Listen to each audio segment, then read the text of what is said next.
sessions and initiations all across the globe, in various parts of India, in North America, and in other parts of the world as well. Here we can see a discourse being given on stress to de-stress in the Oklahoma Medical Baptist Center in the United States.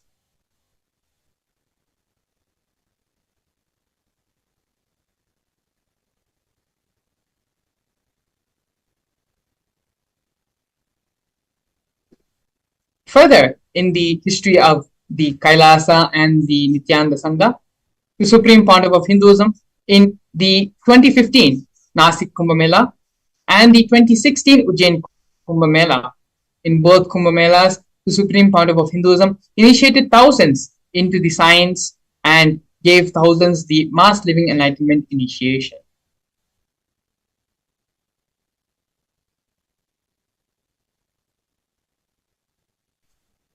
Here we can see the various coronations of the Supreme Pontiff of Hinduism, being coronated as the monarch and head of various kingdoms.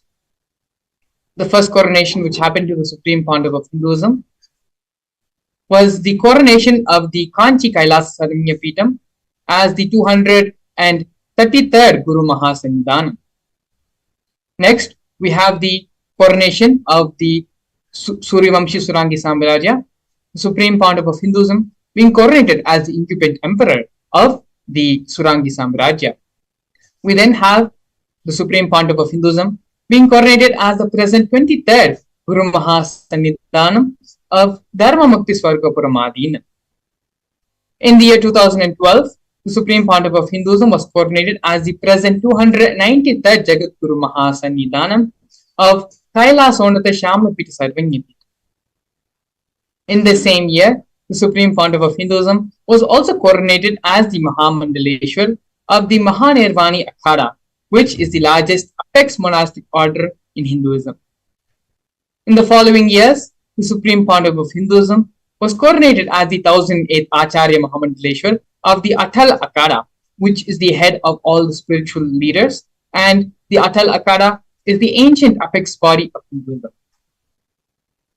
In the year 2015, the Supreme Pontiff of Hinduism was elected as the Supreme Pontiff of Hinduism by a congregation of over 1,000 Hindu leaders and pontiffs.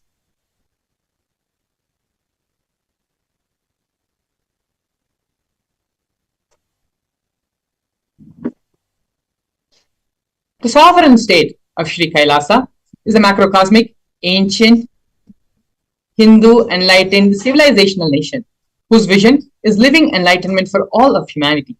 Kailasa's mission is to revive and share with today's world the practical applications of the greater sciences of authentic Hinduism, including the Hindu cosmic physics, Hindu alchemy, Hindu cosmology, Hindu biology, Hindu mathematics, power manifestation, and other sciences as revived by the Supreme Pontiff of Hinduism.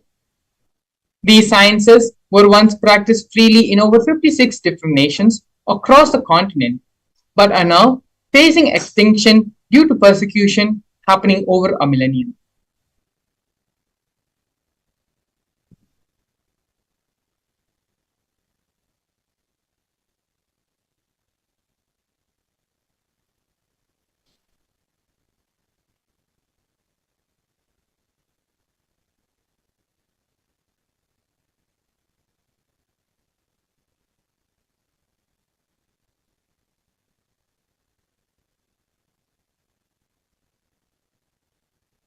We are now looking at the 108 Sri Kailasa's Uniting Nations initiatives, where the legal body of Sri Kailasa Uniting Nations has initiated 108 different humanitarian efforts, different humanitarian services, which collectively allows for the creation of an enlightened, peaceful, sustainable, equitable, resilient, and thriving world. One of these projects of Sri Kailasa Uniting Nations is the No Hungry Home project offered by Sri Kailasa Uniting Nations for nutritious food and a hunger-free world. Over 1 billion meals have been served over the past 27 years. Every month for the past 27 years, the Hindu ASMT community has served more than 1 billion meals in total. By performing the Annadan service, is the offering of free organic meals as per the tradition. As per the tradition, in religious gatherings to everyone without discrimination. 10,000 meals are served daily free of cost, and up to 100,000 meals are served on festival days.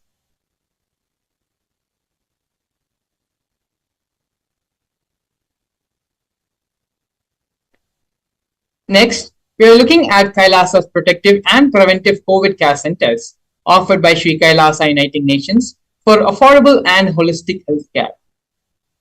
During the pandemic, which was a global event which affected all of us in various levels, in various different ways, the Supreme Pontiff of Hinduism was the only one to convert his monastery campuses into a multi-layer quarantine facility free for all people, regardless of any differences in age, in gender, in caste, creed, ethnicity, color, social economic status, and without any discrimination. The service was provided free to all by the Supreme Pontiff of Hinduism. All the basic facilities, including food, shelter, internet, as well as medical services, were provided by the Supreme Pontiff of Hinduism for an indefinite amount of time. More than 30 million citizens followed Kailasa's 28-day spiritual regimen in the year 2020.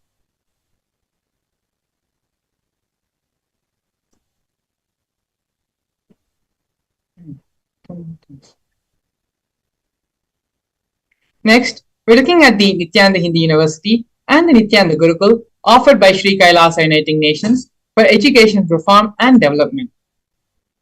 The Nithyananda Hindi University was established by the Supreme Pontiff of Hinduism and is the world's largest Hindu university.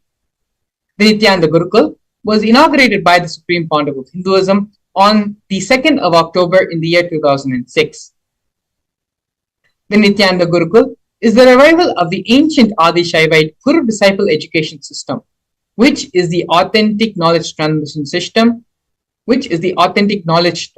system, based on enlightenment. Nithyananda Hindi University has more than 20 million enrollments and has 7,000 free courses, as well as extended campuses in more than 150 countries.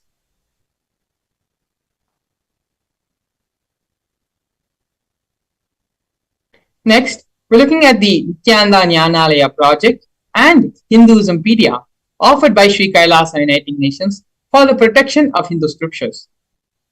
The Nithyananda Hindu Jnanalaya project was established by the Supreme Pontiff of Hinduism to collect and to preserve the 1 million Hindu scriptures while ensuring that knowledge is made accessible and shared free of cost to all. The Supreme Pontiff of Hinduism himself has authored more than 10,000 books in 3 different languages and has been translated in over 50 other different languages, has published more than 10,000 articles, and has delivered more than 10,000 hours of free discourses with a combined view of more than 1 billion. Kailasa's Hinduismpedia is a project established by the Supreme Pontiff of Hinduism, where the Supreme Pontiff of Hinduism has collected more than 15 terabyte digital books, rare manuscripts, from all the 19 Saravanya Pitas, which are the ancient mutts and ashrams. Over 1 million pages on Hinduism, a collection of 22,000 digital books, 1,000 e-textbooks, and 100,000 articles on various topics in Hinduism has been collected in the Hinduismpedia project.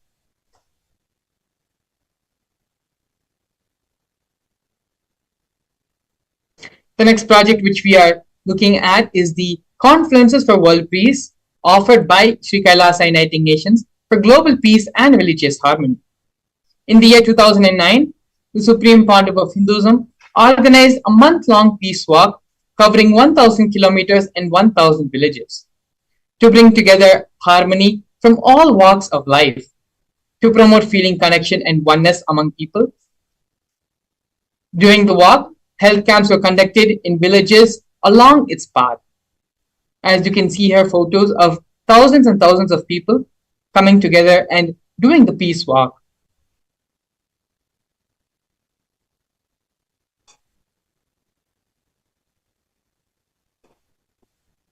The next project which we are looking at right now is Sri Kailasa Uniting Nations for Feminine Empowerment and Gender Equality. Kailasa's Yogini Sarvanya Pita established the yoga and meditation universities to empower the quality of life and emphasis on life solutions through Vedas and through the Agamas, empowering the indigenous rural women, fighting against wrongful gender stereotyping, gender-based violence, and lack of inclusive and quality learning environments. Some of these initiatives include the Kailasa's Nithyananda Lakshmi, which is a microfinancing service, Kailasa's Women Foundation and Women Empowerment Self-Help Centers, which have been launched in 108 places around since its initiation in 2009. Kailasa's Ankita program, which is providing foundational literacy about working on basic community services and infrastructure environments, establishments. Kailasa's Ashreya program, providing vocational training programs to rural and indigenous women to provide equal opportunities and access to independent social environments. The Supreme Pontiff of Hinduism has revived the Vedic feminism in Kailasa, where 80% of leadership positions are occupied by women.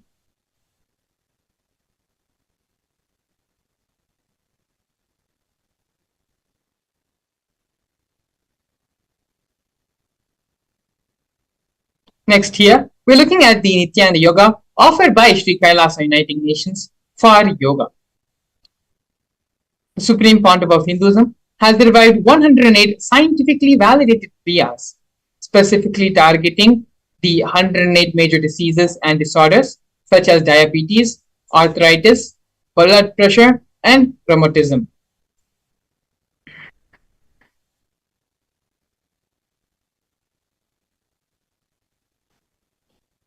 Nithyananda Yoga also is the revival of the ancient traditional forms of yoga. The Supreme Pontiff of Hinduism has revived the ancient pole yoga, which is the Shiva Stamba Yoga, and ancient rope yoga, which is the Kundalini Raja Yoga, in which yogic asanas, postures, and weight balancing techniques are performed to create the yogic physiology, aligning it to the cosmic geometry that manifests superconscious powers. Not only that, but the Supreme Pontiff of Hinduism has also been awarded 2 Guinness World Records for the largest rope yoga and largest pole yoga classes, bringing worldwide attention to these extraordinary forms of yoga. These Guinness World Records were established on the 30th of September and 3rd of October, respectively.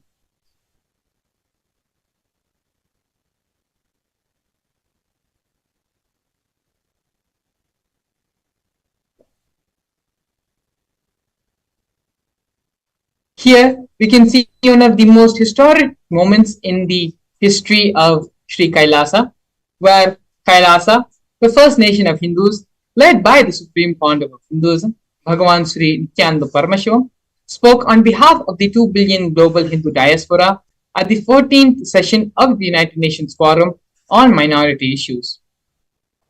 A significant milestone in the history of Hindus and the sovereign state of Sri Kailasa happened on the December 2nd, 2021.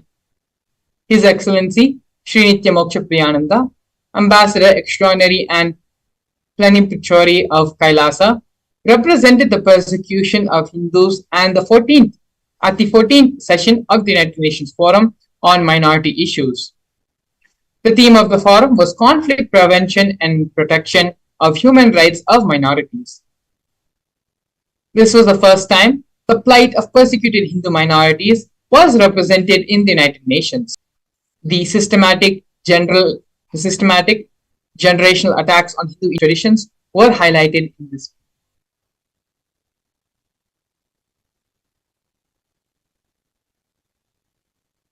Here, we're witnessing and seeing the torture and murder attempts by the state and non-state actors.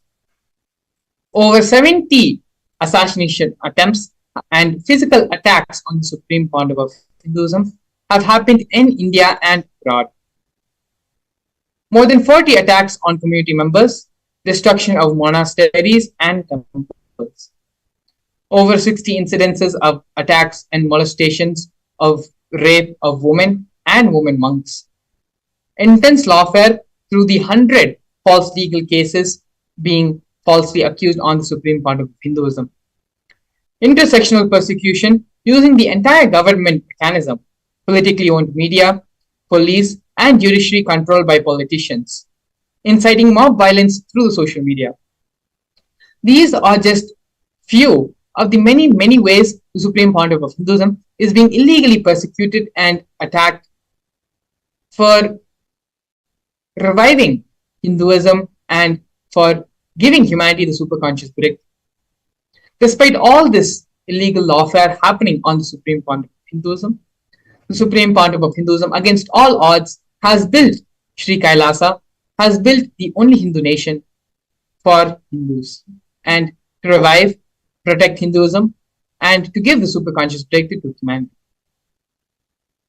One of the important and most powerful ways the Supreme Pontiff of Hinduism is giving the superconscious breakthrough to humanity is through the power manifestation science. In this next segment, we're going to be looking over the power manifestation science, exactly what is power manifestation and how the science works, as well as a live demonstration of the power manifestation we are going to be seeing in the next segment. So please stay tuned. We'll be back after a short break.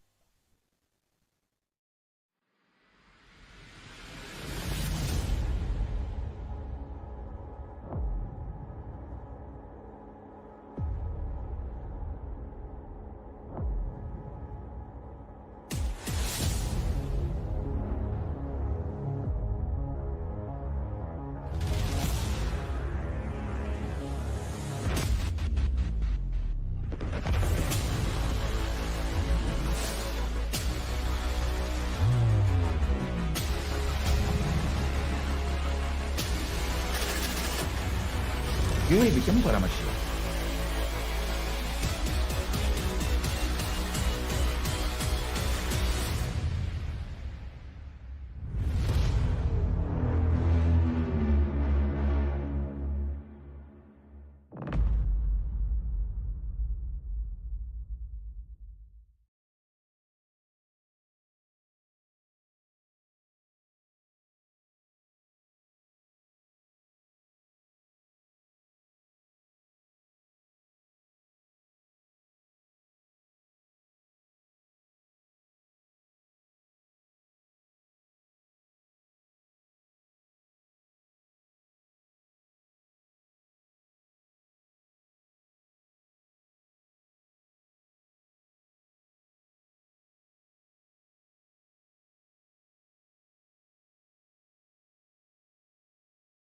A more intelligently connected world leads to a brighter future. An enlightened humanity leads to a better world. During the Paramashivam program, we help people to discover their superhuman possibilities and help them to find and achieve the true purpose of their birth by giving them the techniques, practices, and methodologies from the Vedagamas, the original source scriptures of Hinduism. The Supreme Pontiff of Hinduism is reviving the ancient original Vedas and Agamas in all its glory, in a user-friendly way for the modern mind. The Supreme Pontiff of Hinduism is transforming human beings into divine beings, reviving, initiating, and replicating the 463 powers from the Agamas revealed by Paramashivam. The Supreme Pontiff of Hinduism is not just giving solutions for every problem man faces, but is making them irrelevant to their lives by transforming human beings into divine beings. Listen. Any argument presented by your mind, body, your present reality to establish you are not Paramashiva. You are not omniscient, omnipotent, omnipresent. Anything presented to prove you are not Paramashiva is illegitimate. decide this. This is super determinism. Understand? Anything you declare as Nithyanandam, welcome everyone, all the viewers watching us live on our social media platforms, on Facebook Live, on YouTube Live, on Nithyananda TV, for this beautiful and powerful session on power manifestation, manifesting the Shaktis of Paramashiva. In this session, we're going to see few various topics like what are the Shaktis, what is the difference between Shaktis and Siddhis, and how can these Shaktis help us in our life, and ultimately we're going to be seeing the beautiful demonstration of the live power manifestation of these Shaktis. So now we'll first see what are the Shaktis.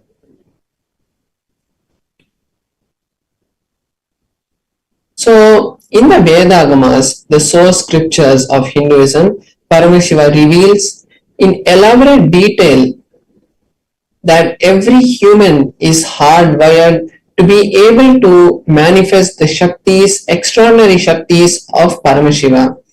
The manifesting powers are described in a systematic method and science for human beings to explore the various opportunities and powers, various possibilities that have been given in the Vedas and Agamas.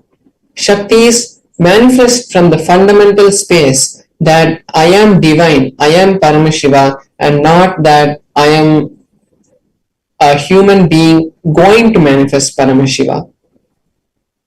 Now we'll be seeing the difference between the Shaktis and Siddhis.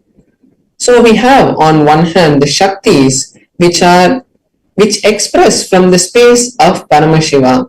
They express from the space of enlightenment, whereas the Siddhis manifest from the space of when we do tapas, when we do the hard work on our own. The manifestations that happen are the Siddhis. These Shaktis manifest when we are in ultimate Guru and integrity with our Guru.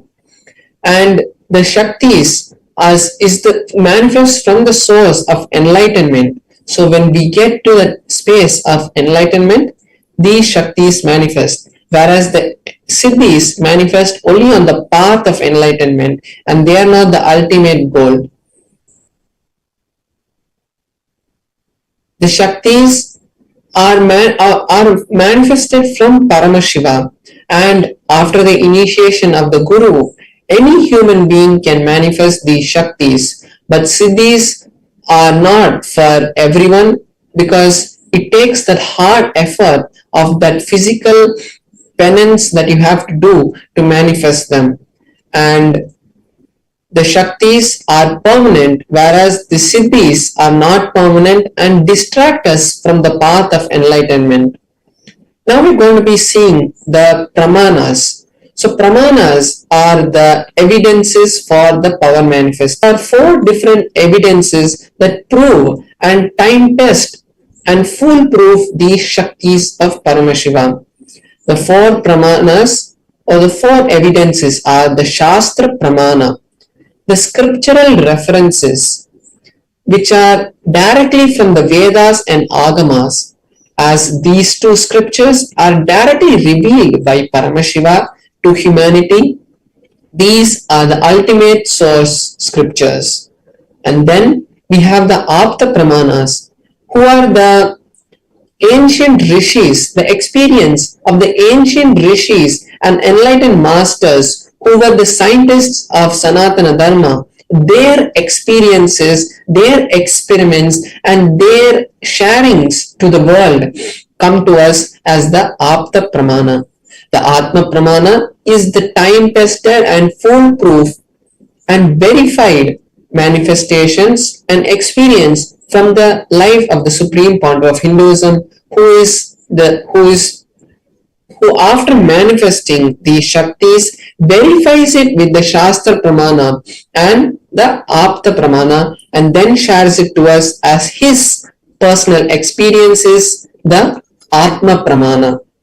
Then we have the Pratyaksha Pramana, which is the scientific evidences and the empirical evidences for these powers, what science has been able to derive from these manifestations.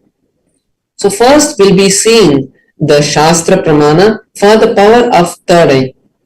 So before that we'll be seeing one more important point, which is who is the source of these Shaktis. As we saw earlier, Paramashiva is the source of these powers. He is the source of these Shaktis.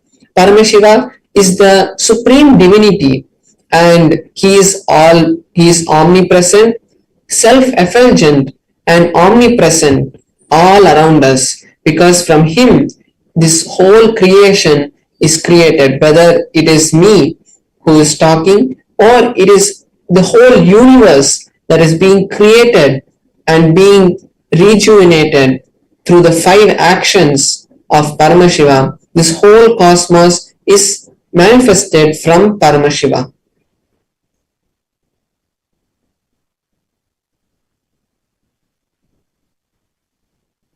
Now, the ultimate truth about Shaktis is when a powerful cognition, the jnana, is mapped into us, is understood, is cognized by us, our consciousness, when it is mapped, it becomes prajnana, which is the powers that manifest through us. So when a powerful cognition is cognized into our consciousness, and when it comes out, when it is expressed, it is manifested as Shaktis. Now we'll be seeing the Shastra Pramana, the scriptural reference, what Paramashiva has told in the Vedas and Agamas about these Shaktis. So the Shastra Pramana for the power of third eye is from the Vijnana Bhairava Tantra. And the third eye is not just reading, it is not just about reading, but it is the intra-organ which has been given to all human beings by Paramashiva. So the Shastra Pramana is from the Vijnana Bhairava Tantra, Sutra 34. Kvachid vastuni vinyasya shaner drishtrim nivartayet tajnanam chitta sahitam devi shunyalayo bhavet. The translation of this verse is: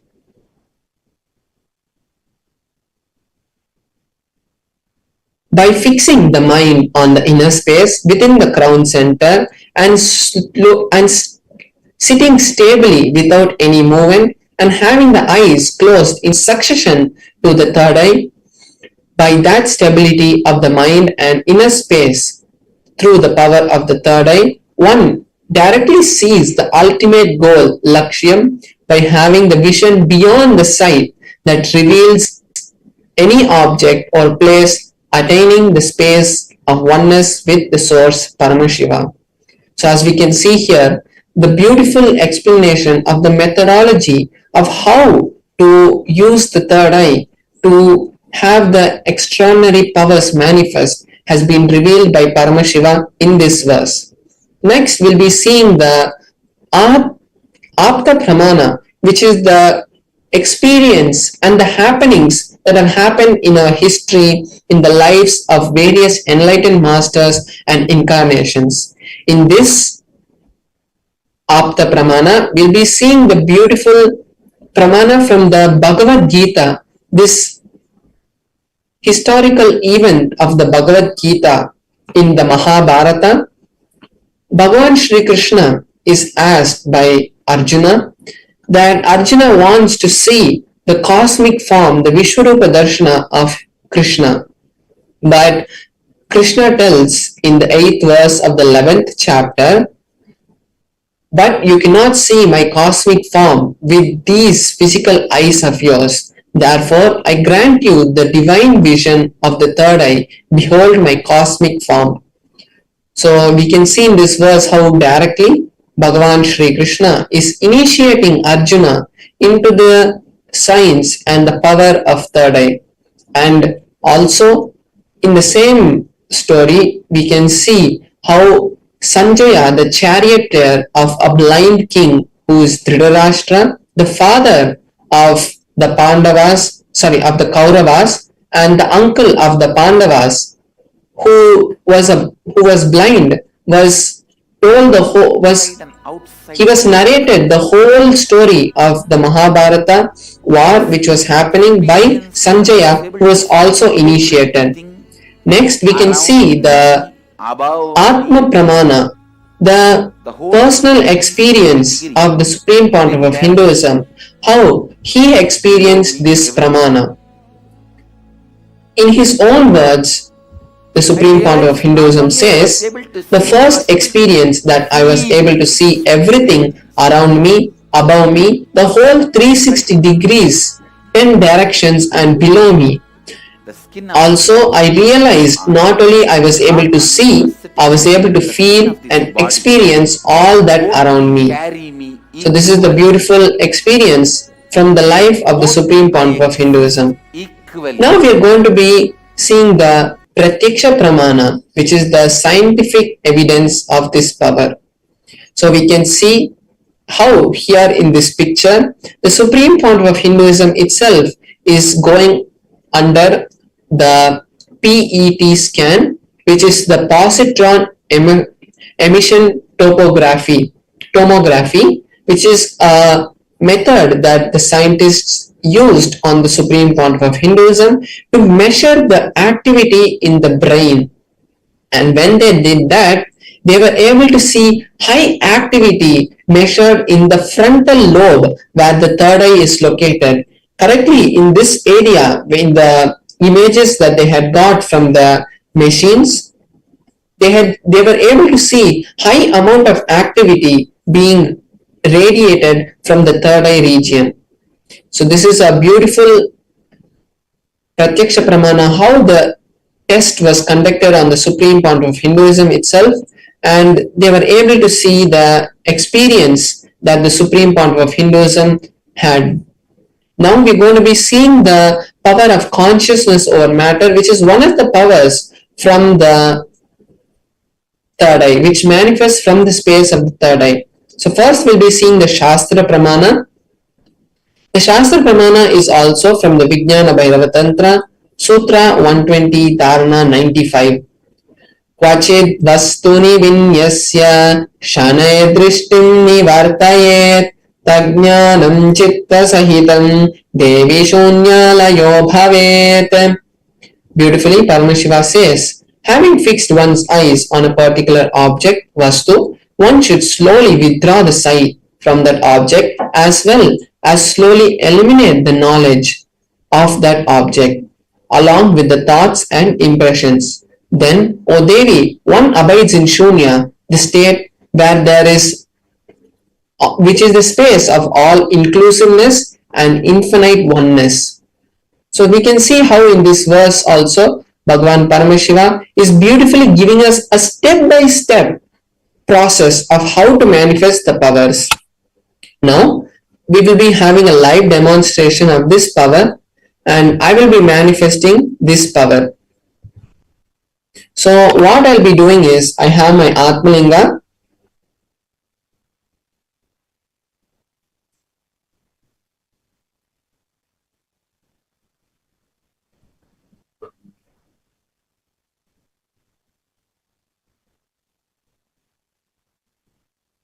So I have my Atmalinga with me, and I'm going to be placing my hand on a flat surface, and then I'm going to be placing my Atmalinga, and with the power of Paramashiva, I'll be making the Atmalinga to stand, and we'll be having the beautiful darshan of the Atmalinga standing. So now I'll be showing you in close up my hand so that we can make sure that the authenticity of this power is maintained. So I'll be showing you the Atmalinga in a close up, and I will also be showing my hand in a close up to show that there is no strings tied and there is no any other external things that are affecting the Atmalinga.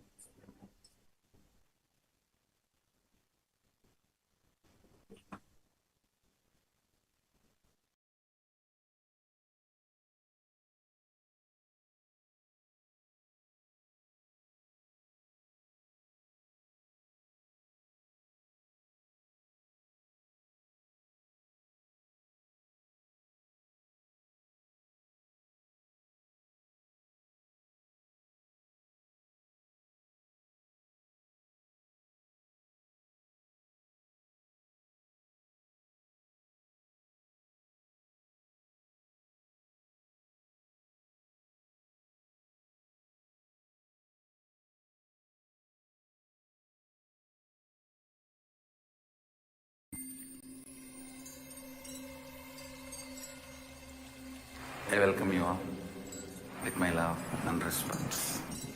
Let you all open all your three eyes.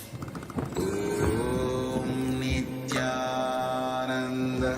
Paramashivam.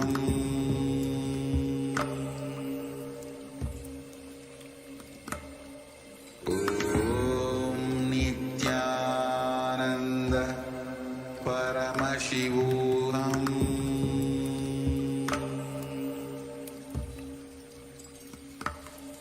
Om Nithyananda Paramashivam.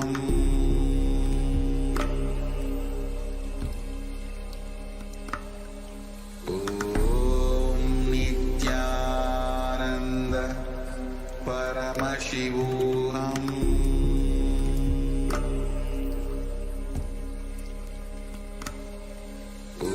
Om Nithyananda Paramashivam.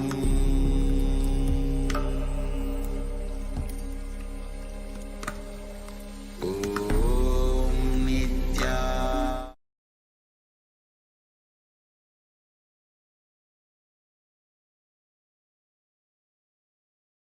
So here we can see my hand and the Atmalinga. So you can see the Atmalinga is here, and as it is a crystalline material, no magnets or those kind of things cannot be used.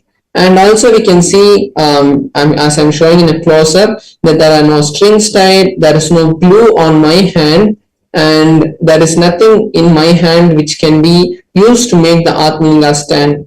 So we can all see that it is going to be the direct power of Paramashiva. So now I'm going to be placing my Atmalinga, and I also have this tissue paper here so that I can show you that I'm just rolling it like this, and then I'm showing you so you can see that there is no ropes that is going to be able to make the Atmalinga move, and we can see that there is no ropes anywhere. So we can see even when I move, there is no movement in the Atmalinga.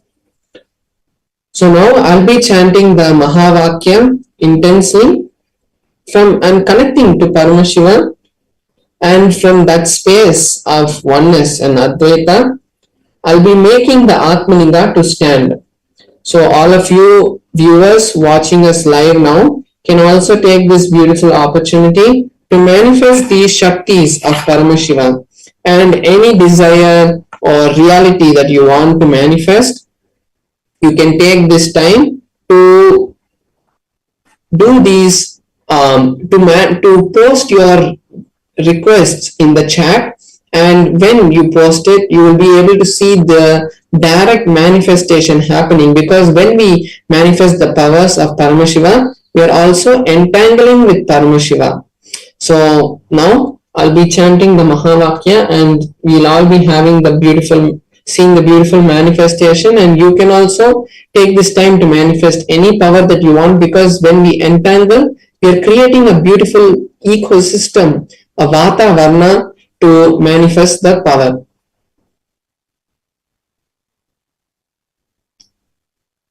So now I'm going to be chanting the Mahavakya, and all of you can also join me. Om Nithyananda Paramashivoham Om Nithyananda Paramashivam. Om Nithyananda Paramashivam. Om Nithyananda Paramashivam.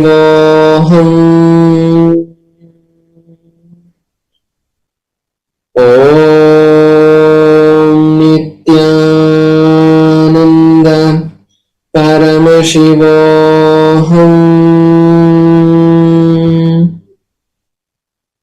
Om Nithyananda Paramashivam. Om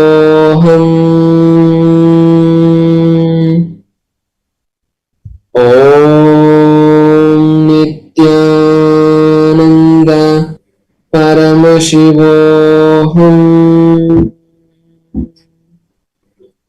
Om Nithyananda Paramashivam.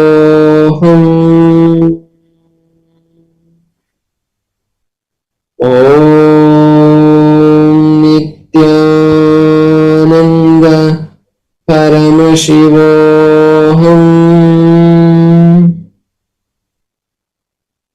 Om Nithyananda Paramashivam.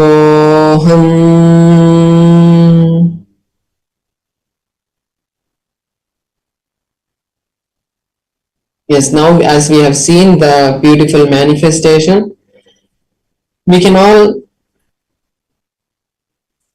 thank Paramashiva for this beautiful manifestation to take place and for us to view this manifestation, because in most of our lifetimes even we don't get the opportunity to see even these kind of manifestations happening. And the viewers watching us now, you are the most chosen people by Paramashiva to view these kind of extraordinary powers manifest by the initiation of a living incarnation.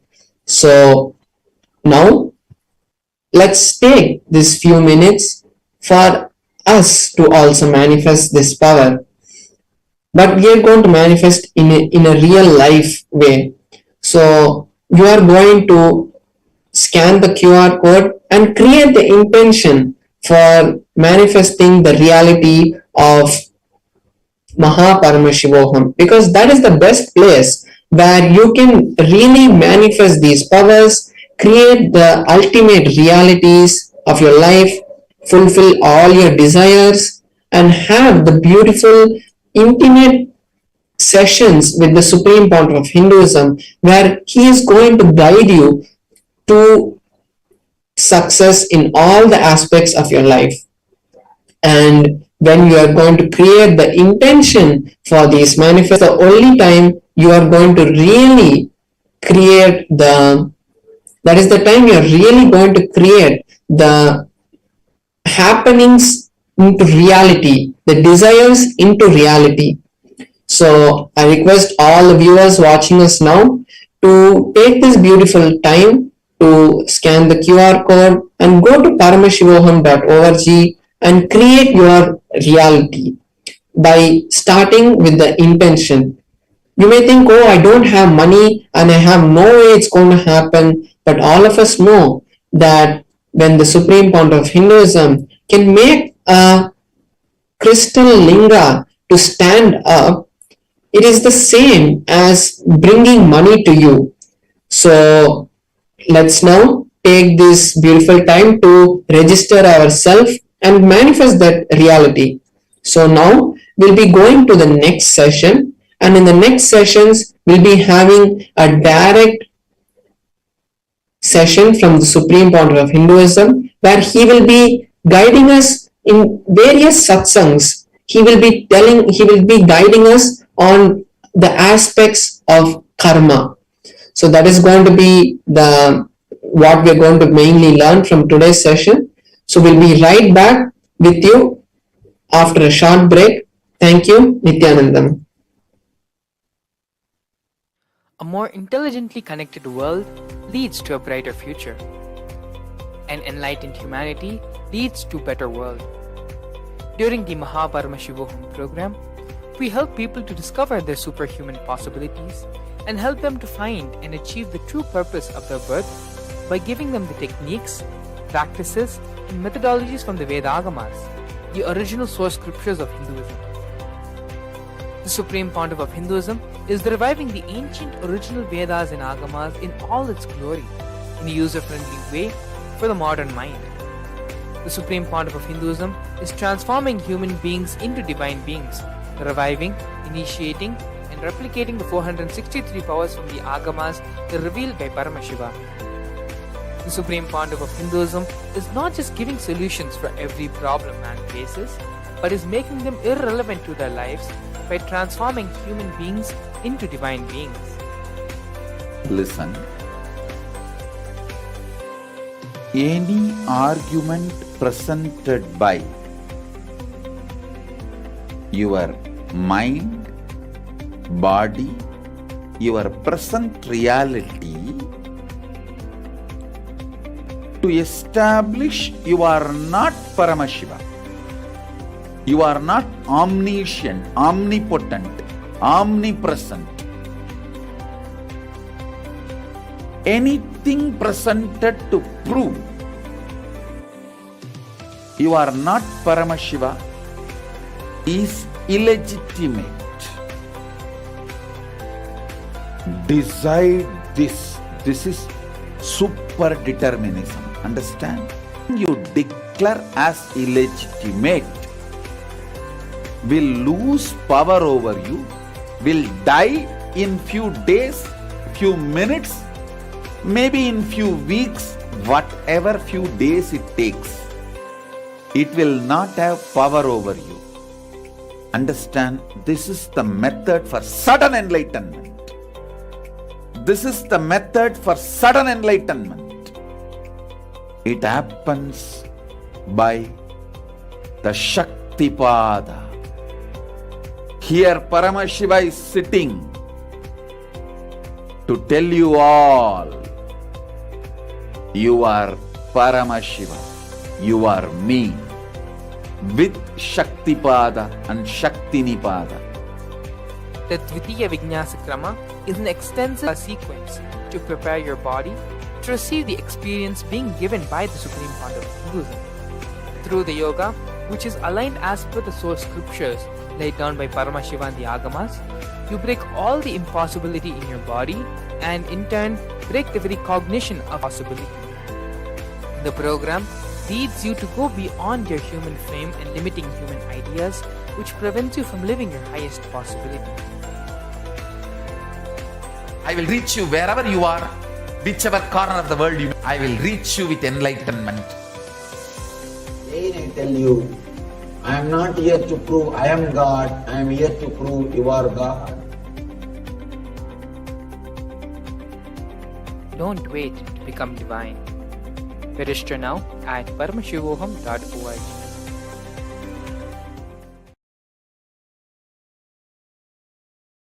Yes, we're back. Beautifully, we saw Paramashivam Maharaj doing the power manifestation with the grace and blessings of the Supreme Pontiff of Hinduism.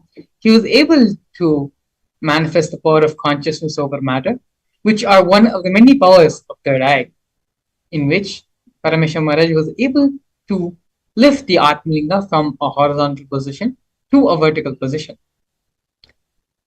Now, after seeing this extraordinary power manifestation demonstration, we're going to be entering into the topic and subject of today's Bhava Samadhi Darshan. As I previously mentioned, today the Supreme Pontiff of Hinduism is going to be gracing all of us in the Bhava Samadhi Darshan of Bhikshatana. The story of Bhikshatana is very beautiful and is one of the Leelas which Paramashiva performed in order to remove the karmas, to remove the ego of the Tarakavana rishis. Throughout the process of today, leading to the Bhava Samadhi Darshan, we're going to be looking and finding out our various incompletions, root patterns, as well as understanding the concept of what is karma. How can we come out of karma? How can we bring completion to karma? We are now going to be watching a series of satsangs given by the Supreme Founder of Hinduism, enlightening us on this topic, on this concept of exactly what is karma. Throughout our life, we hear this word karma being used by so many people in so many different ways and aspects of our life. Supreme Founder of Hinduism is going to be expanding and giving the proper definition, proper understanding, the correct understanding about karma and about life. So now, let us all come back to the space of listening, to the space of restful awareness, move from the space of hearing to listening. It is only in this space of listening, whatever the Supreme Founder of Hinduism says becomes a part of our system. It becomes a part of our cognition. In this space of listening now, let us now watch these satsangs.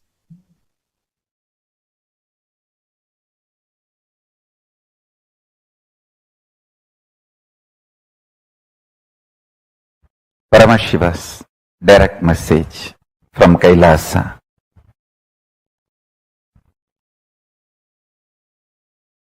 The dimension of Chidabhasa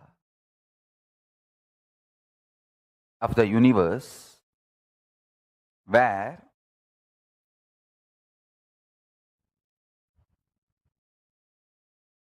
the activism of Chit and absolute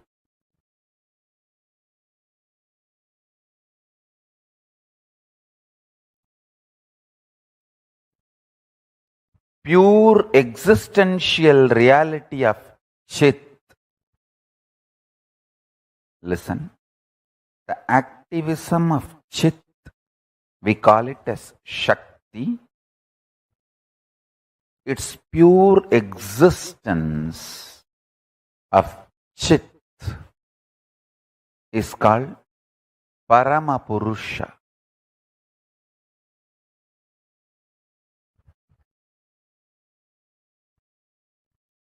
These two together, in its pure being space and intense doing space, both together,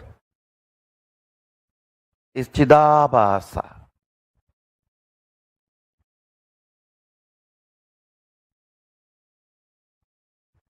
That space of Chidabhasa is the source of all these 5 dimensions of the universe: length, breadth, depth, time, space. Because modern day scientists are trying to use 2 different words, time and space,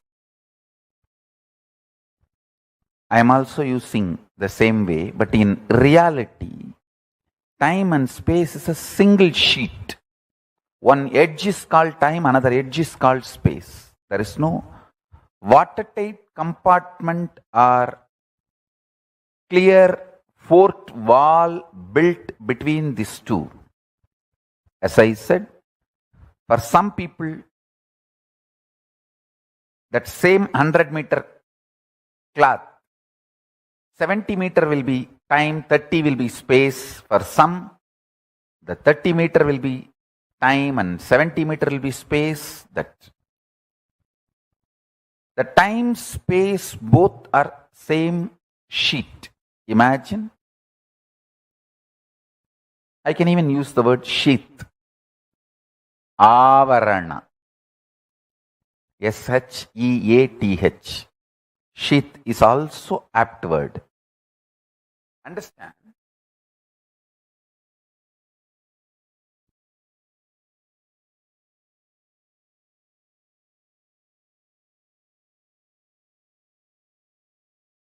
Whether you know it or not, realize it or not, your thought current and your reality is not separated by any wall or any border. What you again and again persistently put in your space starts manifesting in your time. What you again and again and again practice in your time starts manifesting in your space. As I said, this time and space does not have a clear-cut border.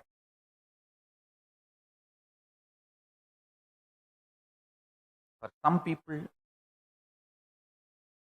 in this time-space continuum, in the time-space dimension, if it's 100 meter, consider it as 100 meter long class. For some people, 70 meter is time and 30 meter is space. For some people, 30 meter is time, 70 meter is space. For some people, even only 2 meter is time and 98 meter is space. For some people, 98 meter is time and 2 meter is space.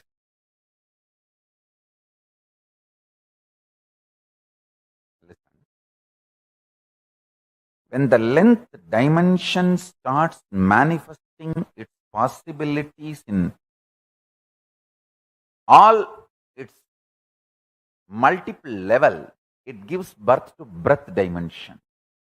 When the length dimension and breadth dimension both starts manifesting all its possibilities in multiple level, it gives birth to depth dimension. When the length dimension, depth dimension, breadth dimension, all three starts giving birth to all the infinite dimensions of them in multiple levels, in all possibilities, spontaneously and simultaneously, they give birth to the dimension.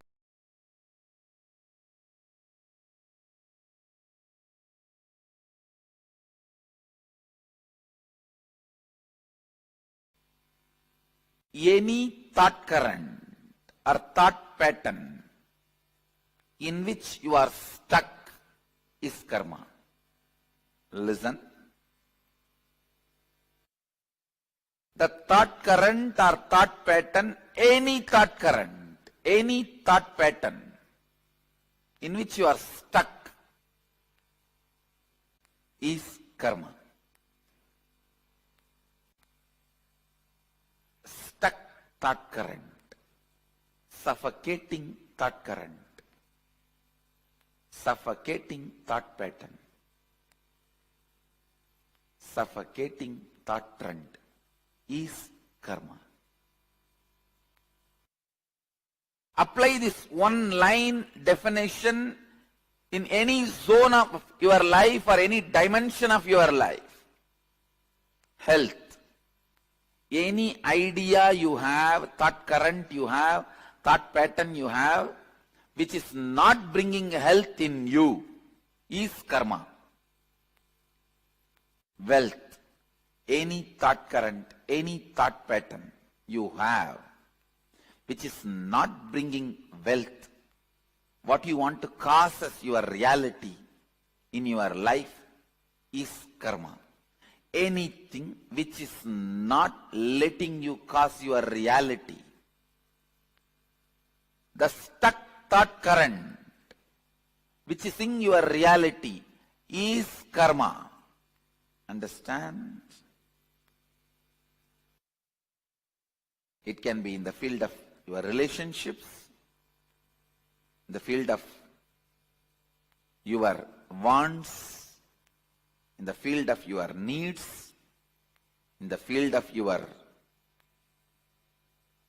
contentment, in the field of your completion, whatever may be the field, in any field, the thought current in which you are stuck, thought pattern in which you are stuck, is karma. There may be tons of life solutions, For every situations you may know, like completion with yourself, completion with others, authenticity, integrity, responsibility, enriching, listening. There may be tons of concepts you heard to cause your reality. But if it has not started happening, it is only karma for you. Listen.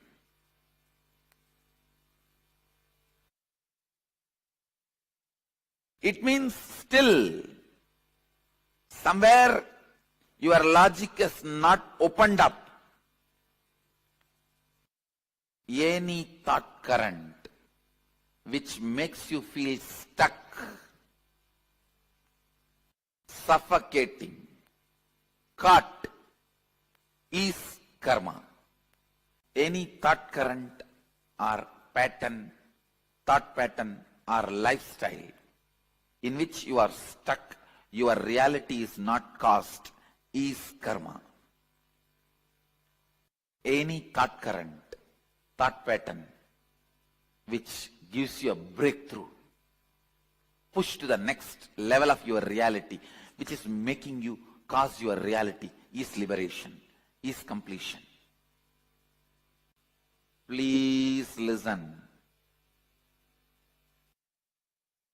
If that thought current is not giving you breakthrough, if it is not giving you constant breakthrough, it's only karma.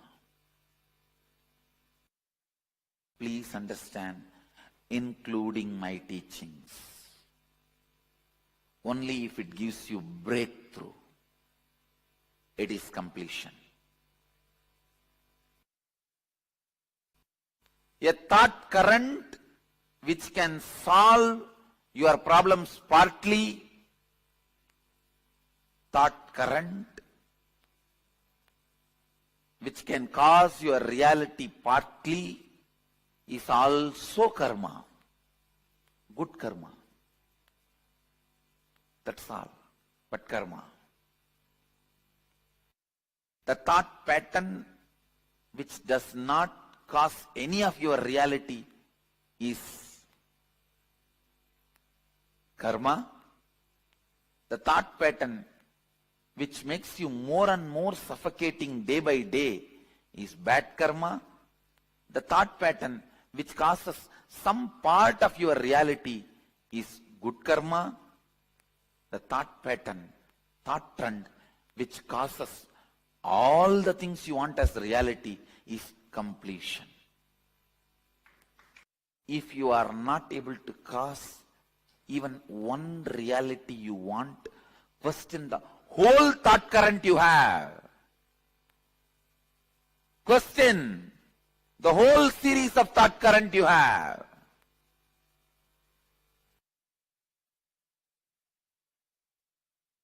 Not one or two.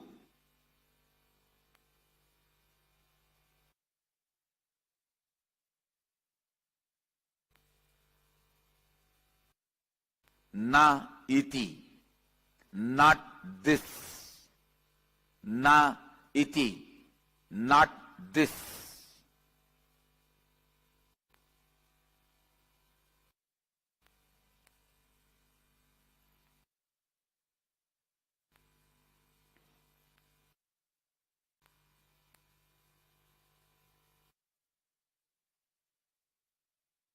Even if one thought current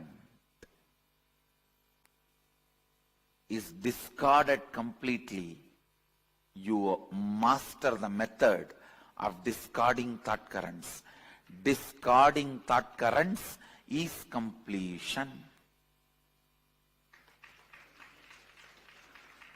Not just discarding one thought or one thought pattern, thought currents is completion.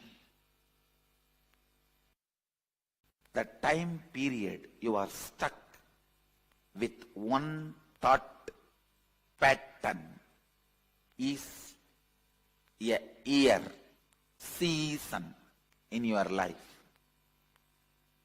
The time you are stuck in what thought current is life in your life.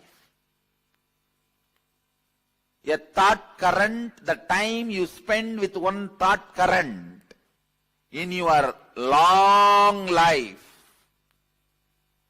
is one life. Means the time between one life and death.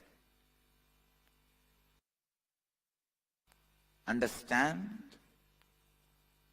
Your life or death, your lifespan is not defined based on the number of years you are in a body. It is based on the time you spend with one thought current. That is why whenever you complete certain thought current and enter into a new thought current, whenever you are initiated into a new thought current, Vedic tradition calls you newborn.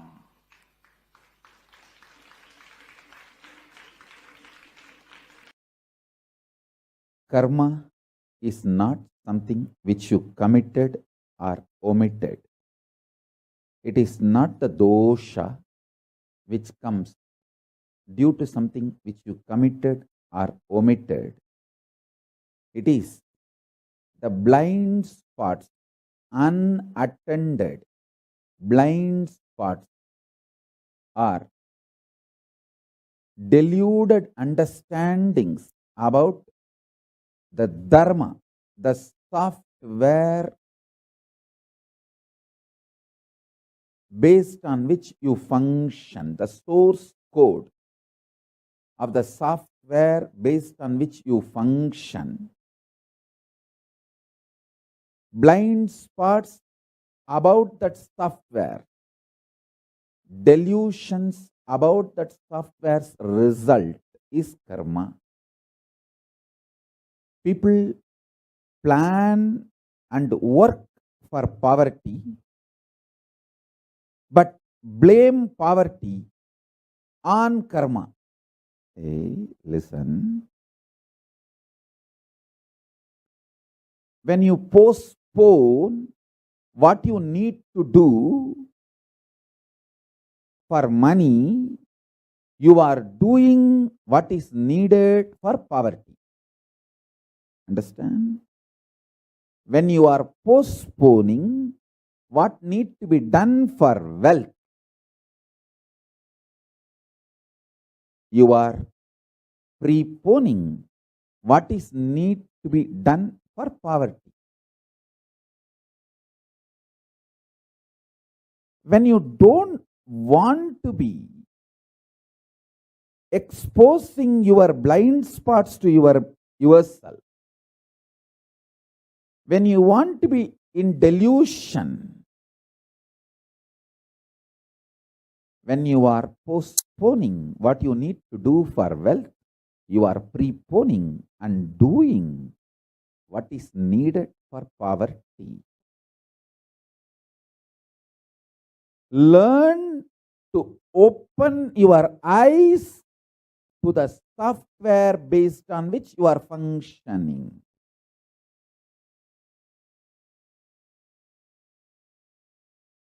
Whether in the individual level towards enlightenment or social level, your survival as the society, group of people, or political level, survival of your political existence, or economical level, survival of your group economically in any level. Understand the source code software.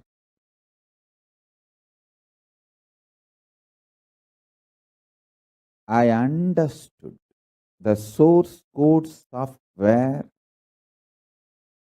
of myself, my body. How the various organs of my body is coordinated. How they are all inspired, excited. What inspires them? What makes them active, alive, energetic? I have understood that source code. Because of that, even poison could not kill me.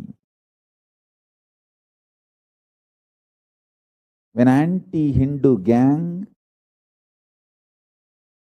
tried to poison me, it only disturbed my health, but it could not kill me. Before that, I woke up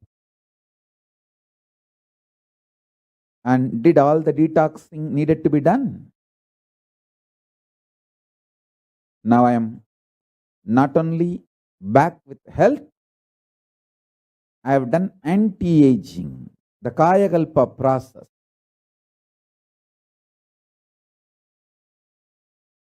All my knowledge, research, everything I received from my gurus and with my own experience, and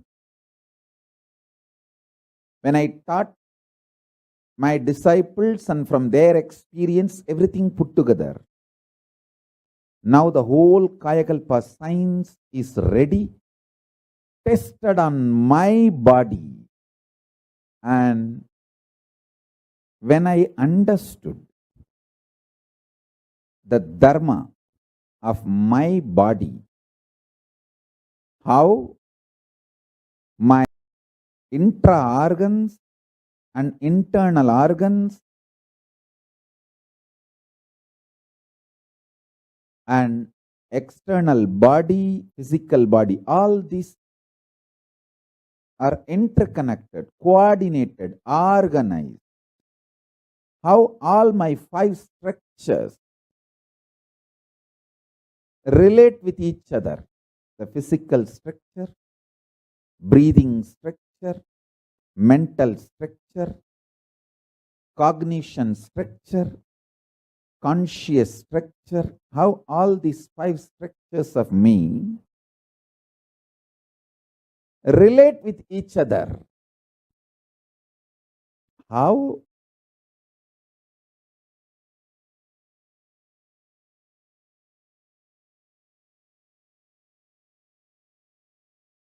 They either inspire each other or perspire each other. This whole coordination. What is the source code of the software of this happening? This whole thing I understood. Because I understood what is happening inside me, I can understand very clearly what is happening outside me. Once I understood the first principle of me, I just know everything. I become Sarvanya. I can know anything. Understand? I am not talking out of arrogance. I am telling you the truth as it is. I can know anything. If there is a crisis in social level or national level or international level, I can look into it and understand the whole plan, how it is going to. Little secret. It's a real secret. However, you understand. The cosmos does not record anything other than violence. Means only if you cause pain, karma gets recorded. Other than violence, nothing is recorded as karma. For example, somebody goes and steals $2 billion from a multi-billionaire, and that fellow is loaded with trillions of dollars. He doesn't care. No time to punish him. Come on, let's earn more. He goes out. He doesn't bother. You don't get karma. And you go to a homeless guy and steal few pennies. That fellow rolls on the ground and cries. You get karma. Karma is not the quantity or quality of the action you performed. It only the amount of interference or violence you caused. That's all. Listen. I'll go to the origin of the universe. Please understand. Now, I am giving you cosmic legal opinion. I commit with you, I will be completely integrated to the original truth. Because many of you make many decisions in your life based on my legal opinion. With that responsibility, I am talking to you. When this whole universe manifested, Mahadeva, Sadashiva, made only one sankalpa. Let me become many to celebrate me. Listen, it means the first principle is let us all coexist. That's all. The primary principle, let us all coexist. Other than the violence of breaking this, let us all coexist, nothing is considered as karma.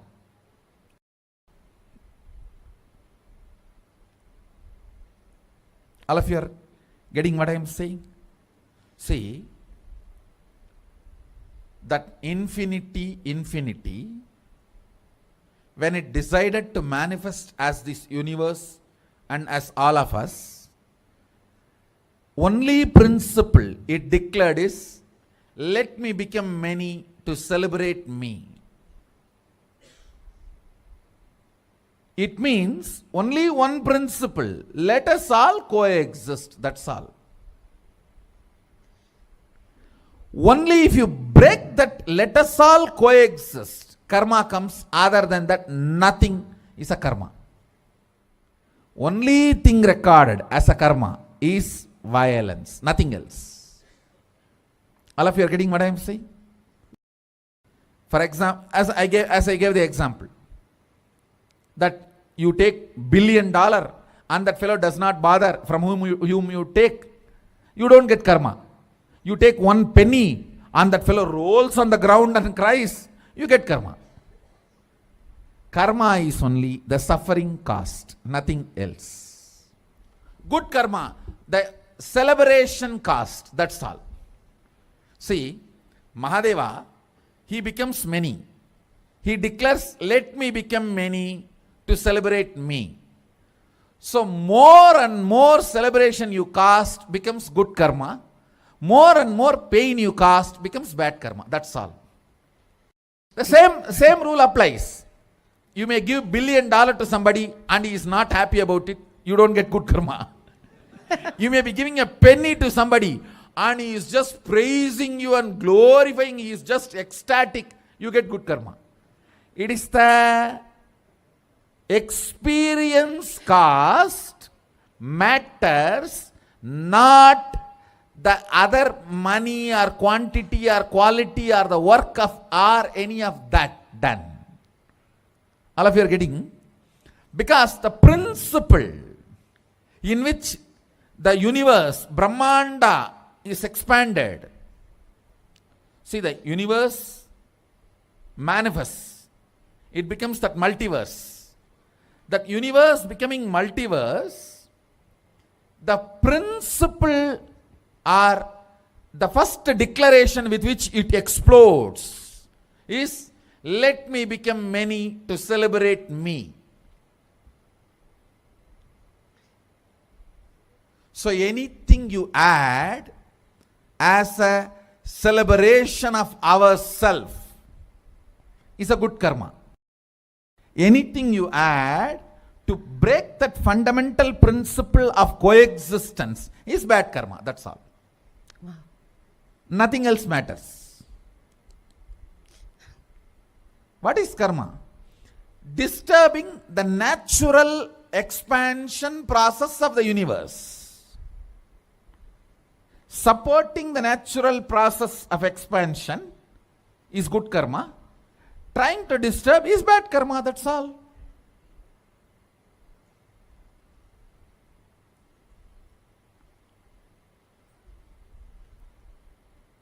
That is why I tell people, whole life who drinks and smokes does not have 1 inch of karma. He may have health issue, but one non-veg meal is enough to put you in hell. Because the pain of the animal is there. Animal is not going to be blessing you and dying when it dies. Oh loka samasta sukhino bhavantu. Let everyone be blissful and happy eating my body. No.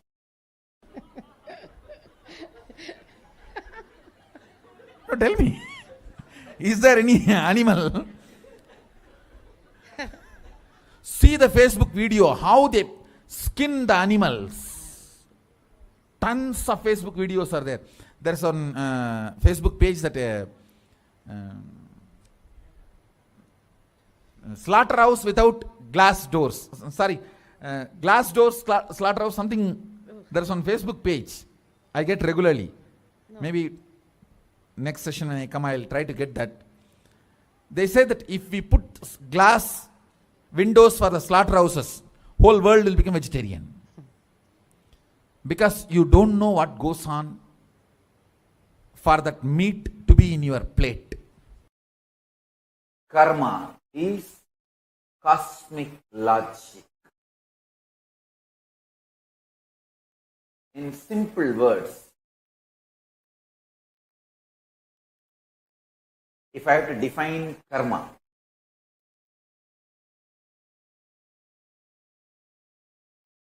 cosmic logic and the way life of the cosmos, which is independent intelligence,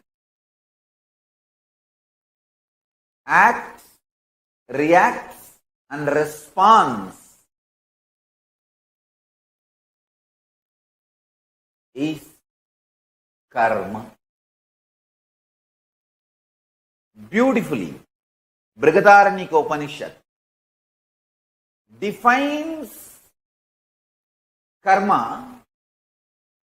See, the karma has multiple definitions and understanding. I will give you one definition of karma,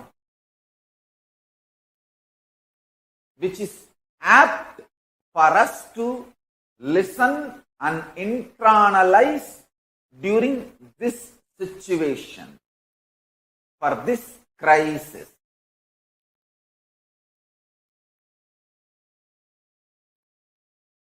Yadakari, yadachari, tata bhavati, sadhukari, sadhur bhavati, papakari, papo bhavati, punya punyena karmana bhavati, papa papena. This is Brihadaranyaka Upanishad, 4th Adhyaya, 4th Brahmanam, 5th mantra. I'll give you the translation. As it does and acts, so it becomes. By doing good, it becomes good. And by doing evil, it becomes evil. It becomes virtuous through good acts and vicious through evil acts.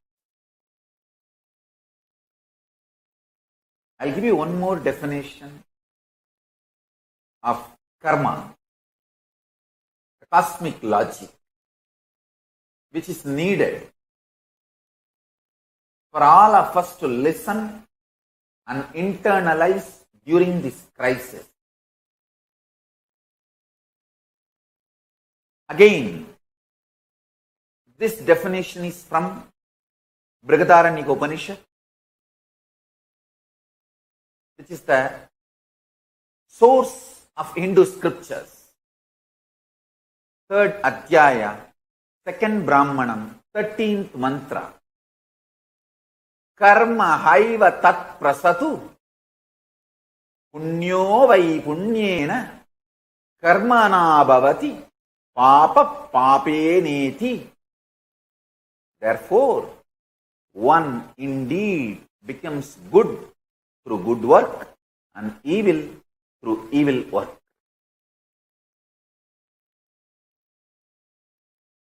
We need to internalize this definition of the cosmic logic.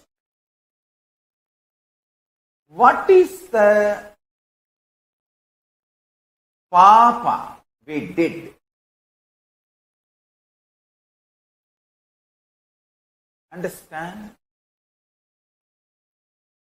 Hinduism asks us to internalize only to build powerful future, not to collapse guilt or powerlessness about the past. Please understand, the concept of sin is used in modern day to put you in guilt, collapse you, make you powerless mentally, psychologically, emotionally weak, to be exploited. But Hindu concept of papa is never used to put you in guilt, fear, and make you powerless and break you mentally or psychologically, emotionally. No. Be very clear. Be informed. The Hindu concept of papa, the cosmic logic, the karma, is taught to you. The secrets about cosmic logic, knowledge of the cosmic logic, karma, is revealed to you only to make you powerful and create a new future, to live powerfully and undo all the mistakes committed in the past due to delusion, ignorance. Understand? The concept of papa is completely different from the concept of, as I said, the 3 levels of karma. The level where you have to experience and enjoy good and the bad you did. That's the animal level. The human level, you can cancel your good by bad, or you can cancel your bad by good action. Through prayaschitta, you can free yourself from the bad happened through you. Third, neither good nor bad touches you, because you don't make any selfish decision. You make decisions only for the world, larger good of the world. Now listen, in this 3 level, the more you raise yourself to the higher, more important you are going to be in the life in post-corona world. Listen. Raise yourself higher and higher through your tyaga, through involving yourself with the larger good of the world.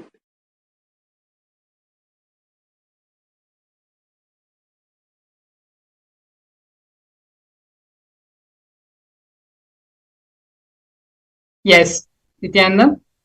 Swamiji beautifully explained and clarified a lot of misconceptions, misinformation that have been spread about karma.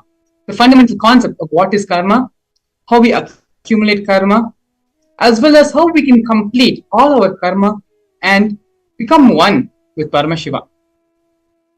Beautifully, the Supreme Pandava of Hinduism explained exactly what karma is. Karma is not directly or indirectly related to the actions you perform.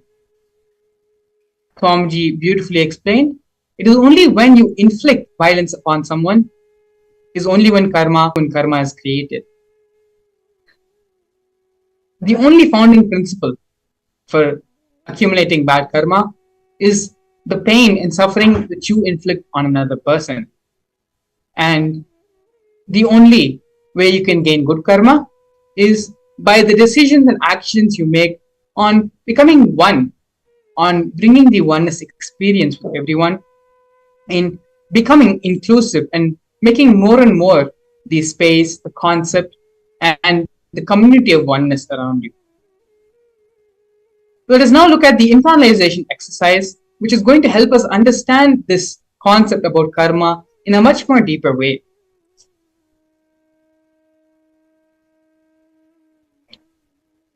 Any thought current which makes you feel stuck, suffocating, or caught is karma. Any thought current, thought pattern, which gives you breakthrough, pushes you to the next level of your reality, which is making you cause your reality, is liberation, is completion.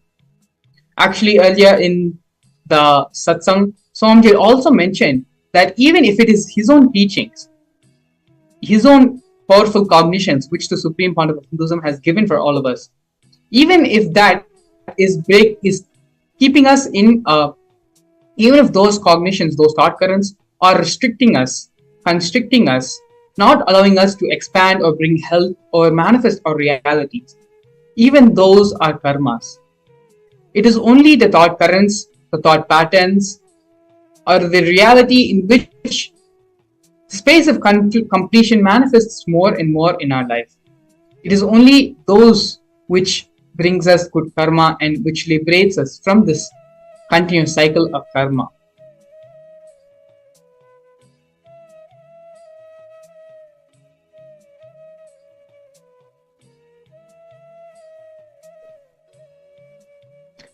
The first step of this exercise, let us first pen down all the thought currents or lifestyle in which you are stuck. You feel is suffocating you, which is not letting you cause your reality. So I think this is pretty much very simple for all of us. All of us from the top of our head knows exactly where we're stuck in life, where we're feeling suffocated and restricted in life. It is only after we identify all the problems and we want to get rid of our life, well, then we can even work towards finding the solution for it and completing it. So now, please take a few minutes and pen down all the thought currents, lifestyle, decisions, and the different aspects of your life in which you are feeling stuck, in which you are feeling suffocating, and which is not letting you cause your reality. Please take minutes. It's very simple, but very important in order for us to come out of the cycle of karma and become liberated. Please take a few minutes, get a pen and pencil if you need, and start penning down all the thought currents, lifestyle decisions, aspects of your life in which you feel suffocated, you feel stuck, and you're not able to manifest your reality.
Yes.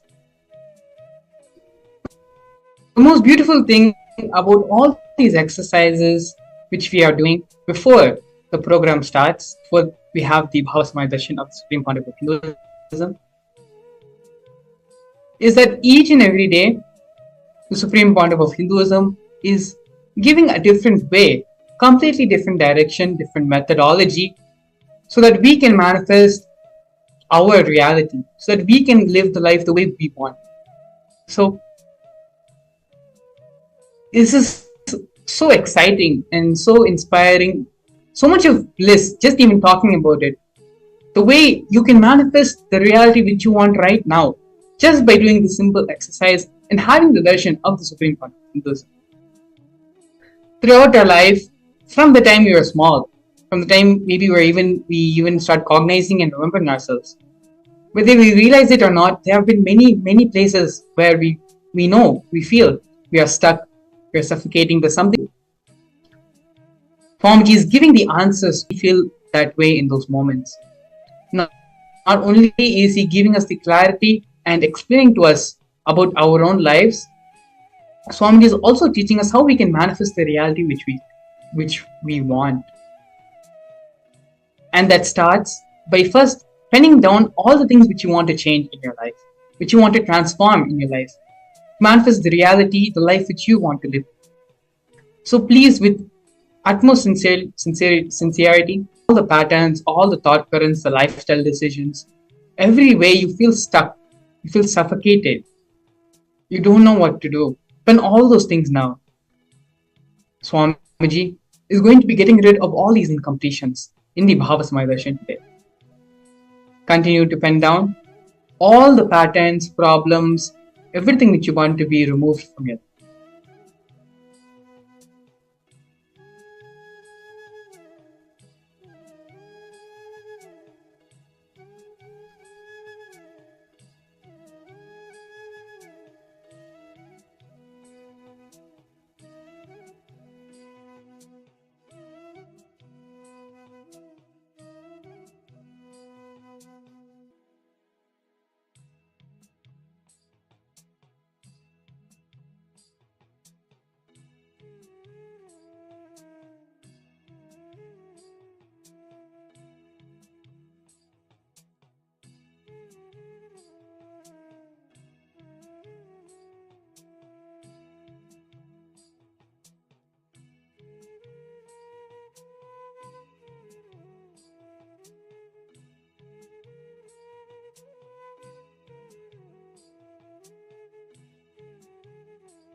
Yes. We're now going to be moving into the second step of this process.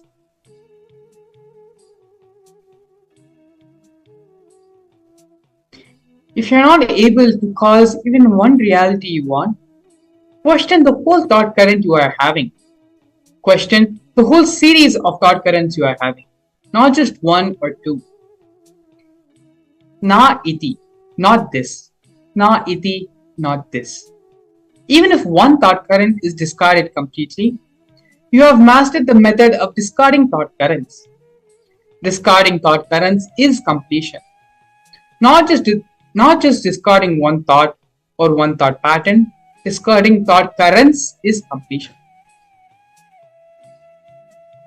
There's a very beautiful analogy we can give to understand this truth completely, which Swamiji is expanding upon. We want to reach a certain beach or a certain park, but we continue to drive in the opposite direction of the destination which we want to travel to. How will you ever reach the destination? How will you ever reach the park or the beach or the place which you want to go to without traveling in the direction of the beach or the park? Our life can be boiled down to the simple fundamental truth, the single fundamental analogy, which is the reason behind why we are not able to manifest any reality that we want. To manifest the space of completion, to manifest the reality which we want, we need to travel in that direction. As Swamiji beautifully says here, the discarding of one thought current is not completion, but the continuous process of discarding thought currents is completion. Continuously, as you are identifying and finding out all the thought currents which are not allowing you to manifest the reality which you want. Now, all of us have already penned down the things which are limiting us in our life, the ways we are feeling suffocated in our life, be it the decisions we have made for our life or certain external factors, whatever the reason may be. We have listed down all the things which we feel are suffocating our life and are not allowing us, preventing us from manifesting the reality which we want. Now, in the second step, Swamiji is giving the technique to complete and bring completion among all those thought currents. The decision, deciding to discard these thought currents, for each of your suffocating thought currents, sit and do completion. Again, let me remind you, it is not just the discarding of one certain thought current or a couple of certain thought currents which is going to bring completion into you. The continuous process of discarding your thought currents which are life negative, which are preventing you from manifesting and experiencing the reality which you want to. The continuous process of discarding thought currents is what is completion. Let us all now take a few minutes and sit with ourselves. Keep all the phones, the gadgets, everything aside. Close the door of your room if you need to. For just a few minutes, let us now sit without any distractions and do this completion process sincerely. It's a simple but powerful process. Just sit and have the list in front of you in which you have written down all the suffocating thought currents, suffocating decisions which you have made, which are preventing you from experiencing the reality which you. Now, for each suffocating thought current, identify what are the thought currents, the trends, the thought patterns which are generating those thought currents. Sit and identify for each and every thought current the limiting factor which is preventing you from manifesting your reality. As we begin identifying these, start discarding them and declaring completion with those thought currents, those thought patterns. Sit and do this process sincerely, and you can be guaranteed you will start seeing the results of this completion process.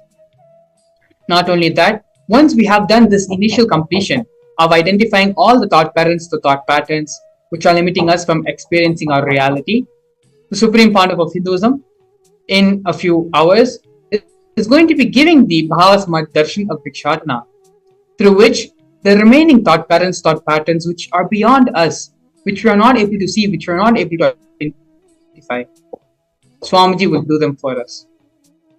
When we take the first initial 10 steps, 20 steps for the completion to start happening in us, Swamiji will go the full run, the full mile, the full 1,000 steps to ensure that only completion is there in us. So without further ado, let us now sit and start manifesting this completion in our being.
Don't allow your mind to get distracted. Bring yourself back and continue the completion process. This two-step process, while it may look simple, is extremely powerful. Finding out, identifying thought patterns, the root patterns, thought patterns, which is suffocating you, preventing you from manifesting reality. Just identifying it and dropping it. One by one, identifying all those thought processes, those thought currents, and dropping them at Swamiji's feet, and allowing the completion to happen. Sit and intensely do the completion process. The sincerity in your completion process directly influences the quality of experience you're going to have in the Bhava Samadhi Darshan. No doubt, the job, what Swamiji needs to do, Swamiji will do through the Bhava Samadhi Darshan. But it is only when we are allowing ourselves to be receptive will we benefit much more from this experience. So continue and take a few more minutes, sincerely sit and do the completion process of identifying and discarding all the thought currents, thought patterns, and root cognitions which are suffocating you and not allowing you to manifest your reality.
Yes.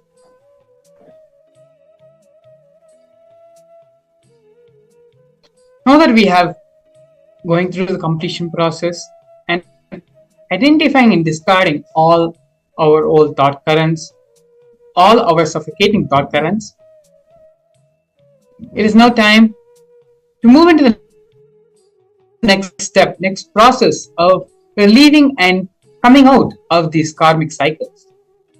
And that is having the darshan of the supreme point of Hinduism in the Bhava Samadhi darshan. We have step by step understood what is karma, the correct cognition, the correct understanding about karma, and as well as how to complete and come out of this karma cycle. Now that we have done to relieve ourselves from the karma, the next step is to having the darshan of the supreme point of Hinduism. Like how we have gone through and understood about karma and are completing for that, there are so many different aspects of our life, of the cosmos, which still needs to be understood by us, still needs to be imbibed and experienced by us. And all of this happens in the 21st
Nithyananda Paramashivam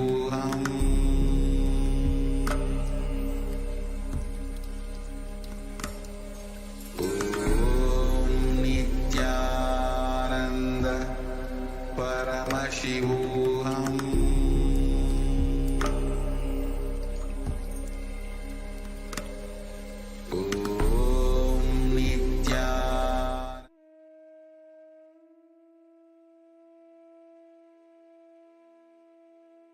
Yes.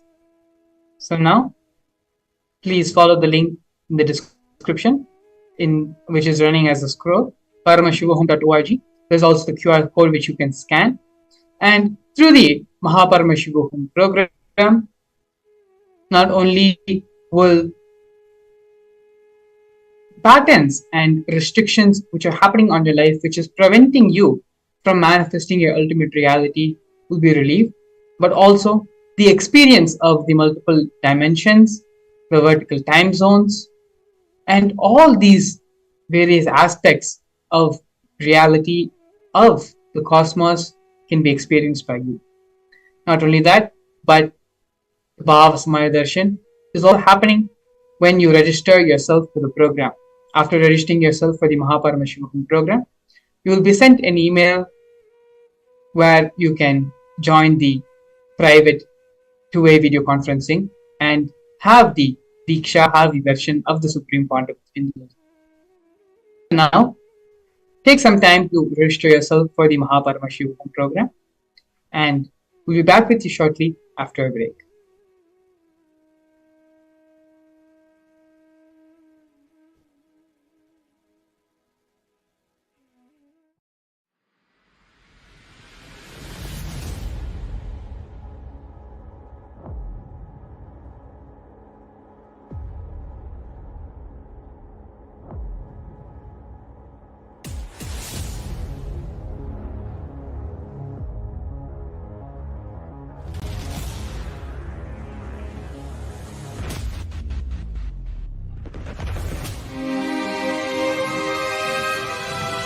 When people talk about the universe, they usually mean the vast expanse of space, billions of light years across.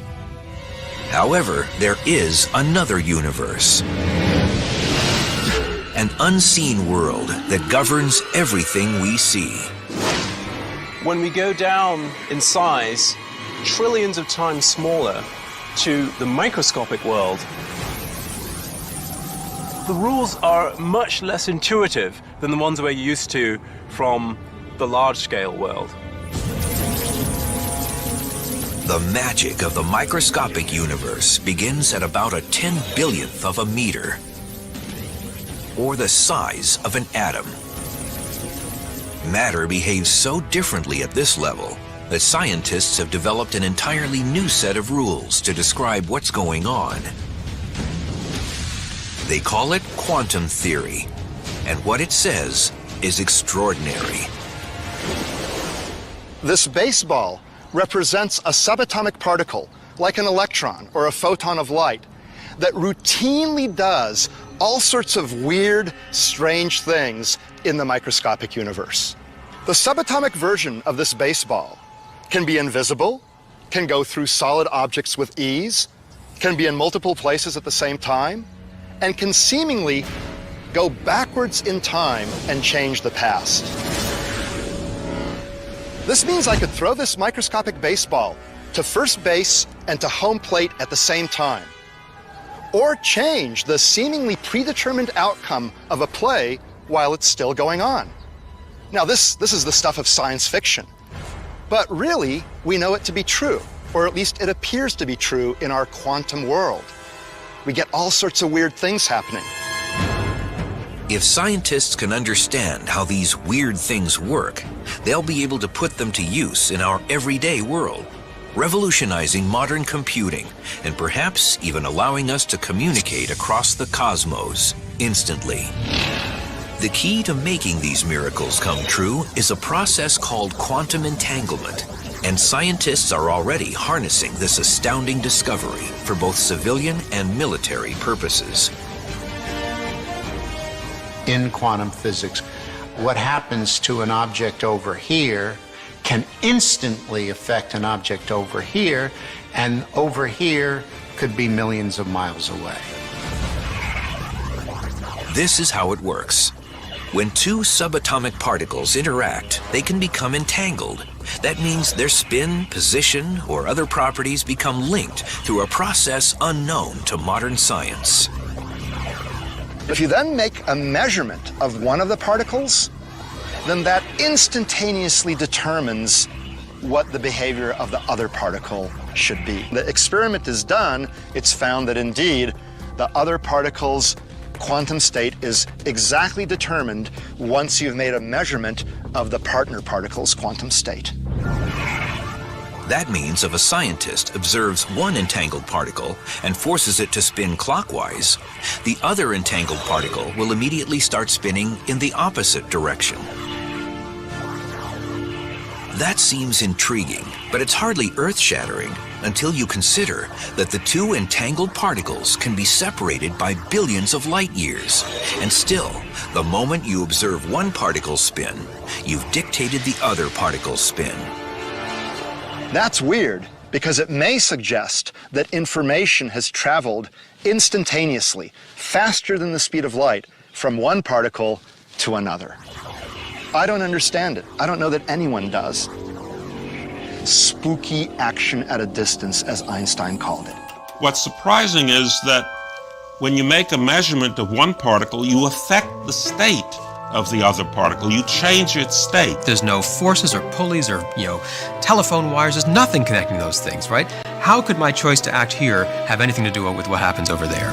So there's no way they can communicate with each other. So it is completely bizarre.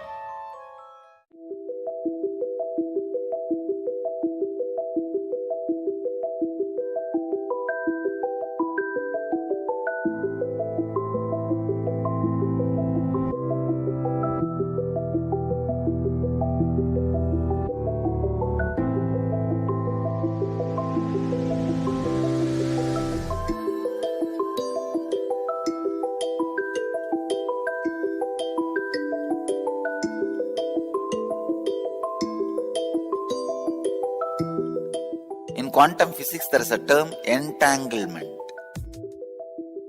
Means, when one energy source entangles with another, they interfere with each other. This interference can be highly positive and transformative and harmonious. Entanglement directly affects human beings. When you come in my breathing space, this is what happens. Your mind gets entangled with my no mind.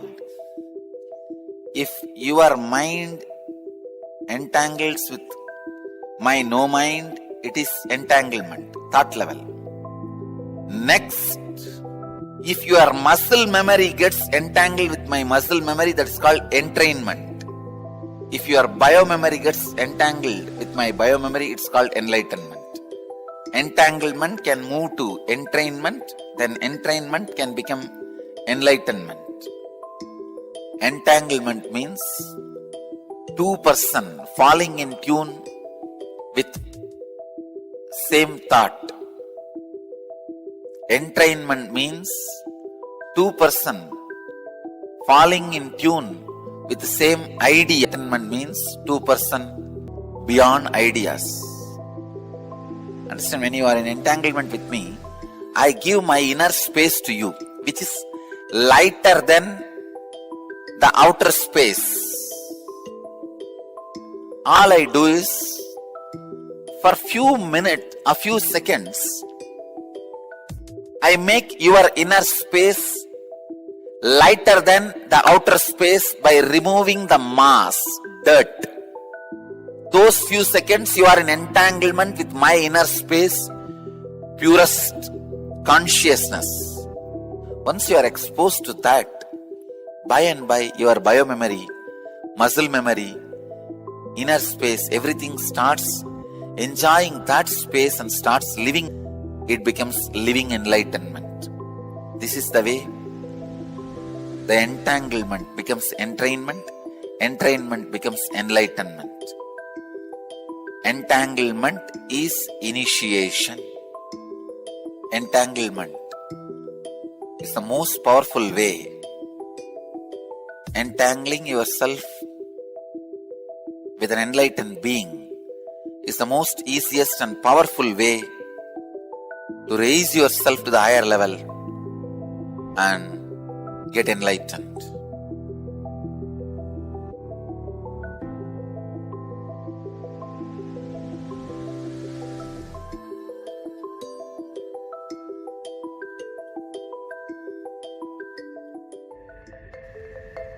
If somebody is swimming in the ocean, you stand and watch.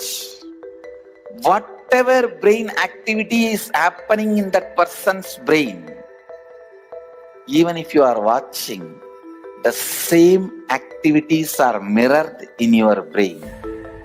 Meaning the same kind of electric and neurotic impulses are activated in your brain. Now you know why just by gazing into my eyes, you are in the space of completion. I am swimming in the ocean of consciousness in the space of completion. So naturally, you are absorbed in total absorption.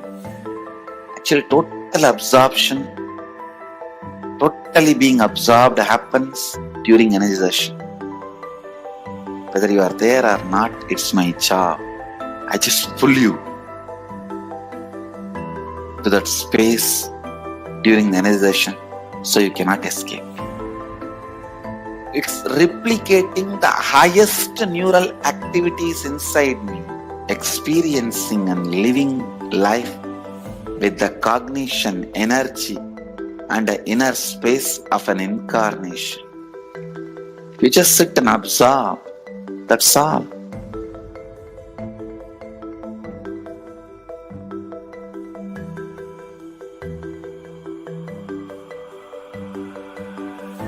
The Shaktini Pata is the word for quantum entanglement. If I have to roughly translate, Sadashiva uses the word Shaktinipada.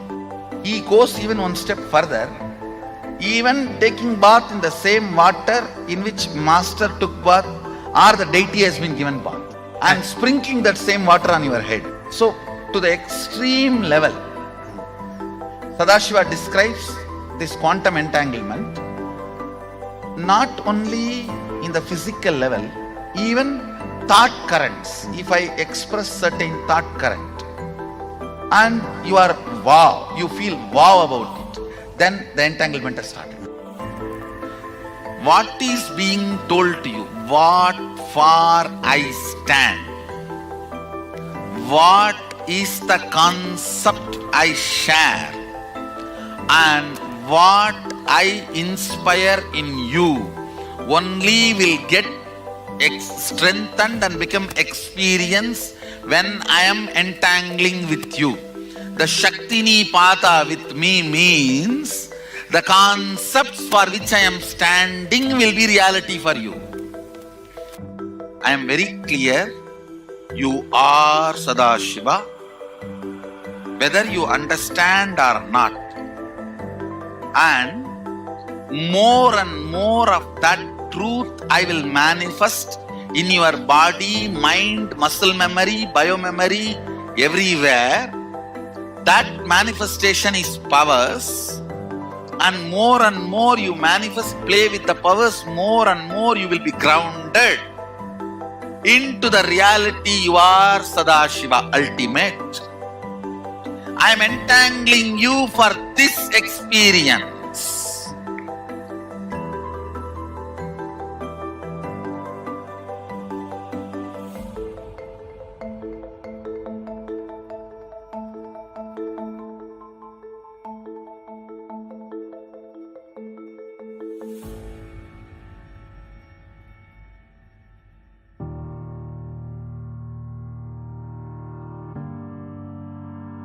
It is a pure spiritual process. The basis of the Shaktinipada itself is oneness, Sadashivatva, Shivoham. That is the basic understanding from where the Shaktinipada, the entanglement starts. So, in few days, more and more they start getting entangled with this truth. The more and more powers manifest. When they manifest the powers, they get more and more entangled with the original truth. Actually, powers are side effects of the entanglement with the original truth.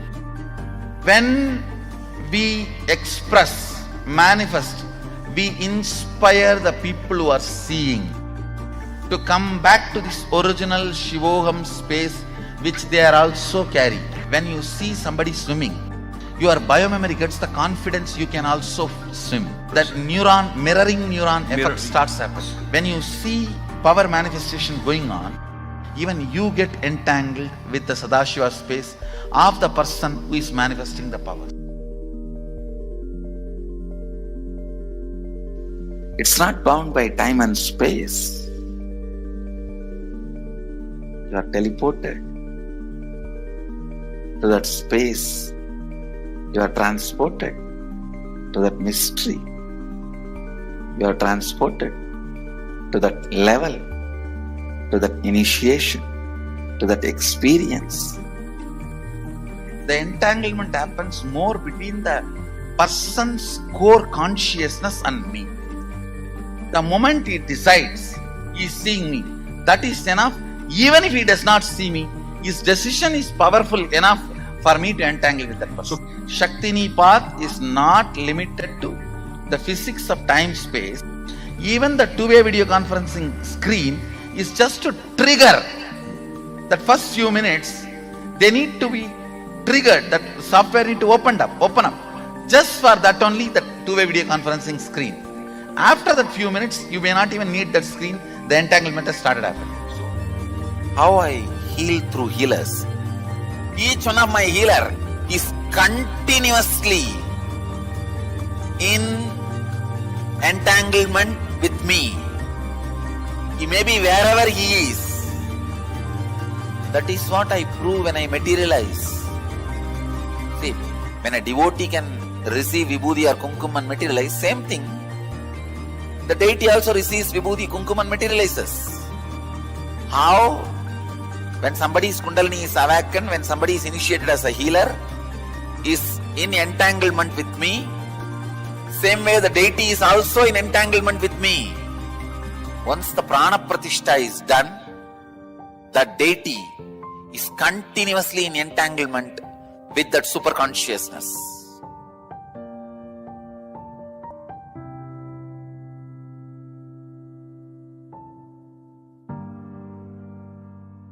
I can give you a simple technique to have entanglement with me. Just morning, sit in the satsang, that's all. Every day morning satsang itself is entanglement with me. If you are in the entanglement level, just physical healing happens. If you are in the entrainment level, means muscle memory, doing what I am saying, the transformation happens. If you are in the enlightenment level, just melting,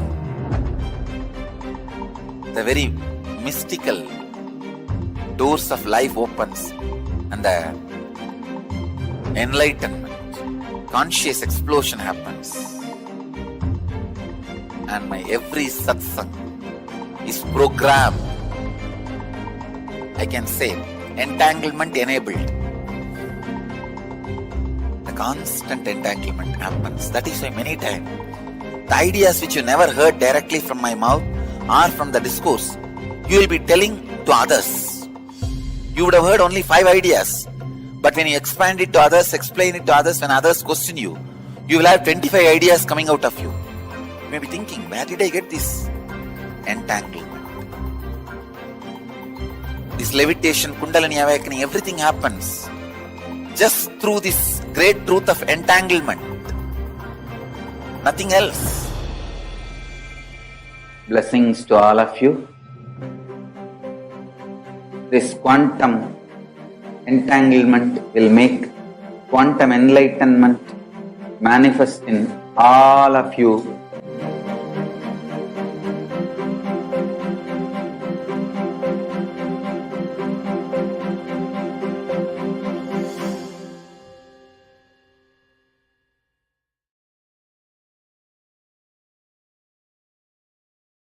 Whatever you think as your strength, like how much cash you have, how much gold you have, how much money you have in the bank, what all properties you have, your secret passwords, passcodes, your strength secrets, you will tell only to your son or your daughter to whom you are going to give your inheritance.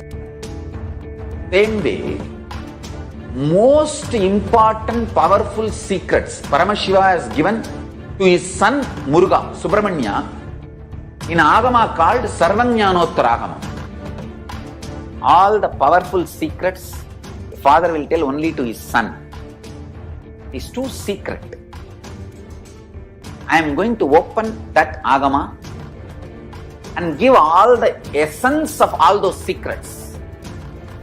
Secrets of Charyapada lifestyle, secrets of Kriyapada, secrets of Yogapada, and secrets of Jnanapada. I am not only going to teach you, I am going to give you exactly what Paramashiva gave it to Subramanya. Because Paramashiva himself is manifesting through this being now, giving you all exactly what was given to Subramanya. Nothing is required from your side. Just sit like innocent Subramanya, Muruga at the feet of Paramashiva. I assure you, whatever was given to Subramanya, the whole life will be given to you now. Not just words, teachings, not even just experience, life itself. I am talking to each one of you sitting in your room. I will make you all Subramanya.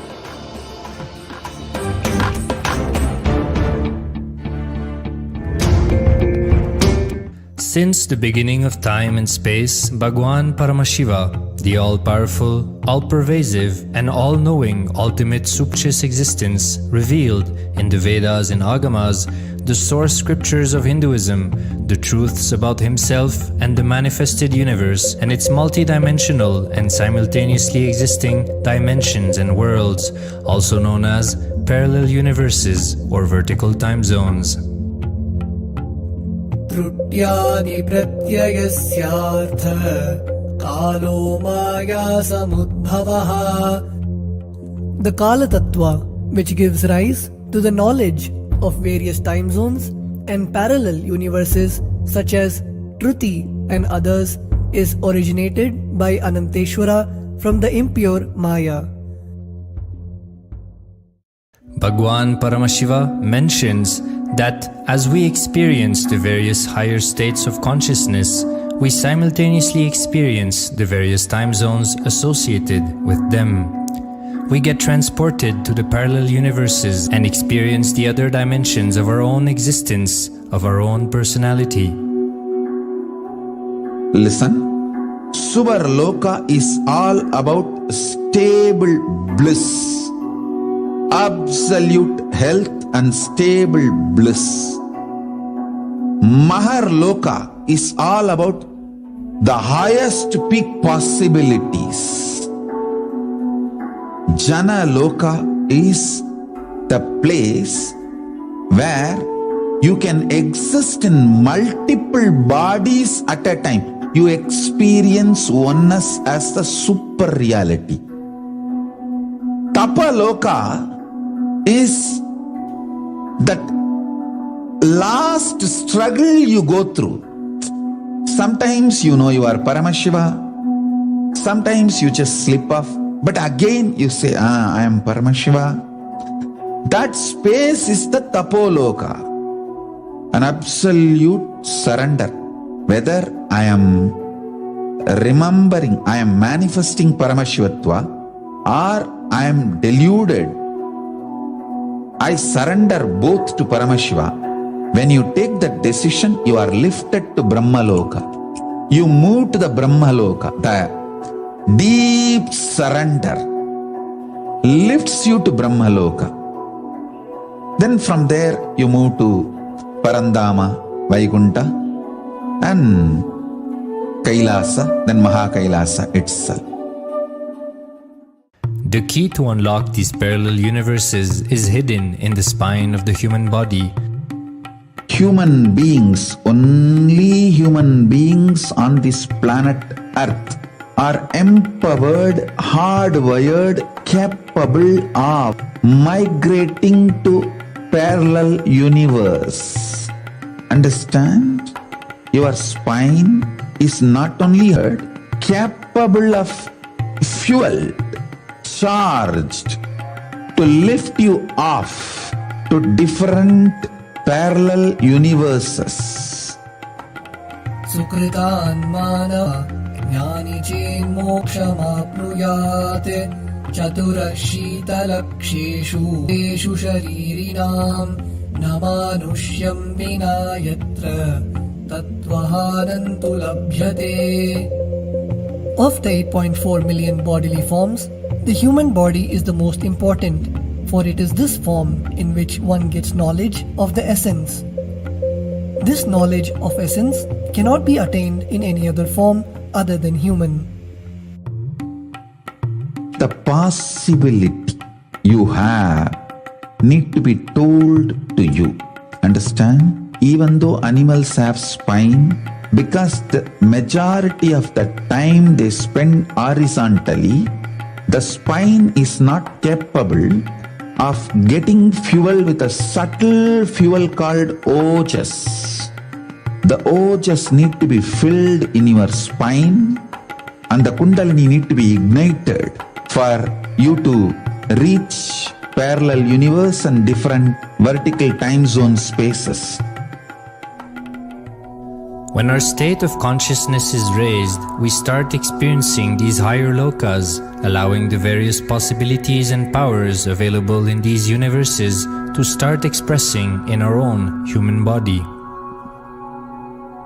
Recently, scientists have discovered that the human body, particularly in the brain, naturally produces light in the form of biophotons, and that when our state of consciousness is lifted, the brain moves from producing a normal 20 photons of light per centimeter square per second to more than 100,000 photons of light per second. That shows us that as we start to experience higher and higher states of consciousness, we start to produce huge amount of light, which is directly proportional and translatable to the amount of possibilities and powers that start to manifest on this plane, as well as the freedom from pains and sufferings experienced by beings in lower states of consciousness. These higher lokas gives you various possibilities, powers. Imagine, visualize you going to a different country where the electronic gadgets are easily, freely available. So naturally, everything you can gain through the electronic gadgets will be available to you freely. Same way, Kamadhenu, Karpagavriksha, Parijata, all these are like different possibilities available in different lokas. Please understand, a permanent, irreversible power manifestation from the upper lokas is possible. Once these possibilities and powers start to express in the human body on the Bhuloka, our present plane, we reach a point of no return, where the cognitive shift which happens in us about who we are and what is the reality hidden behind this perceivable world frees us from the deluded ideas we have about ourselves and the life in the cosmos. The moment your consciousness is empowered to access and to exist in the parallel universe, no force in this Bhuloka, planet Earth, can torture you, abuse you, suffocate you. It is irreversible, permanent enlightenment, irreversible, permanent empowerment. In the source scriptures of Hinduism, the Vedas and Agamas, Bhagwan Paramashiva reveals about the importance of being initiated by a guru who is fit of giving initiation for us to raise into the various states of consciousness and experience the higher time zones.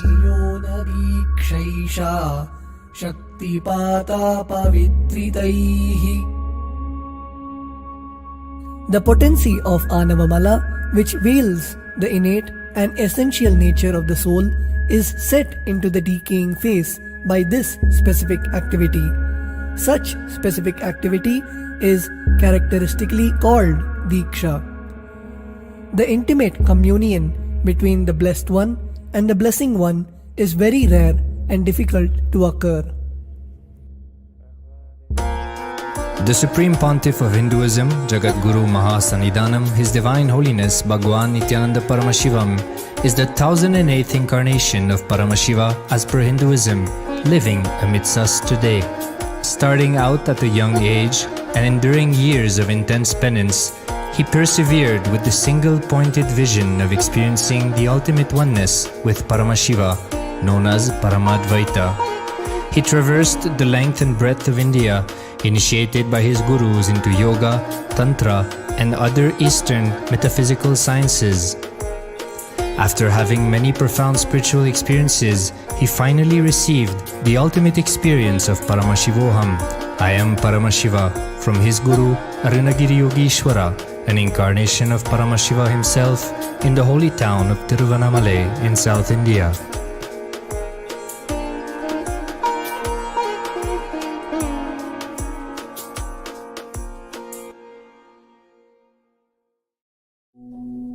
The brain is the body's most complex organ, containing more than 100 billion neurons, each of them in chemical and electrical conversation with up to 10,000 other neurons. Its sheer capacity to process the various happenings of life is astonishing.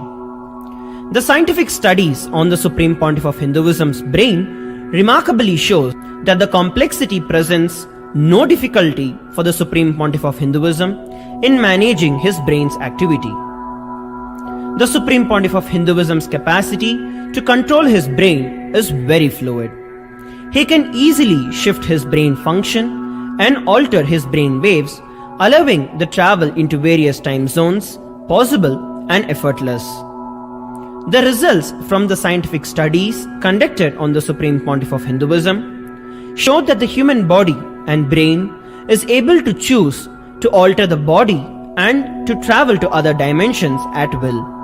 The possibility for people to experience the healing capabilities as well as the higher states of consciousness is an event of immense benefit for humankind. The science of altering the rates and progression of many physical diseases, mental instabilities, and ultimately the superconscious breakthrough has now been made available and achievable for today's humanity. The Supreme Pontiff of Hinduism is a bridge between the visible and the invisible. He is also a bridge between the age-old world of mysticism and the modern world of science and discovery. As brain research continues on a widespread basis, and as we appropriately bring the phenomena of mysticism into the realm of science for further study, we are taking strides on the path of physical and mental health as well as superconsciousness. I'm going to empower, enlighten each and every one of you with the fuel and energy of the parallel universe. It can make you tireless forever. It can just kill the boredom once and for all in your life. It can just make you manifest third eye power right now. You may experience intense levitation right now. You may experience absolute flexibility of the body and complete detoxification, a complete healing right now. There can be multiple possibilities. I'll infuse this intense supernal effulgence, DNA, Tejas, Ojas, Kundalini Shakti into your spine to consciously lift you to Mahakailasa.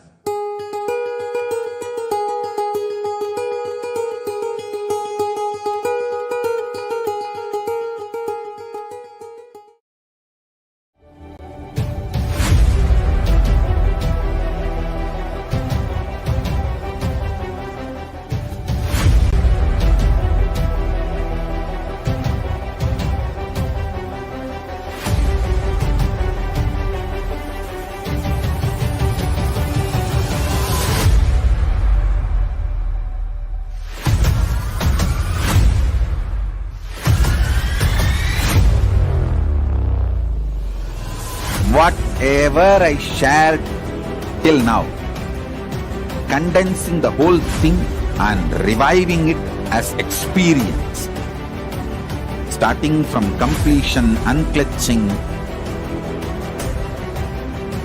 power manifestation, the states of consciousness and the planes, multiple planes, everything.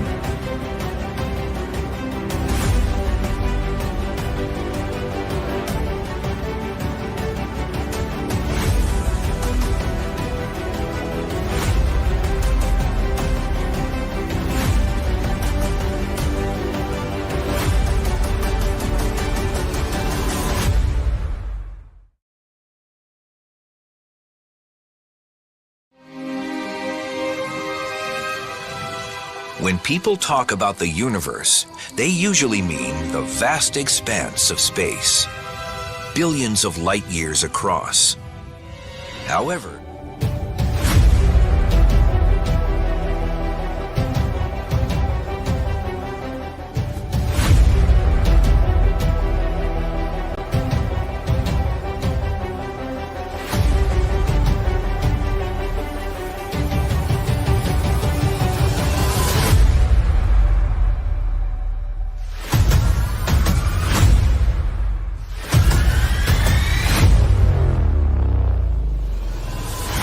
whatever I shared till now, condensing the whole thing and reviving it as experience, starting from completion, unclutching, power manifestation, the states of consciousness, and the planes, multiple planes, everything.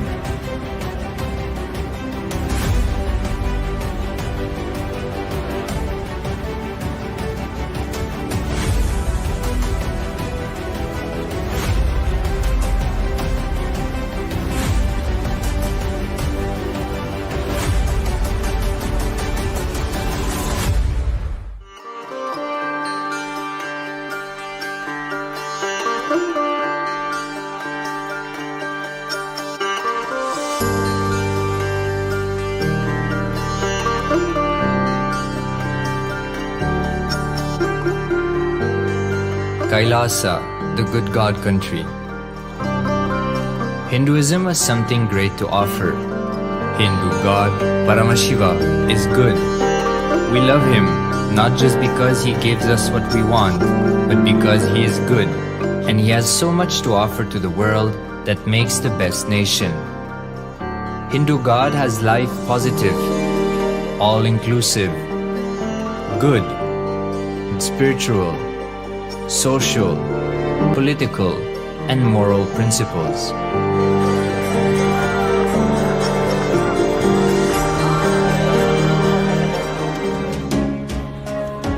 Hindu principles are guaranteed solutions for all the major problems of humanity: resettlement, violence and lawfare, impoverishment, environmental footprint, pandemic and biowar, disputes, feminist movement, women's rights, child rights, minority rights, linguistic rights, human rights. Because Hinduism has the best to offer to the world, Kailasa, standing tall since 1994 for the grand narrative of Hinduism, is the good God's country. Founder of Kailasa, Paramashiva, and his 1008th incarnation, the Supreme Pontiff of Hinduism, Jagadguru Mahasanidhanam, His Divine Holiness, Bhagwan Nithyananda Paramashivam, is the reviver of Kailasa, the enlightened civilization, the greatest Hindu nation.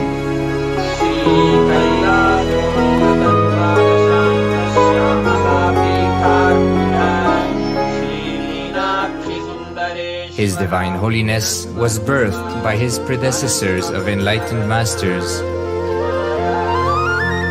great rishis, munis, siddhas, who predicted and recognized His Divine Holiness, Bhagwan Nithyananda Paramashivam, as an incarnation of Paramashiva, as per the science of incarnation described in Hinduism.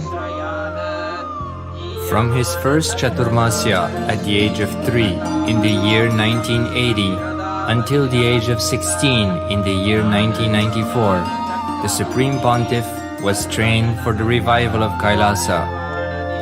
He began reviving Kailasa from the age of 16 after the coronation on the 25th May 1994.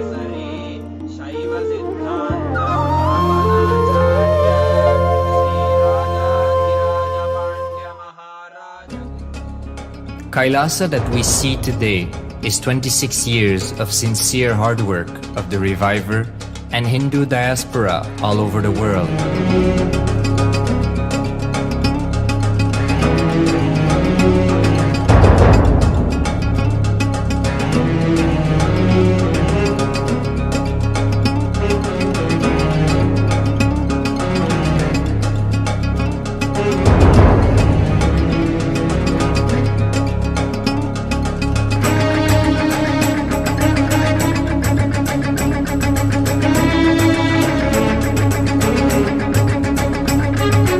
Kailasa has a potential population of 2 billion Hindus worldwide, with over 100 million applications to its citizenship already applied.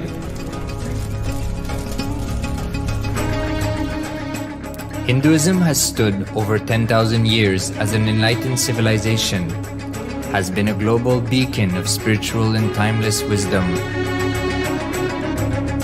technology, and culture.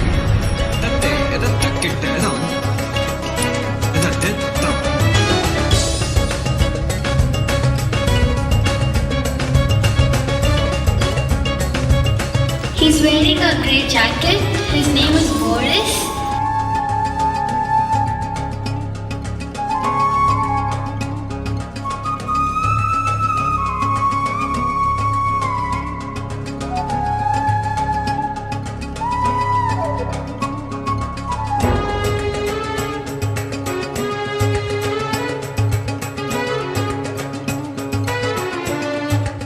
The world's ancient civilization produced more than 40% of the world's GDP.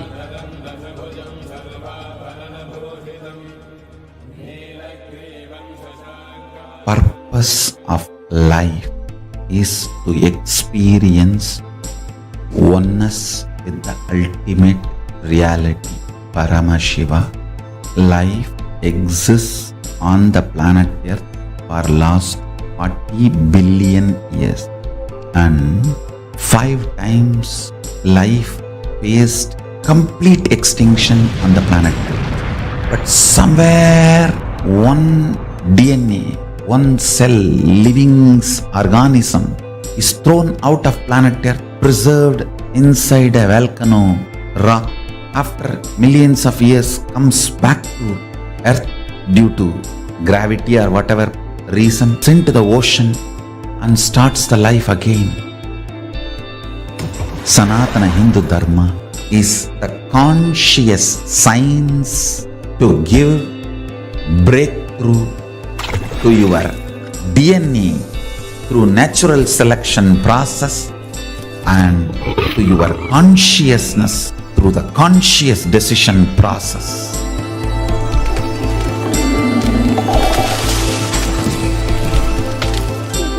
Sanatana Hindu Dharma is a sacred spiritual science. It is not bunch of do's and don'ts. No. Please understand, it is the revelations of sacred truths, cosmic truths, powerful cognition. It is still alive, that science is available, time-tested, foolproof. This science of living enlightenment is the complete solution for all the problems individual or society or modern day humanity is facing. Then you will understand all the problems of the modern day humanity. Sanatana Hindu Dharma is solution. Whether the terrorism or climate change, natural calamities or man-made calamities, for all the problems humanity is facing, the only solution is science of living enlightenment, revealed by Paramashiva from the Vedagamas in the modern day through this body. I am a Hindu revivalist, not by any revolution, but by evolution and setting model communities. Understand? Kailasa is reviving the ancient Hindu enlightened civilization. Paramashiva manifested this Kailasa Mandala, the enlightenment ecosystem and the lifestyle. I am going to revive this whole enlightenment ecosystem, Kailasa, by creating a model Kailasas all over the world. I will work sincerely and revive this spiritual science, which is the core for enlightenment ecosystem, making you all manifest the state, space, powers, being, superconsciousness and Kailasa of Paramashiva, and making all of us manifest Paramashivam. In a world ravaged by war, ecological destruction, hatred and division, Kailasa stands as a bold vision of human potential, coexistence, organic living, and alignment with nature.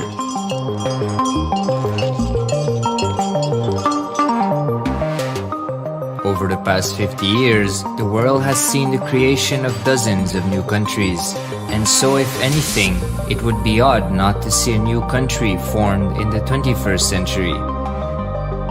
Without the protection of political legitimacy, there is an imminent danger that the great tenets, scriptures, and science of creating an enlightened civilization, which spanned 56 states, 200 kingdoms, 1700 samsthanas, and 10,000 sampradayas, will be forever lost to humanity. The Hindu diaspora are highly successful around the world. They formed the dispossessed diaspora who has been driven to other countries because they are unable to practice their religion authentically in their own country. They have flourished in countries where they have been allowed to settle with religious freedom. For example, in the United States, Hindus are the most educated and highest earning community, with 77% of them holding a bachelor's degree and 48% having an income of $100,000 or more. Although they are only 1% of the population, Hindus have launched 13.5% of the startups in the USA. They hold leadership, technical and creative positions in companies such as Microsoft, Google, Facebook, etc. This success has been repeated around the world, in the UK, Canada, Australia, etc. James Kirkup, in his 2015 Telegraph article says, British Indians are not just the most successful immigrant group in this country's recent history, but the most successful group of people, full stop. He continues, more extraordinary than the rise in numbers is how it has taken place so harmoniously and profitably for this country and those in it.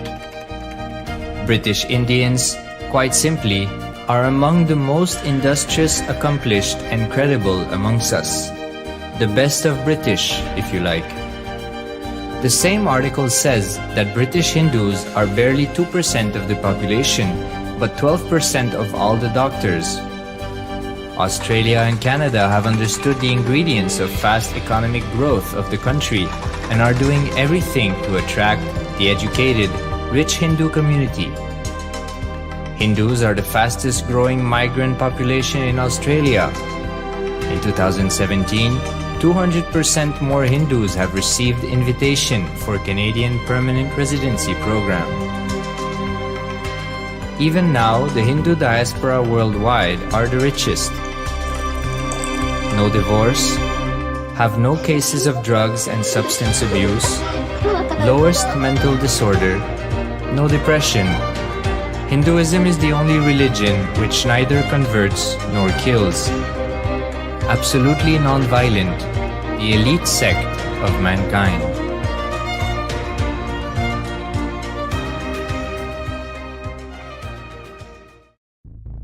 Because the Hindu diaspora worldwide and the Supreme Pontiff are successful in spreading their spiritual Hindu message of openness and inclusiveness against the forces of hatred and exclusivity, they have become the victims of relentless attacks by multi-armed apparatus of state power.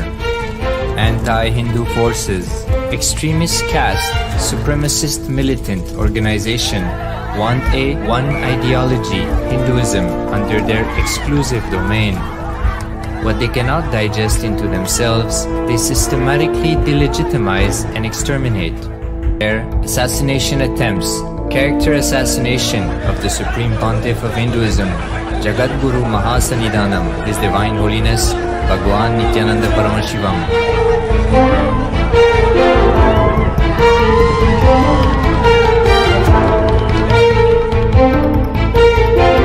Attempted assassination and assassinated Kailashans.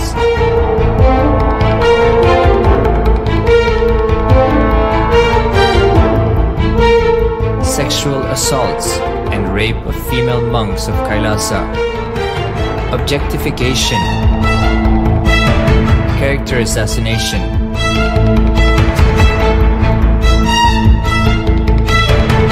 State-funded child abuse and sexual abuse on the children of Kailasa. Then I told I don't want to see a picture. Then I told I don't want to see a picture.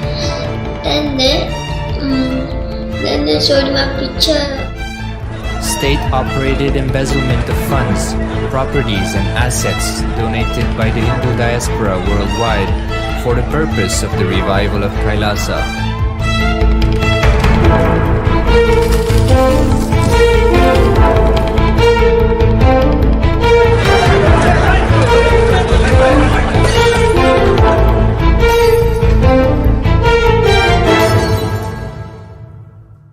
Since 1994 up to until now.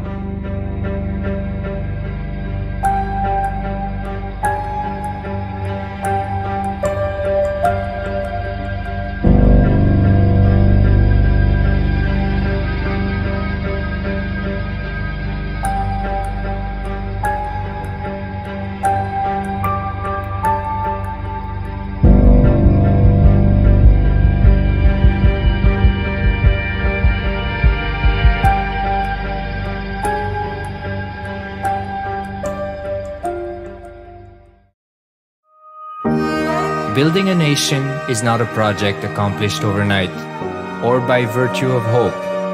Kailasa is the manifestation of 26 years of sincere hard work, sacrifices, integrity of the Supreme Pontiff of Hinduism, Jagadguru Mahasannidhanam, His Divine Holiness Bhagwan Nithyananda Paramashivam, and the Hindu diaspora worldwide for the past 26 years for the enlightenment of humanity.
Understand, literally last 39 years from the age of 5, whatever Paramashiva manifested through teaching, speaking, writing, every way, conducting and presenting it to you all as experientially in these 21 days through this Jnana Charya, Jnana Kriya, Jnana Yoga, Jnana is Mahaparamashivoham. Lifestyle for just Paramashiva. Rituals to be just Paramashiva. Yoga for just being Paramashiva. Jnana just Paramashiva. This Paramashivoham is like literally the ultimate journey in a most safest way.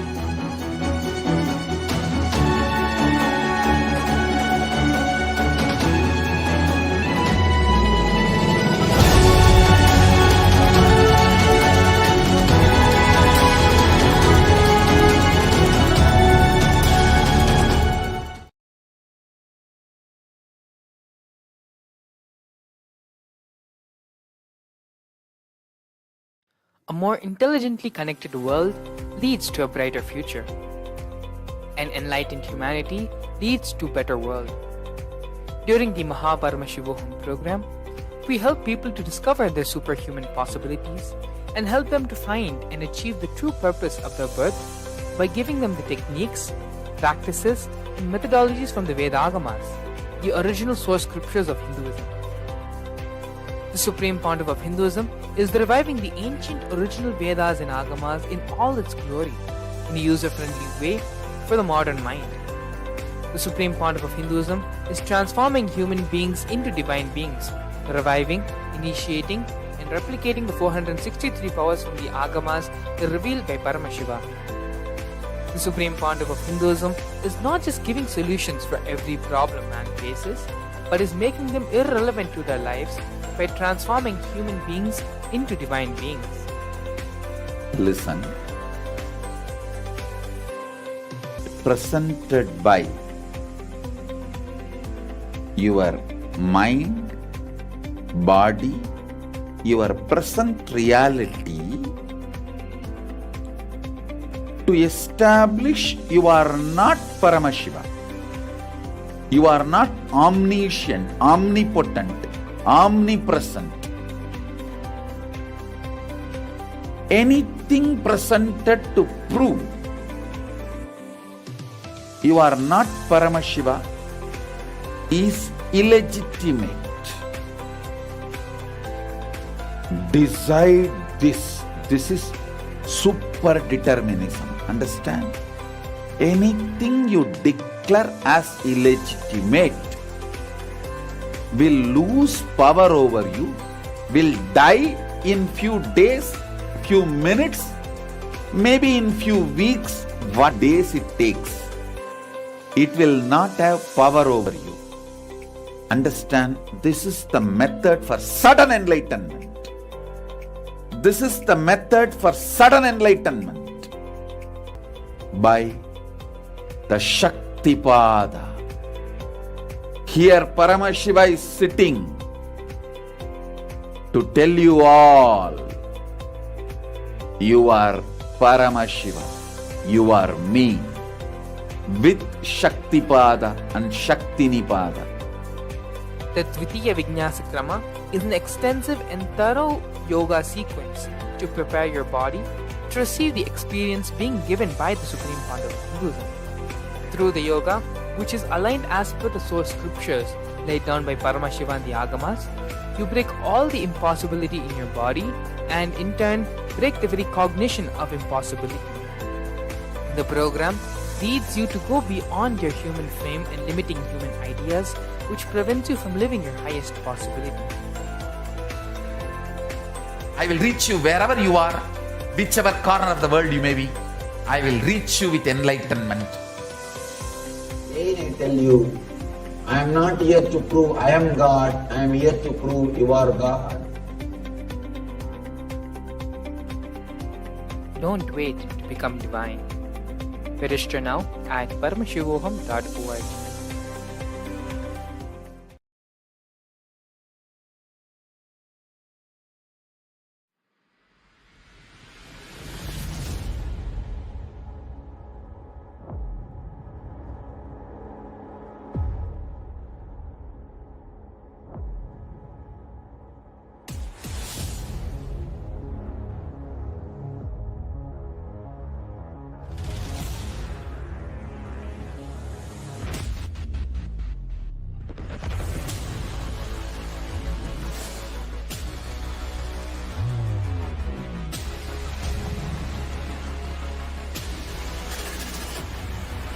you will become Paramashivam.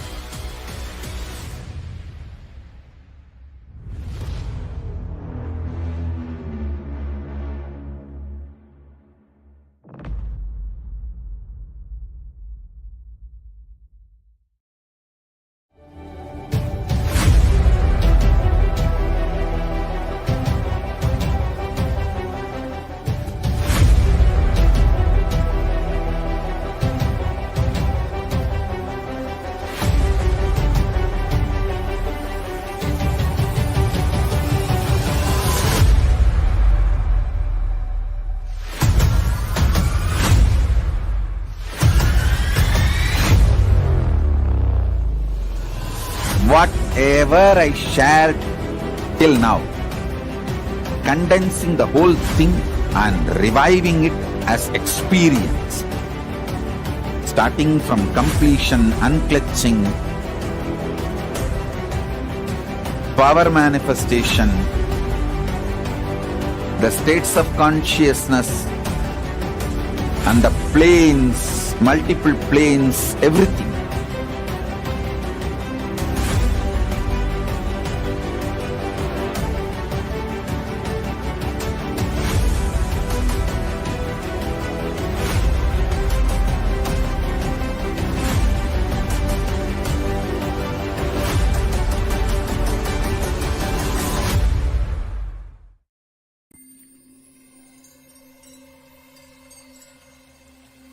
I welcome you all with my love and respect.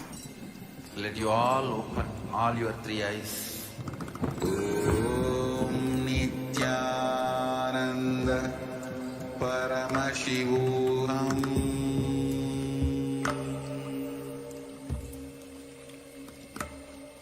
Om Nithyananda Paramashivam.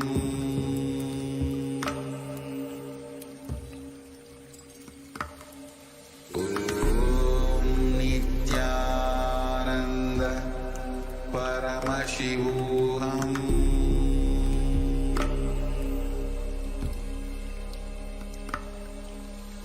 Om Nithyananda Paramashivam. Om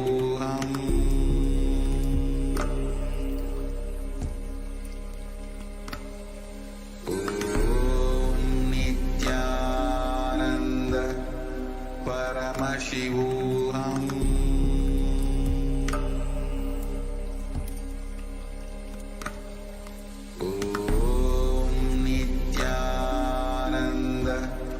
Paramashivam.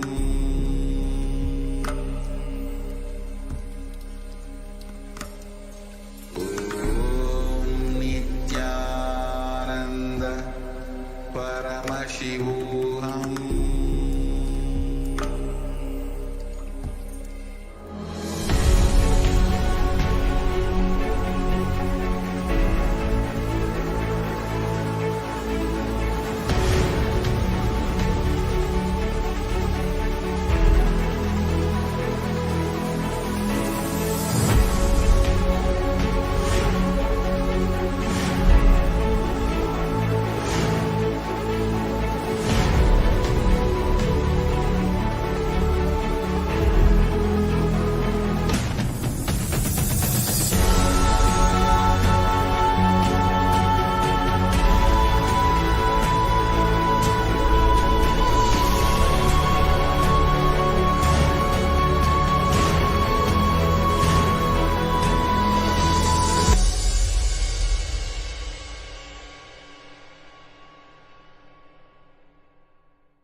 Understand?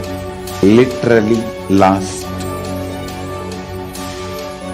39 years from the age of 5, whatever Paramashiva manifested through teaching, speaking, writing, every way,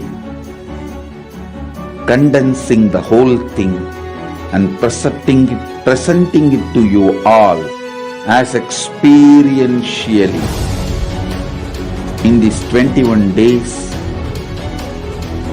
through this Jnana Charya, Jnana Kriya, Jnana Yoga, Jnana is Mahaparamashivoham. Lifestyle for just Paramashiva.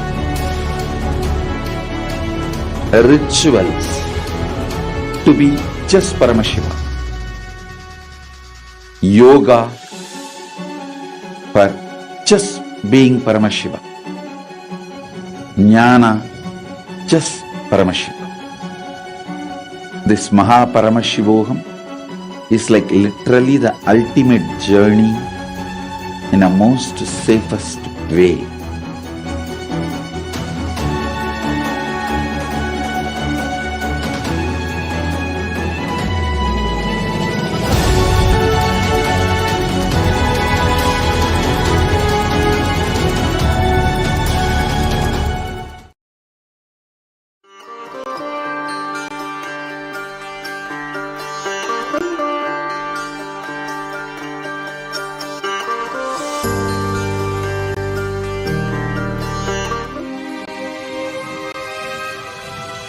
When people talk about the universe, they usually mean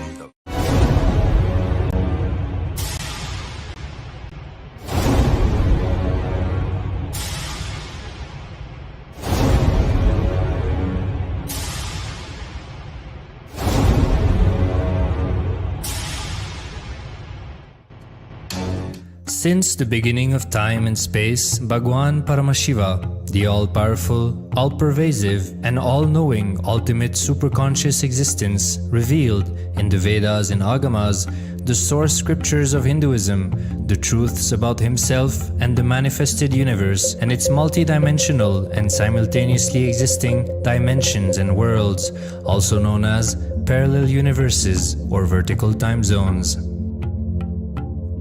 त्रुट्यादिप्रत्ययस्यार्थ कालो माया samudbhavah. The Kala Tattva, which gives rise to the knowledge of various time zones and parallel universes such as Truti and others, is originated by Ananteshwara from the impure Maya. Bhagwan Paramashiva mentions that as we experience the various higher states of consciousness, we simultaneously experience the various time zones associated with them. We get transported to the parallel universes and experience the other dimensions of our own existence, of our own personality. Listen, Subarloka is all about stable bliss, absolute health and stable bliss. Maharloka is all about the highest peak possibilities. Jana Loka is the place where you can exist in multiple bodies at a time. You experience oneness as the super reality. Tapaloka is that last struggle you go through. Sometimes you know you are Paramashiva, sometimes you just slip off, but again you say, I am Paramashiva. That space is the Tapoloka, an absolute surrender. Whether I am remembering, I am manifesting Paramashivatva, or I am deluded, I surrender both to Paramashiva. That decision, you are lifted to Brahmaloka. You move to the Brahmaloka. The deep surrender lifts you to Brahmaloka. Then from there you move to Parandama, Vaikunta, and Kailasa than Mahakailasa itself. The key to unlock these parallel universes is hidden in the spine of the human body. Beings, only human beings on this planet Earth. It's just amazingly enjoying the breathing space of the avatar. Nothing else on planet Earth like that. Power manifesting, oh my God, I was able to move the water bottle, the whole water bottle on my tablet right across. I shrunk the cart, it cannot even close the cart bottle.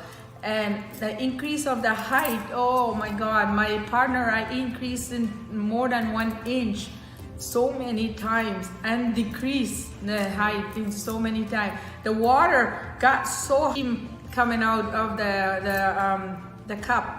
It was so hot. So many power manifesting. Swamiji initiated us into 108 different power manifesting.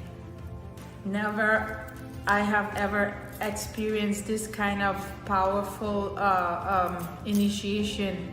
Amazing. I took Vishesha Diksha level 2 and Swamiji gave me this Atmalinga, 24 karat. I have the yantra here. This is my own personal Atmalinga given to me from Swamiji that I do Shiva Puja on every day. And I have oneness with this Atmalinga. And I talk to my Atmalinga and my Atmalinga gives me all these answers and any question I have or anything I talk to my Atmalinga, I get my answers. And Swamiji is the only one gives these Atmalinga. Everyone should have their own Atmalinga because this is personalized for everyone. So you get your own Atma. This is your Atma and that's your Linga. So everyone deserves to have their own Atmalinga to do Shiva Puja daily. After MSS, my life has transformed so much. I am able to body scan, third eye reading, healing. Amazing. My healing to others are just by my third eye. I don't even have to use Atmalinga anymore. Like for example, today I had 2 people, they feel the energy and the healing instantly. And I always wanted to do remote body scanning and healing. Swamiji has blessed me with that. He told me in gold and silver. And that is exactly what I am experiencing. My healing is like in gold and silver.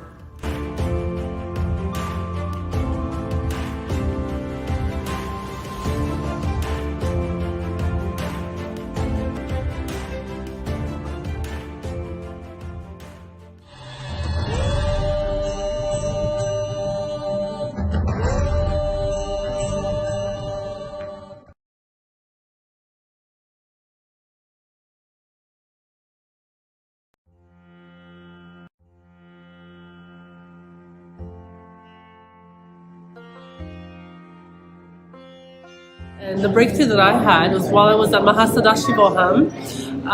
I was wanting to be able to sit and manifest, but I felt impatient and I felt like it wasn't happening. Although I was manifesting other powers, but some of them seemed more difficult than others. So what I did was I decided to change my mind or change my cognition in order to have a breakthrough. So I put the idea that I feel I'm not able to sit and manifest until it happens. I put that on my crown chakra and I gave it the gaze of my third eye until I had a click.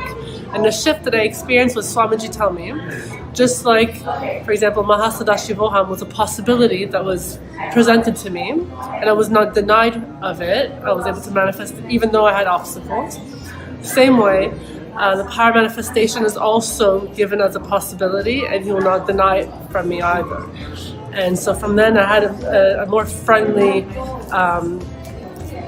look towards power manifestation, and it happened ever so beautifully with the space of oneness.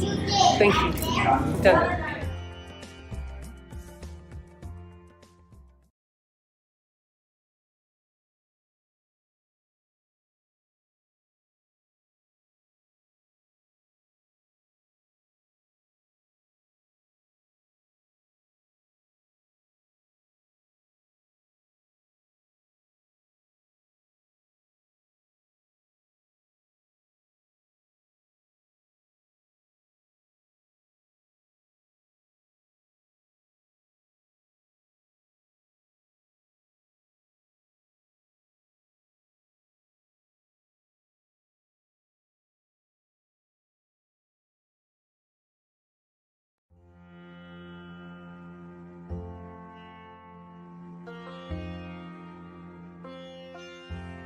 And so I just finished the manifesting fortune into our lives.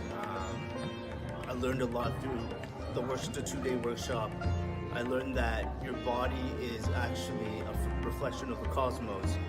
And if you neglect anything in your body in terms of health, that directly affects what you can attract in the physical world in terms of fortune, which is not just currency, wealth, or health. There's more depth to it. And also, the monk that showed me around the temple actually taught me a lot about Hinduism, the culture, and consciousness.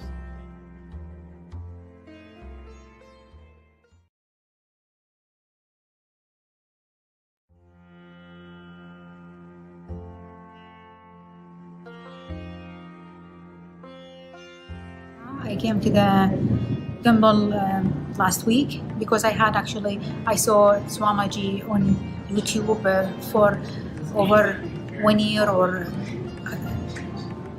I guess actually it was more than that. And I asked him a lot of questions, and I was so happy to find out he has a temple actually in Toronto. So I searched for it. I asked to come, and they welcomed me. At the same day, I came actually to talk to one of the monks, and it was very, very, very nice experience. He opened the door for me. He explained for me who is Swamiji, what is the temple about, and how can I heal myself in order to heal others. And he recommends for me a few workshops.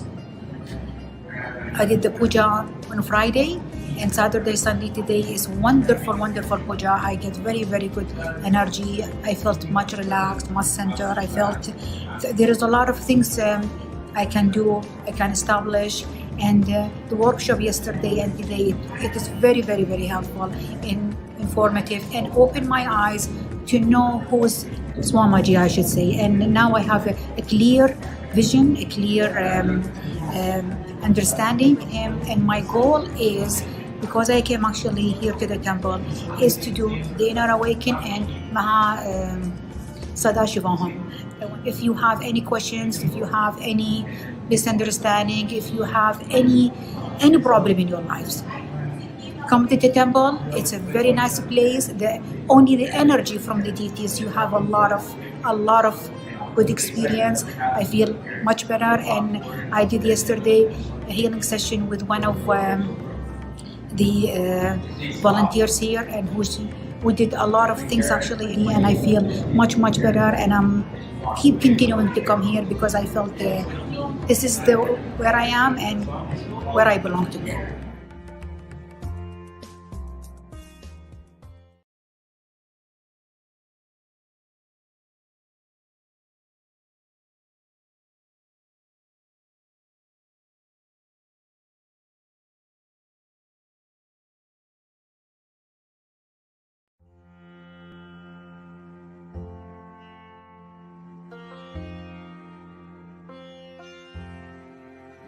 I was meditating in front of the Siddhas, and I had a great experience.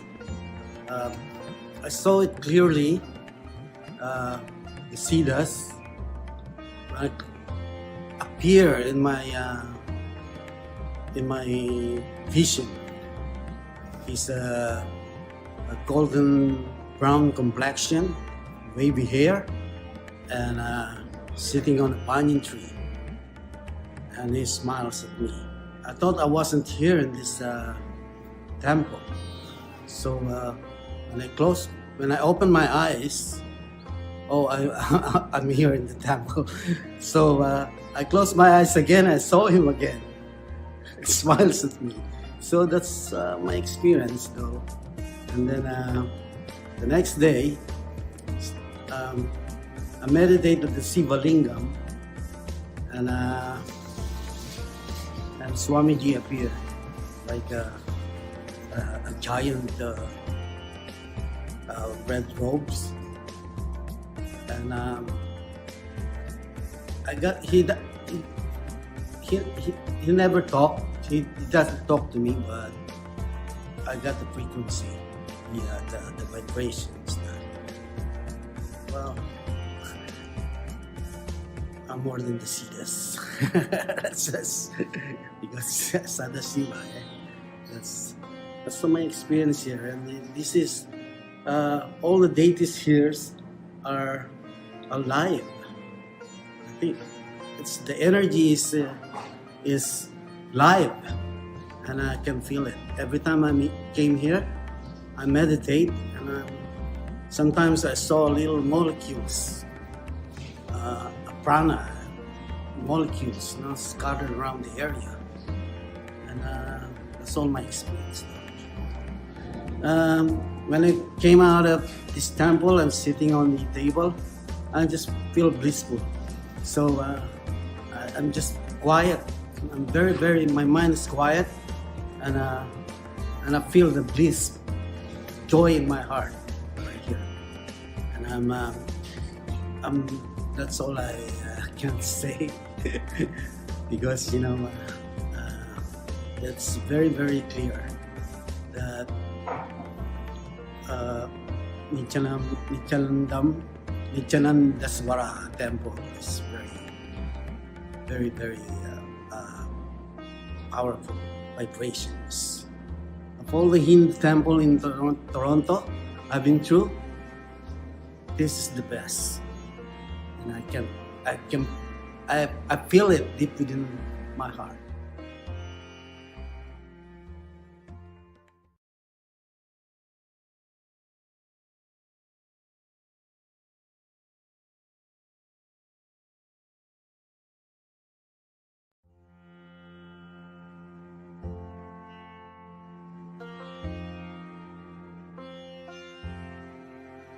In Bididi, we were playing with the power manifestation of teleportation.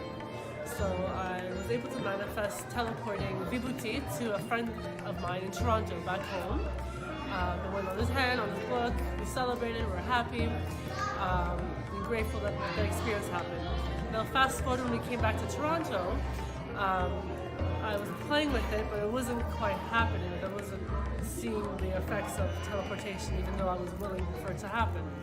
So later on, we had an assignment to do increase in height for Mahima of 21 people. So halfway through my assignment, I had about another 10, 12 people left to do. I thought, well, hey, since I'm able to increase their height, Swamiji's the one doing it anyhow. How about we start playing with teleportation again?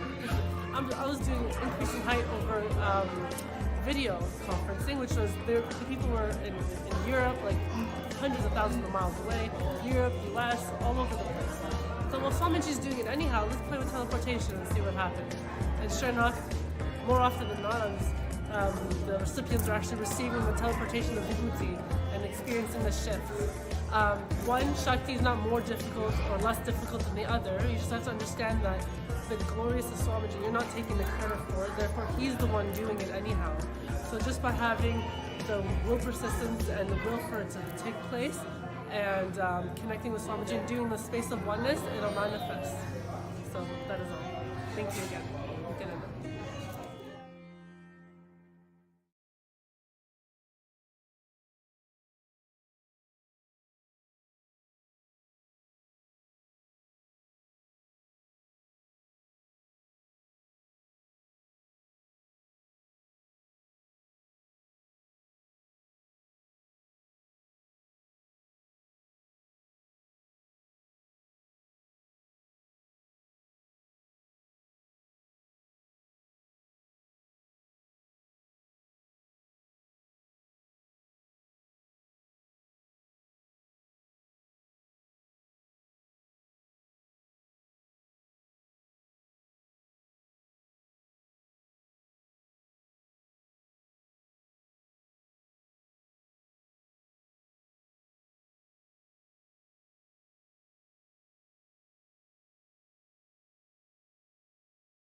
So I've been coming to the temple off and on over the last 15, 16 months or so.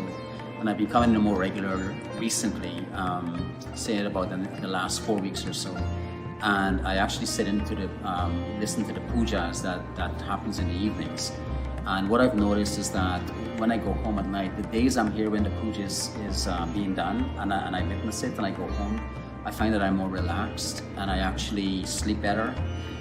When I wake up in the mornings after the night that I come here, I find that I have a lot of energy. I don't have to second guess the alarm or put it on pause. I just wake up and I get on with my morning to get prepared for work. And the interesting thing is that when I wake up, the first thing I hear in my head is the actual chanting that goes on during the puja. And I thought it was interesting because it's like a song that's stuck in your head, but it's a feel-good song. It's a song that actually makes you want to face the world, basically, and get out and do something, be productive for the day. So I thought I'd share that with everyone because this is like really exciting stuff. I'm so happy that I found this place. I've been looking for a temple for the longest time, and this is it. Thank you very much.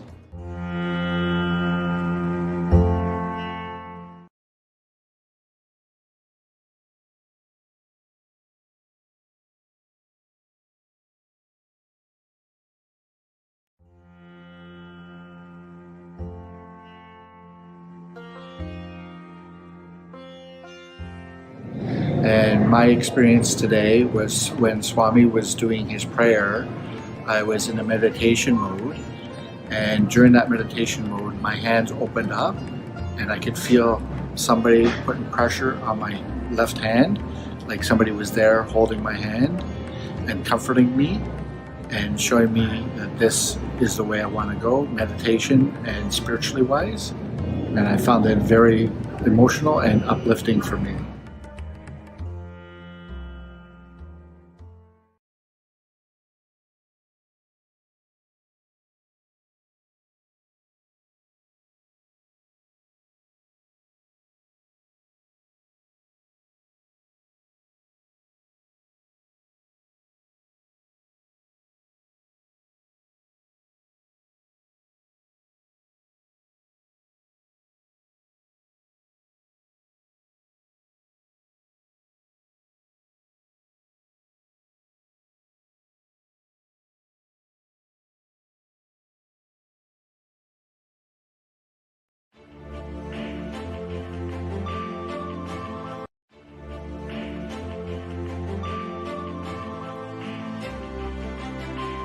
Paramashivam was the best thing I ever experienced.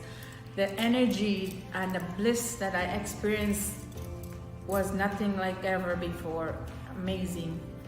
Swamiji, first day, we had 4 darshan. Can you imagine 4 darshan? We were in such high energy space. Amazing. Swamiji is too amazing. Aushadha is the most amazing experience. Putting the Aushadha on our body and going under that 21-foot linga in the Vaira Sarovar, oh my God. The experience is the ecstasy, the energy, huge. I've never experienced that kind of bliss and energy. Then the water is falling. It's like just nectar of energy in the entire body. The space that I am in after is amazing. When I go to sleep, I sleep like 2 hours. I feel like I sleep for 24 hours. We sleep like a few hours, and Aushadha process, when we go for that bath, oh my, too much energy, too much bliss. Like I am so alert and so energized. Like I can't wait for the day to get back to Swamiji program. Like I don't want to stay away. Like I don't even want to go back to the hotel. I don't feel like just sleeping. Like sleep doesn't come to me. I am so, more the day go, more I am more energized being around Swamiji. Being around Swamiji, breathing space, like it's there's no day or night. It's always bliss, just bliss. No, you don't feel day or night, you know, no time or day. It's just amazingly enjoying the breathing space of the avatar.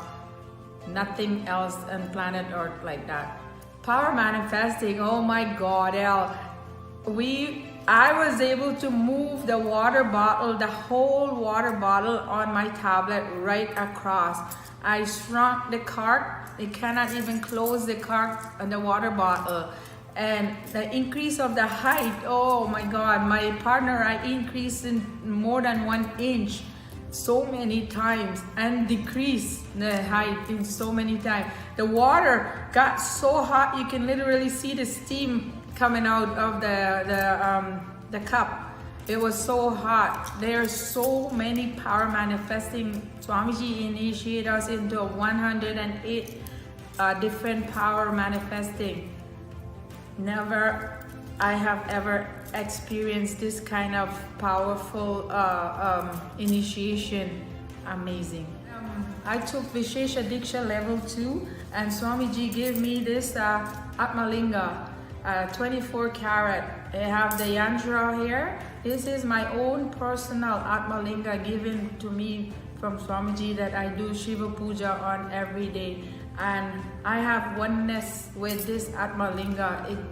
And I talk to my Linga, and my Atmalinga gives me all these answers and any question I have or anything I talk to my Atmalinga, I get my answers. And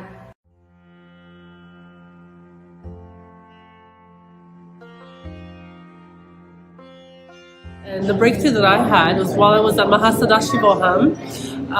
I was wanting to be able to sit and manifest, but I felt impatient and I felt like it wasn't happening. Although I was manifesting other powers, but some of them seemed more difficult than others. So what I did was I decided to change my mind or change my cognition in order to have a breakthrough. So I put the idea that I feel I'm not able to sit and manifest until it happens. I put that on my crown chakra and I gave it the gaze of my third eye until I had a click. And the shift that I experienced was Swamiji tell me, just like, for example, Mahasadashivoham was a possibility that was presented to me and I was not denied of it. I was able to manifest even though I had obstacles. Same way, the power manifestation is also given as a possibility and he will not deny it from me either. And so from then I had a more friendly, look towards power manifestation, and it happened ever so beautifully with the space of oneness. Thank you. Nithyananda.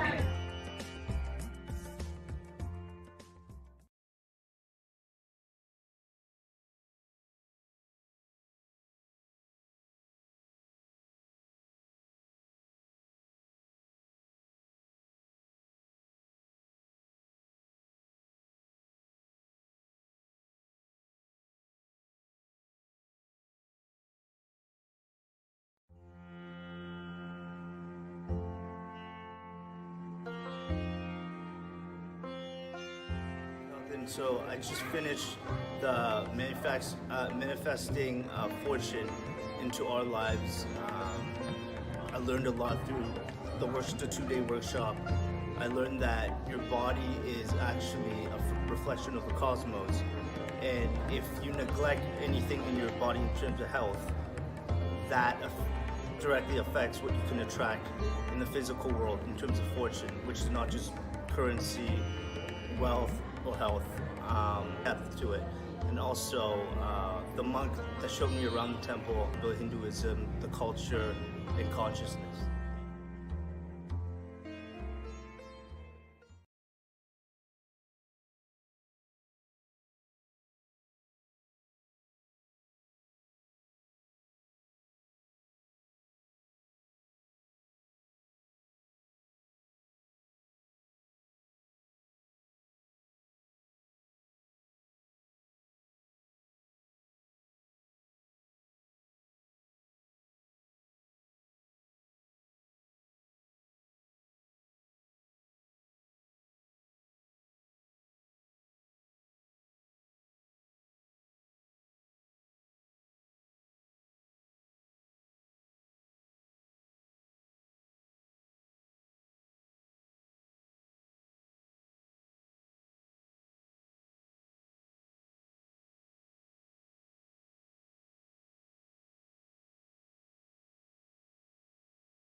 I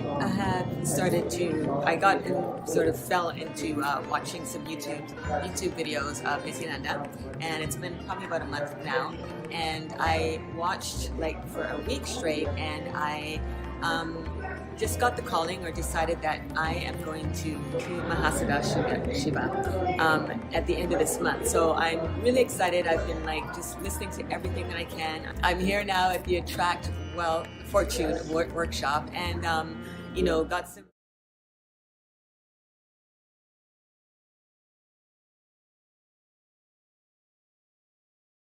Nithyananda.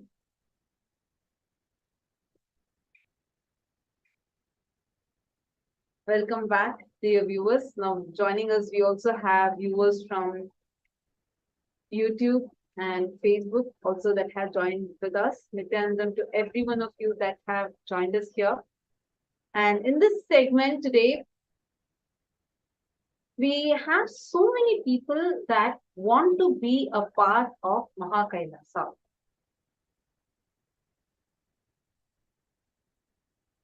Now, for some reason, you are feeling that you're stuck, you're not able to manifest it, and you're having some kind of an obstacle. So in this segment, anybody that wants to have a scanning done for yourself, you can reach out to us. You can post it either on Facebook or on YouTube. Please post it that you want to have a scanning. Immediately, the Kailashians will connect with you and get you onto the Zoom with us, where we can do the scanning for you to the third eye. Every one of you who have a strong intention to manifest Mahakailasa, at some point or the other, we all feel like, I have to become part of this happening called Mahakailasa, and I cannot afford to miss it.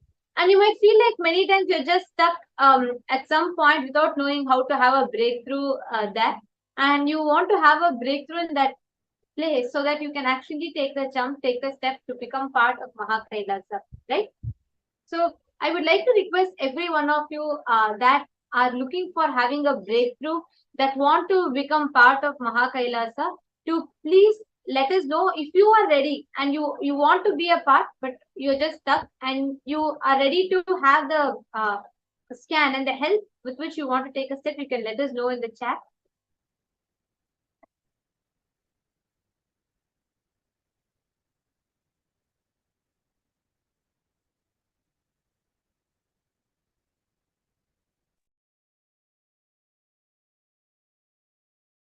Yes.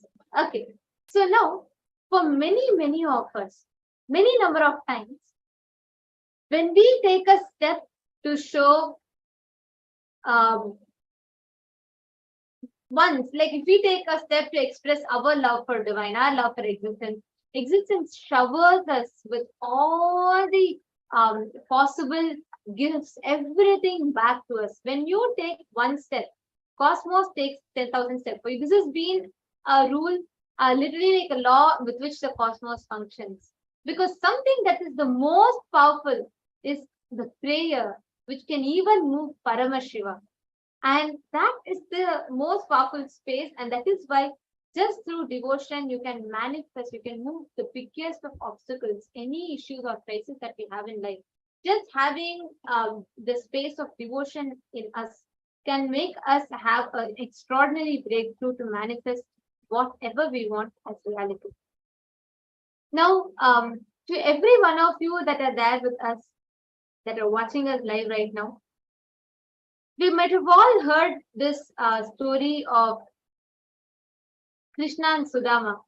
How Sudama is a friend of Bhagavan Sri Krishna, and he is like stuck with so much in poverty, and he's like so afraid to even ask Krishna. He feels like, oh God, Krishna is like the king of Dwaraka, and I'm a poor man, like I'm stuck in poverty. Literally, their family used to drink water to satiate their hunger. So this whole thing, when Sudama was even afraid to ask Krishna, his wife insists that you just go, he's your friend, you have to go to him and ask him, maybe he'll help you. And he actually goes, Krishna literally rushes to him and comes and treats him properly with all the love and respect and celebrates him. And Sudama is he's like, what will I give my friend? And he's having everything under the cosmos. And what can I, a poor person, give him? And he has only like few grains of puffed rice. And Krishna, with so much of love, will take and consume that. And after that, for every grain that Krishna consumes, Krishna will shower Sudama back with wealth. And such is the love of the master. When you just when you just open up yourself to the master without being resistant or hesitant to who you are, the master will shower you back. Cosmos will shower you back with the ultimate blessings and boons. And today, there are many of you who are here with a strong intention that you want to manifest Kailasa, you want to take a step, you want to be part of Kailasa, you want to manifest it. And all you need to do for it is just have a breakthrough in one place, and that will help you manifest your journey to Kailasa. Now, to every one of you that are watching us, today we are going to be manifesting and doing a very special segment where you're actually going to be manifesting your journey to Kailasa life. And joining with us, we have some special participants who are interested in taking this step like right now, and they are ready to experience the scan and see how the power, using the power of third eye that Swamiji has gifted all of us, we can create the reality as we want, as per our will.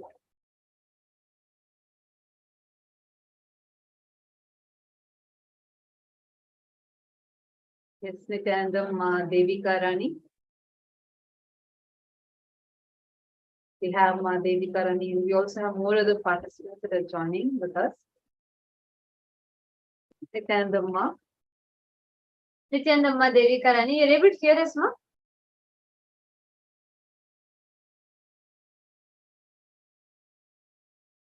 Yes, ma. I'm able to hear you, ma. Yes, ma. I'm able to hear you, ma. Okay, great. All right, we can also hear you now. So, Ma Devika Rani Airapadam, would you like to introduce a little bit about yourself to all the viewers, so all of us understand about a little bit about your background when you met Swamiji? How many years it's been since you've been connected to Swamiji? Yes, ma. I'm from Penang, Malaysia, ma, and I have been with Swamiji for a very long time, 14 years, and my life with Swamiji my life with Swamiji is a very beautiful journey, ma, because you see, all the while, nobody told us that there is such a thing as consciousness. I mean, we never really go deep into it. We are always in our body and mind, right? So Swamiji is the only one who said that you are consciousness. Your first person is consciousness. Your body mind is the second person, you see. And that really gives us so much of confidence, right? And so I'm so impressed, and he's the most beautiful thing that ever happened in my life. Yes, ma. Yes, can you hear me, ma? Beautiful, ma. What where you work? What's your background? Like, what are you working as? Oh, I'm retired, ma. I was working as a teacher. Oh, I'm retired, ma. For now, I'm working as a teacher. For now, and okay. Now I'm yes, now ma. I'm At home. I'm at home. Yes, I'm retired. So you want to be a part of Mahakailasa and yes, ma. I'm already a SJP manifester, and because you see, Swamiji is doing so much for Hinduism. It is he is in all aspects. You see, like women empowerment, Gurukul, Annadan. So I feel that that is my contribution for Kailasa. By being an SJP manifester, I am giving back for all the gratitude that I have for Swamiji, you see. So he knows best, okay? He is an avatar, he knows best. And I have transformed a lot. I've benefited a lot from all the programs. For instance, if you look at, let's say, you see, we are raising ourselves, and I have, my transformation is so beautiful, Ma, in the sense, like, for instance, completion. See, earlier on, I was living with a lot of guilt and fear in my life, and I did not know that guilt and fear is actually not needed, right? And with this completion process, we learn that by doing the completion, we look in, we internalize, right? And when we look in, when the completion is done, we actually have powerful cognitions about ourselves, about the world, about the life, right? So it is indeed so beautiful. You are told that you are Paramashiva. You are told that you can achieve the higher self.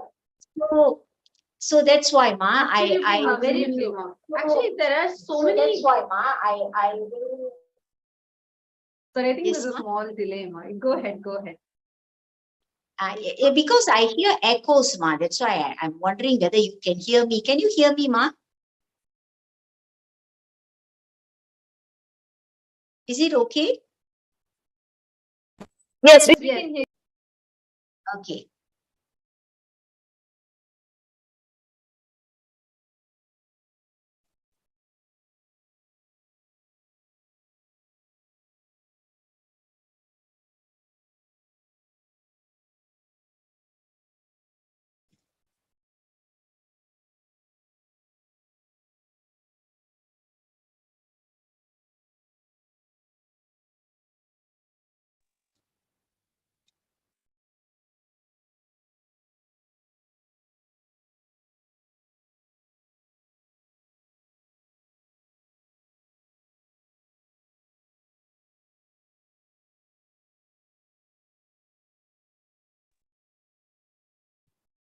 Sorry, Nithyanandam. I apologize for that technical glitch. I hope it's better for you also now, Ma. Hope you're able to hear us better. Yeah, I can hear you now.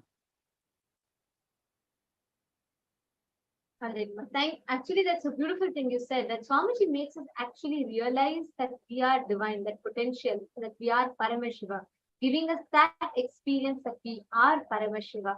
And here you are today because you want to be part of this happening of Mahakailasa, the great mission of Swamiji on planet Earth in his advent as the avatar. So, actually, Devika Rani, just to add to what you were sharing, right? Now, what do you think as an individual? What difference is it going to make in your life to become a part of this grand mission that Swamiji is doing? We have been seeing it's been almost over 2 decades that Swamiji has been working tirelessly from the ground level. Swamiji has been working and making the better life as a possibility for every single being that comes into his breathing space, and giving us all life transformational experiences, giving us, if for example, let's take an instance, whether it is the revival of temples that Swamiji is doing, where you actually see Swamiji going and physically he himself is being a part of the Karaseva, renovating the temple, whether it is the ancient, thousands of years old Madurai Meenakshi temple that Swamiji had worked on renovating it and reviving the ecosystem back, or be it the temples that Swamiji is building across the globe, be it in the US, Singapore, in India, and many places like this. Now, as an individual, when you see that you are becoming a part of this mission, what is it that is making a difference in your life or in your personal life? Yeah, in my personal life, you see, Ma, because from me, the knowledge that I got from Swamiji, it is something. The vision is very big, Ma. If I was who I was before, if I had not met Swamiji, I would have been a very, I will be living in a lot of mind-based kind of life. Meaning to say, I will be in arguments, I will be still justifying myself, I will be, the usual worldly kind of things. It is not that I'm saying that is right or wrong, but now my vision is bigger. I see things from a different aspect, so I don't have much suffering. You see, I understand that everybody is my reflection. I understand the space of Advaita. You see, this knowledge is very, very helpful to us because it takes away a lot of, we don't have to go through suffering and pain. It's not like those days when when I got into so much of unnecessary, unwanted thoughts and little things give us a lot of agitation. You see, but with Swamiji's kind of teaching the vision and his broad knowledge, he's an avatar, you see. It's like, and all the Bhava Samadhi Darshans and all, it has such an effect on us that now we look at things like how he sees things, meaning to say, we don't go into this suffering mode. We know how to handle life in a beautiful manner. And people also, like my family members and all, they normally come back to me for help. They come back to ask me, some of my cousins and all that, how to handle their problems, although they are not in this Sangha or anything, but they know that I can help them. You see, so I have become I can help people, you see, because I get to see things from a bigger vision, bigger angle, from the higher self, I can say, because of all the darshans and initiations and programs, and these Zoom sessions are, it's a gift from God. It's a blessing, Thank you so much. Even the Thank you Sangha for is sharing this beautifully. Yes, actually, now if you see, even in the ones, whatever examples you shared, right? Be it Swamiji doing this when the COVID hit the world in 2019, people were closing their doors. Everywhere you see, the companies were shedding, like reducing their workers and then were cutting their employees. And people were all only trying to close themselves, closing their doors, withdrawing and being in their homes because they were afraid of their protection. They wanted to, right, like keep themselves safe. But on the other hand, if you see Swamiji, it is only Swamiji, all these Paramashivam sessions, the Zoom sessions, without missing a single day. It started in February 2020 to this day. And we just started the 70th season of that program. Yeah, 70th season of Paramashivam Level 2 program, which is continuously happening. And apart from that, Swamiji's added few more programs like the Paramashivam Level 3 and now Mahaparamashivam. Continuously, Swamiji is doing this, supporting people, being with us, literally hand-holding us, taking us through the ups and downs, and being a part of this. I was reading news and I actually saw how people were being pushed, like especially during the tough times, during the when the pandemic had hit the world. People were going through a lot of mental trauma where they were becoming indecisive. I saw even people whom I knew earlier, right, like my old friends. I saw even in their social media, they were like getting into like depression, drugs, suicidal tendency. And it really hit me like, oh my God, what Swamiji is giving us is something that is too precious. It's something where you are saving lives. Here you are sitting in the Zoom session, and by becoming part of Mahakailasa, you're here helping a person, maybe a family, to not go hungry for their next meal. And not just that, you're saving lives so that their near and dear ones do not get succumbed to their patterns and lose their life. Because here we are, Swamiji is continuing working into such a personal level for people where Swamiji is saving their lives. One, as you were sharing, Madhevika, I was just remembering, I had like a person message me during satsang actually. I had shared a satsang clip on Facebook, and one person messaged me. He said that I just got saved, and I asked him why is he saying that? He said that he was standing, like I had joined like these Facebook groups which says about depression, suicide, all these things, just to post Swamiji's satsangs over there. And this person said he was standing near his window to jump off the window to commit suicide. And he said, randomly this video just popped in. Swamiji was giving a live discourse, live satsang. And he happened to click that satsang. And in that, Swamiji explained how suicide is a crime to your consciousness and how you have the right to live and you should always take decision for life. And that one satsang saved his life from jumping off, and he instead stepped back and took time to rebuild himself, and his life got transformed. He got more deeply connected to Swamiji. So every time, even this one decision that you're taking, saying that you want to be a part of this mission, like this, there are millions of lives. You become a cause for saving those lives. Yes.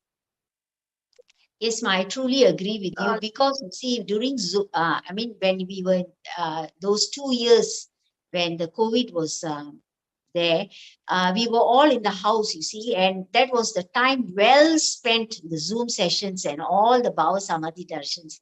That gave us so much inner being, changed a lot, Ma.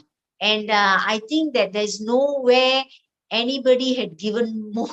I mean, really, Ma, it was really the best times because Swamiji was coming almost every day, giving us the darshans, giving us so much of confidence, and that's when I felt that, oh my God, I should also do something. I mean, I cannot, I will try my best. I will start off with something, right? And I think that is the best decision that I made. If you ask me now, I think that is the best decision because I feel now that by contributing, this will go on for life. This will go on, and especially the younger generation will benefit a lot. It's too good, Ma. The sessions are very good, Ma. The all these sessions that all of you are doing, and our Bhagavan helping is really, Ma, it is very beautiful. I know who I was and I know who I have become now. It's a total transformation and I can feel the peace within, which money cannot buy. Money cannot buy, Ma. It is, I truly feel the peace within now. And I've been searching for this for Janmas. And now I truly feel, especially when Swamiji had given at one time Swamiji was giving the Tatastu, he was like blessing, calling out our names. And he did call out my name and I asked him for peace of mind and I got it. I have it.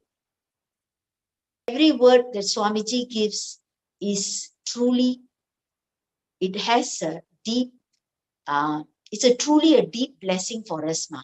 And I can say now, I have peace within. Even though it's not that I don't have chaos or it's not that I everything is correct in my life. No, but everything is as it is, but I can still be at peace with myself. which I never had before. Life goes on, but we look at things from a different aspect. We feel different now. And I mean, talking about myself, this is true for me. And I am amazed with myself. I'm really amazed with myself because it is not about the transformation is how to explain I don't know how to explain unless one goes through it, then one knows about it. Yes, ma. Beautiful, ma. Actually, very true. And also, now that each of you here today are with the intention that you want to manifest Sarvagnya Pita, you want to become part of the happening of Mahakailasa. So let me come back to that question. So today, now, are you ready for you having like you beautifully shared this beautiful mission of Paramashiva coming down as Swamiji and making it happen for humanity? Are you ready to have the breakthrough like right now to become part of Sarvagnya Pita, to become part of this mission and to take the jump? Yeah, ma, if I can manifest, of course I will. I will not say anything because I'm yet to manifest. I've already come in, right? So I will manifest because once you come in, Swamiji is your, like it is like this. Once you come in, Swamiji is the one who is taking over me, right? So he will do it for me. Yes. So but the thing is to come in is first we must come in. First we must put in our will has to be there. We must make an effort, right? Very true. Okay. Yes. So now that you are here and you have the will, Swamiji beautifully tells Kailasa can only be manifested. It doesn't work with, we trying to arrange money, time, resources, nothing. It only can be manifested. It cannot happen with our logical analysis of something or us logically trying to get to it. Correct? Yes. So now, having said that, we are going to be entering into a scan, and we are going to be manifesting. So all the viewers that are here, like we all shared with you, we are here to do today's segment. All the devotees that are joining us with a request to have a special scan so they can have the breakthrough in manifesting Sarvagnya Pita today. So Ma Devi Karani, are you ready for it? Yeah, I'm already here. Yes, ma. Okay, ma. So myself, Ma Nithyananda, I'll now be scanning you and I'll share with you whatever I'm seeing through the third eye, and you can let me know if you're able to relate with it, if you're able to understand it. And if you operate in that, if you work on that area, you will see you will have a beautiful breakthrough in terms of manifesting wealth itself. So I'll now be scanning you, ma. Yes, ma.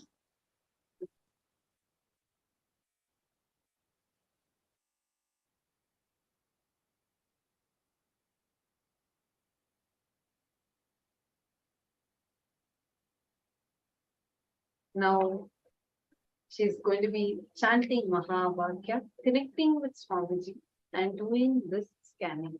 Any of the viewers that would like to receive a scan like this, you also can let us know. Just put it here in the YouTube comment section. We also have more people that have joined us. We have Ma Kalamalanda. So we're going to be doing the scanning. Anyone else that would like to have a scanning also, feel free.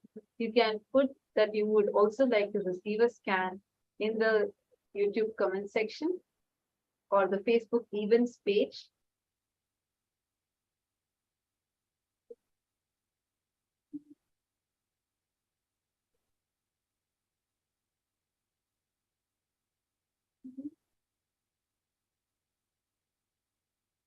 Doing humanitarian work or being part of this humanitarian work, so many people would like to be a part of it. There are reasons why any individual or an organization would like to be a part of it. But what Swamiji is doing is way more than just being a humanitarian work. Swamiji is reviving the ancient, great, scientific, most advanced lifestyle of Sanatana Hindu Dharma. People that are being a part of humanitarian work, some may feel a more moral or ethical obligation to help those in need, while others may see it as an opportunity to make a positive impact on the world. Being a part of this mission, the mission of Kailasa, is you deciding to give a positive breakthrough and experience a superconscious breakthrough even within yourself. Because it's not just one time you're just going to be like, like just give a donation or something. Here you're becoming a part of it. You are becoming part of this grand revival. What does that actually mean? Today you're sitting here and next meal, you can go to your home and you can have your next meal. But there are people that are hungry in the world. There are people, there are kids that are literally dying because of hunger in the world. Swamiji is attending to each one of these, doing a great work, attending one, doing continuous annadans, serving food, billions of free meals are served and continuing. And apart from that, Swamiji is also empowering people, giving them the signs of completion, signs of wealth manifestation, and transforming their lives individually. Yes, Manita. So, Ma Devika Rani, I'd like to share what I saw. Ma. So, the first thing that I saw is in your life, there's been relationship issues, which has had quite an impact on your financial stability in life, in your financial independence in life. Because of which, there's been a lot of occasions in your life which has caused deep insecurity within you in terms of decision making. It's not just about money, ma, but your individual freedom, your individual ability to make decision has been quite significantly affected a number of times because of the relationship issues you've battled in life. Like actually, as I was scanning you, sorry, ma? I couldn't hear the last part, ma. You were saying because of relationship. So I was saying, yes, because of the relationship issues that you have fought with in life, like you have dealt with in life, it has impacted you a lot in terms of your ability to manifest or your ability to exercise your financial freedom. Actually, if you see, ma, I saw that your husband, in the relationship with him had affected you a lot, and there's a lot of insecurity that happened you at that point in time, which gave you a strong impression about yourself that you're not worthy enough, like you're not powerful enough to have your freedom, you're not powerful enough to feel your rights, and that caused a lot of this powerless cognition in you, which even today, if you have the freedom and choice in front of you and the resources, you always have a resistance and fear to invest your time or money or energy into something in life. This is the main thing that I saw when I scanned you. Yeah, ma, what you said is right, ma, because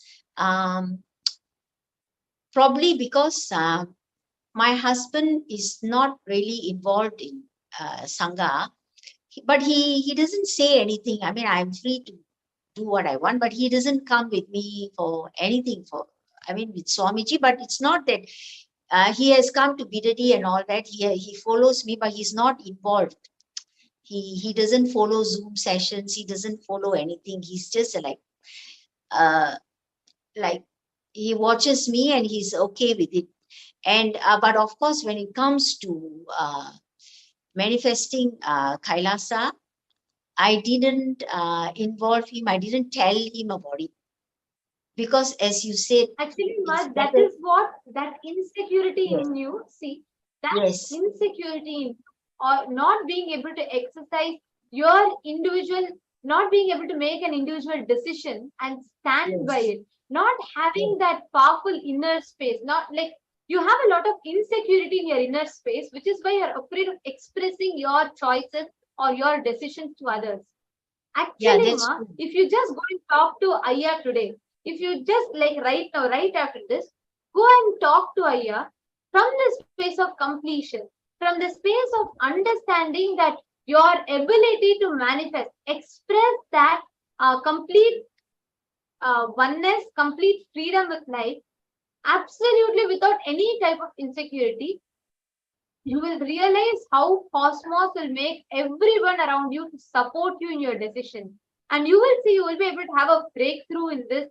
In your journey to manifest Kailasa, you'll be able to have a big breakthrough if you just break this one pattern. Just be strong, powerful, and also trust life. You need to complete with lot of doubts and hatred you've built towards life, because of which you're afraid to exercise your freedom. Like you are afraid to express yourself as you are because of deep insecurity, whether it is decisions in terms of finance, decision in terms of relationships, health, wealth, anything. It is this fundamental thought current in you. If you actually complete it, Ma, you will see. Even right now, there's a gap you have in your relationship with your husband. That's what I saw in the scan. That where you have not expressed yourself fully, and you're always having that room for self doubt and that room for that gap where you always are not sure or you're having that insecurity. If you just break that one place, like right now, if you just sit with Atmamurti right after the scan, I just request you to sit with Atmamurti for some time, chant the Mahavakya 21 minutes. Visualize you're manifesting your Sarvajna Pita today. You are taking that step today. Just visualize that. Go and talk to Aya with complete completion. There should be absolutely no force or pressure. But just go and express your intention to Aya. You will see how miraculously the whole ecosystem around you will support you to manifest your journey for Mahakailasa. Okay, Ma. Okay, Ma, I'll do that. Yes, I will chant also, him one time and I more will things talk also to him. this. Sure. Yes, Ma. But it's very early in the morning now. Maybe later when he wakes up, then I'll tell him, Ma. Here in Sure. Malaysia. But do the Mahavakya chanting right away. You do the Mahavakya chanting right away, you will see how powerful your inner space will be. Something will just remove it from you. All the doubts and insecurities that you have. I'll do that, Ma. Am I supposed to do it now or after the Zoom? After the session, Ma? Right after the scan, you can do. Okay. And we will let you know, Ma. Thank you so much now for joining with us. Thank you. Thank you, Ma. Thank you, Ma Devika Rani. And it was really nice to have you and listen to you. And hope this scan helps you manifest. Yes, thank you very much. Thank you, Ma. Thank you so much. Yes. Nithyananda.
Mahadeva Samba शिवो शम्भो हर हर महादेवा साम्ब शिवो शम्भो पङ्कजने नित्य शिवो शम्भो पङ्कजनेत्रा नित्य शिवो शम्भो जय गुरु जगद्गुरु नित्य जय गुरु जगद्गुरु नित्य आनंदेश्वर जय आनंदेश्वरी जय हर हर तांडवा हर शिव शंकरा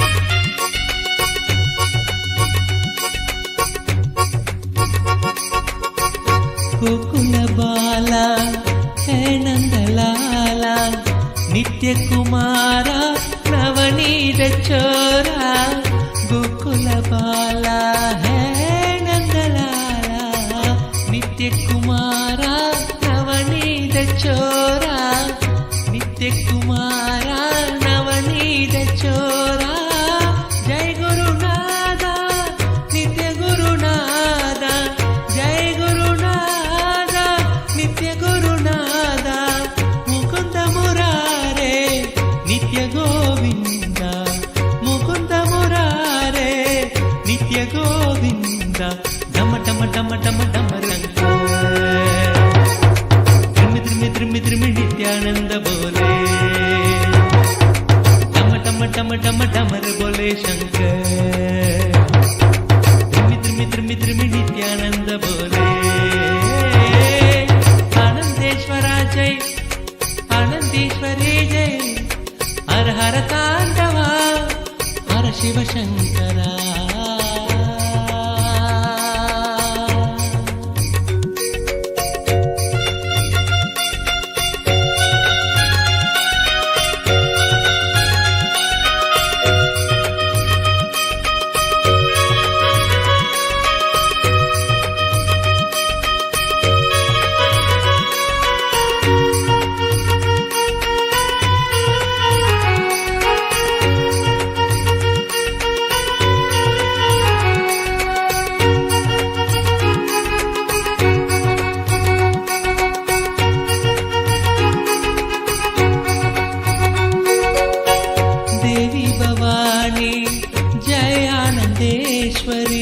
भगवती भारती भवभयहरिणी भगवती भारती भवभयहरिणी माता नित्येश्वरी मंगलहरिणी माता नित्येश्वरी मंगलहरिणी नित्य नित्येश्वरी दुर्गा भवानी नित्य नित्येश्वरी दुर्गा भवानी टम टमर बोले Shankar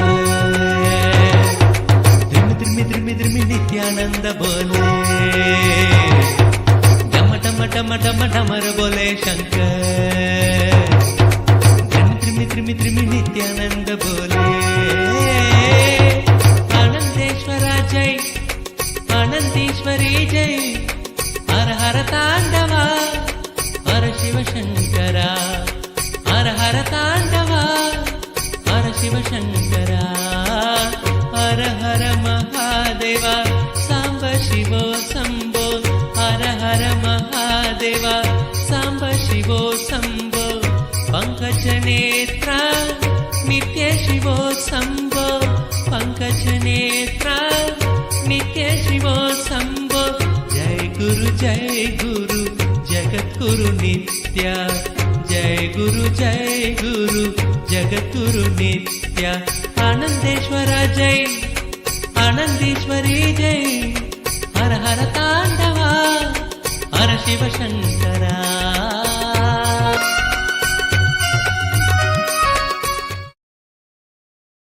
Yes, Nithyanandam, welcome back, dear viewers. Now, the next person that we have with us is Manitya Kalamala Ananda. So we are having people that are joining us who are requesting for a scan to be done for them, and so that they also can be a part of Mahakailasa. Yes, Nithyanandam, Manitya Kalamala Ananda. Nice to have you here. Thank you. So which place are you from? Right now, I'm in Sedona, Arizona, America. Nice. Sedona. Okay. So, and how many years you've been connected to Swamiji? It's been for, I would say, maybe over 10 years. But I had a break. So after 7 years, I was gone. I left Swamiji, and certain things happen in life, in personal. And then I wanted to come back to life and recover from those events. And I was searching for 2-3 years. And then I have decided that I can't wait anymore. So somebody have reached out from the lay temple. And in the moment I have signed up for the program in December last year. And I have invited my a partner who gladly joined as well. And we had the beautiful times before as well. Before I brought children, I brought family to India many times. And even when I was pregnant, we went to Ganga River with Swamiji. It was a beautiful moment as well. Beautiful, Ma. And also, I just wanted to ask you, what inspired you to be part of Kailasa? What inspired you to, take the step and wanting to create that intention? See, there are thousands of options around the world, but something has inspired you to become part, saying, yes, I want to be part. Enough is enough, and I have to really take this step. It is time. What drove you to that feeling? So even years ago, I felt it was the right step already, and I felt with Swamiji in oneness. And even this time when I came back, it wasn't a long decision, because Swamiji is a great leader, and he's done something that maybe not too many done before, sages and masters. Some masters, they just went to the way how they thought supposed to be, but Swamiji, he's actually taking initiative and reviving ancient knowledge. And I love culture and how true the ancient knowledge is. I'm sure it came from somewhere else. This knowledge, it is not made by people. So it is very useful for humanity to use it nowadays to bring back themselves to health, to abundance, to where they're supposed to be. And humans supposed to be kings and queens, and they're supposed to be manifesting every moment. So this is very natural. It was a very natural decision.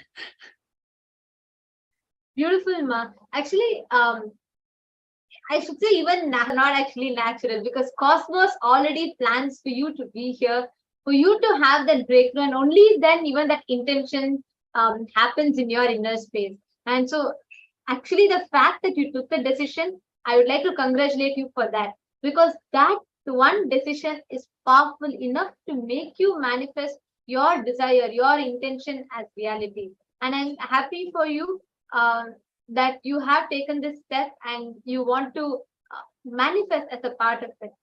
So now that you are here, I'd also like to ask you another question now.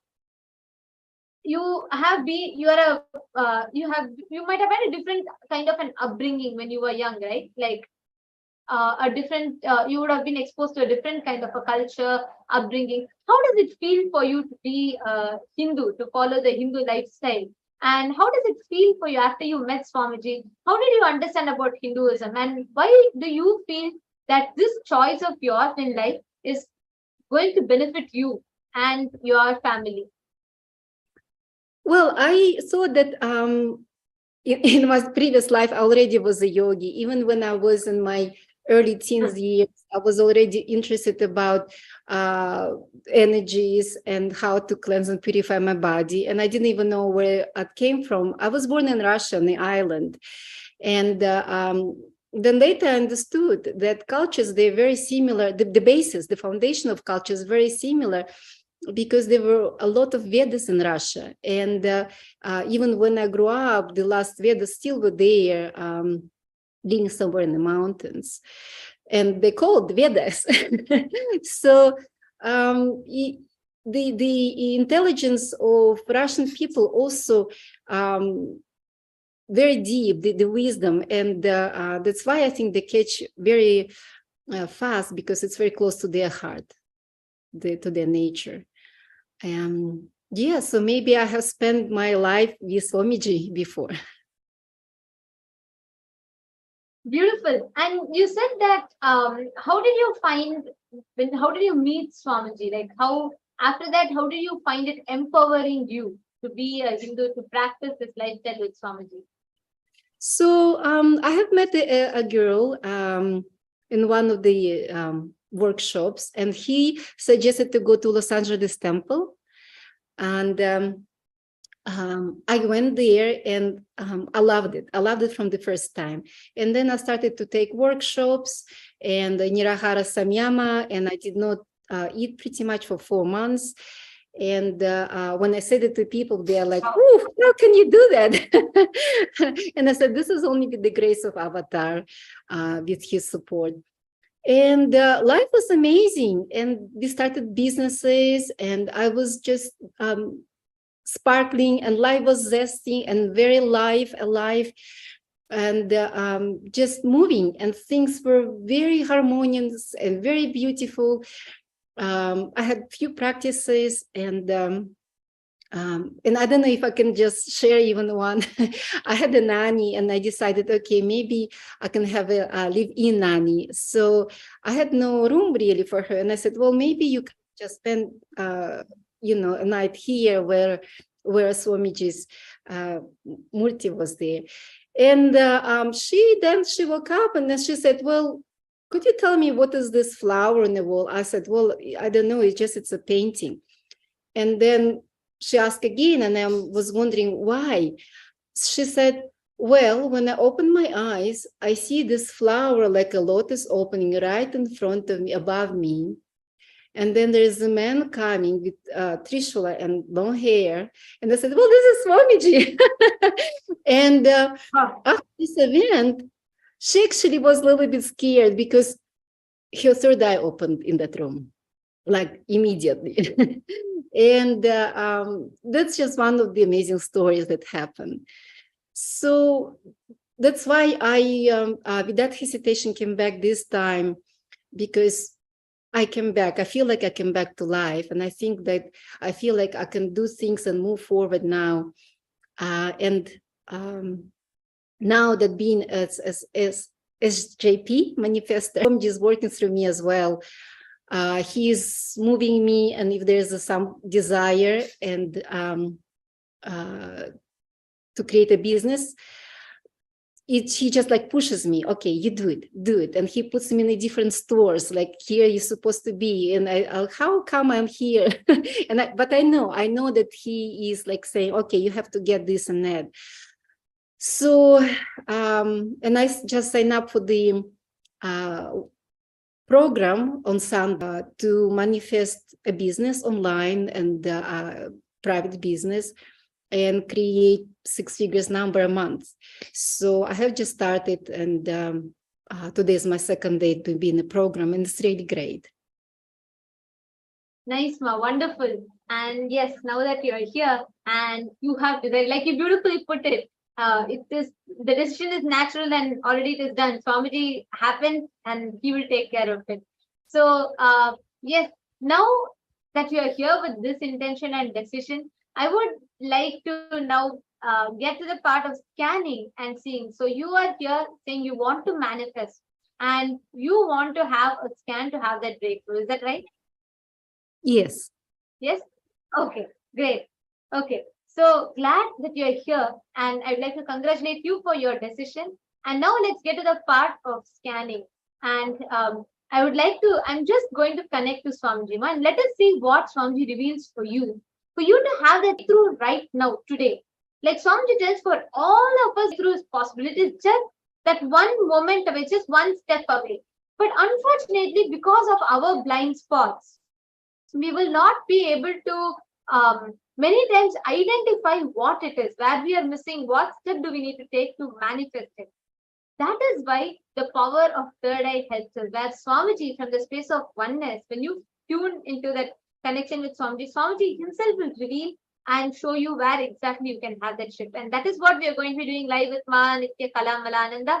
She's here from Sedona joining with us. And I'm now going to be scanning Ma Nitya Kalamalananda, and I'll share with her whatever I see through the third eye.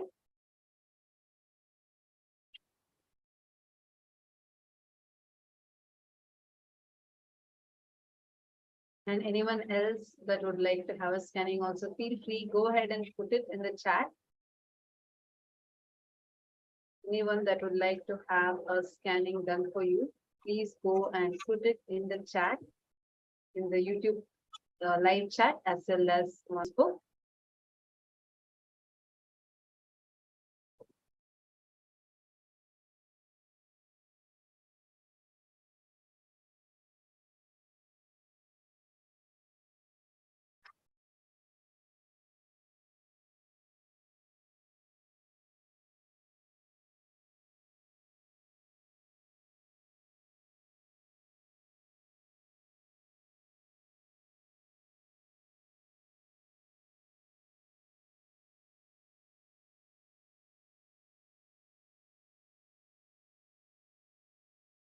Ma Kalamalananda, I also just scanned. One thing I was able to see is that your mother's side, there has been like a genetic issue where they have faced with, like, I think your mother's mother and your mother also, they, because of their situations, there is like, they went through a deep traumatic experience which left them mentally imbalanced. And so that's one thing that I was able to see. I think if you would have noticed, right, in your childhood, your mother would have been somebody that I'm seeing as who had worked a lot, like she does hard work, and she always has a trauma that she suppresses inside her, where you might have noticed it in terms of her relationship with others, like anybody that she relates with. She usually carries that heaviness, which impacted her a lot. And like, she wouldn't trust people easily. She had that problem that people are not able to understand her. People are not going well with her. And there was this traumatic experience that she had faced. And same way with your, it's like something that's getting carried over, that I'm seeing your mother's mother and your mother have faced, which also impacted it, which impacts even you, that I'm seeing through the genetic connection. I see that you have a very deep relationship with your mother, and that a trauma that she had gone through is also impacting you inside you. That's one thing that I can see. Like, you found around your age of, like, even around the age of 8, that's when your mother started talking to you. She would share her experiences, like what all problems and struggles she has been through. And seeing that even those things have also made you feel like you are not able to trust life. There is one deep, it's like a thorn that's sitting inside you, which makes you feel like, you're not able to trust life. I see there's many incidents in your life where you start experiencing or going through a kind of like a trauma inside you. When you feel that some things are happening outside you, which is impacting you the same way it happened to your mother or someone that's very dear to you. It's one thing that I am able to see. Makalamala. Yes. So would you like to say something about it? Would you like, is there anything that you would like to share about it? Well, I would Is there like to anything know that you would how like to- I would like to know how I can resolve it. I'm always looking for, solution. It did happen maybe around this age. It was with my stepmother. My mother actually died when I was, I don't know, around 5, 6. I don't even remember her. But it did happen, that incident with my stepmother, when I told her something and she told it to father, and then he just beat me up. So I stopped trusting. It's a very, I could see that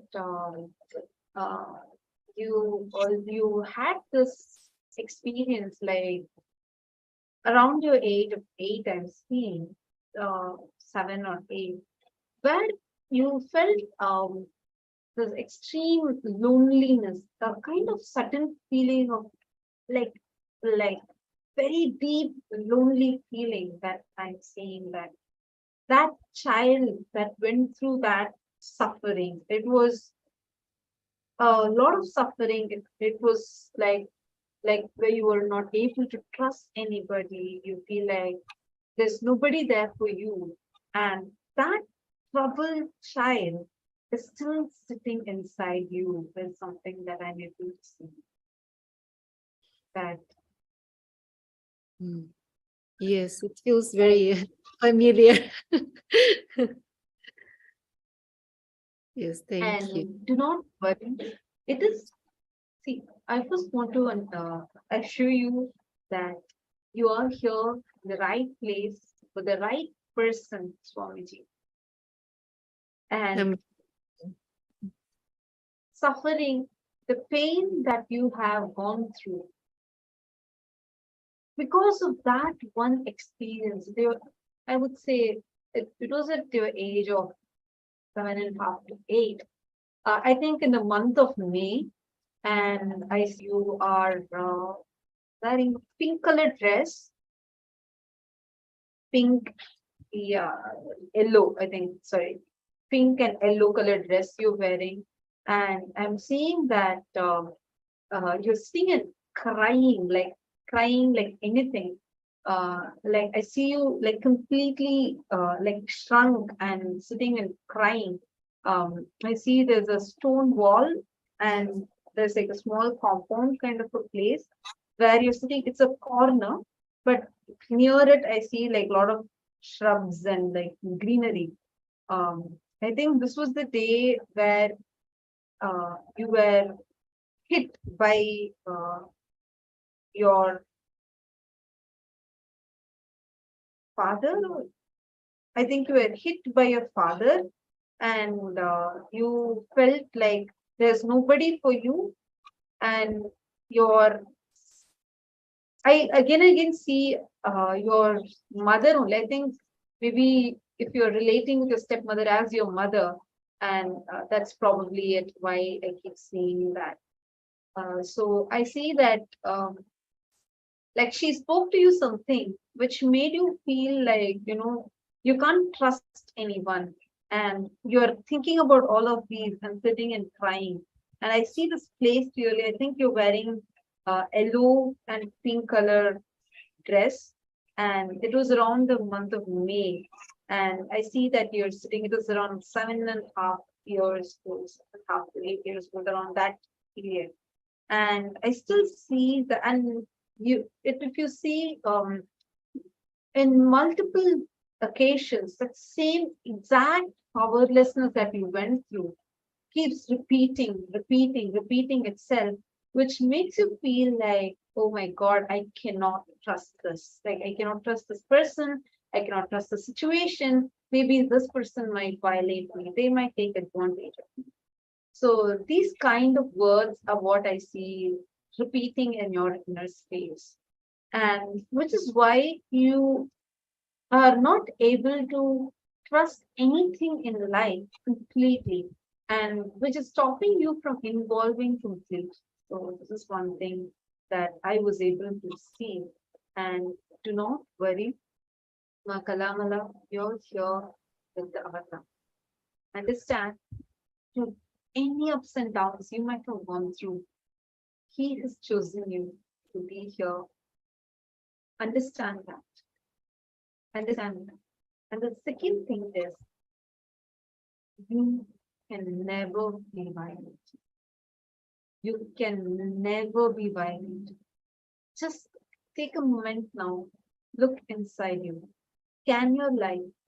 Look at your life.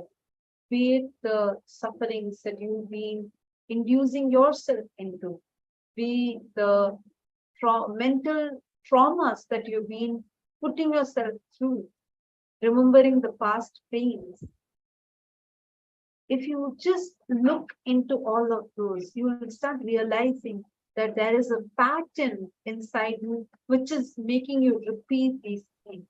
There is this pattern that unable to trust life, that it's like one audio recording that goes on inside you. And that audio recording is what is making you feel like everything is in a way how you are not able to trust. Are you able to understand or relate with what I'm sharing now? Yes. So do not worry about it. Do not worry about any of these things right now. In this moment, understand this one thing. You are here with the right person who can remove this tumor from you. The suffering that is happening is because of that pattern that is there. That child who's sitting inside you and crying continuously.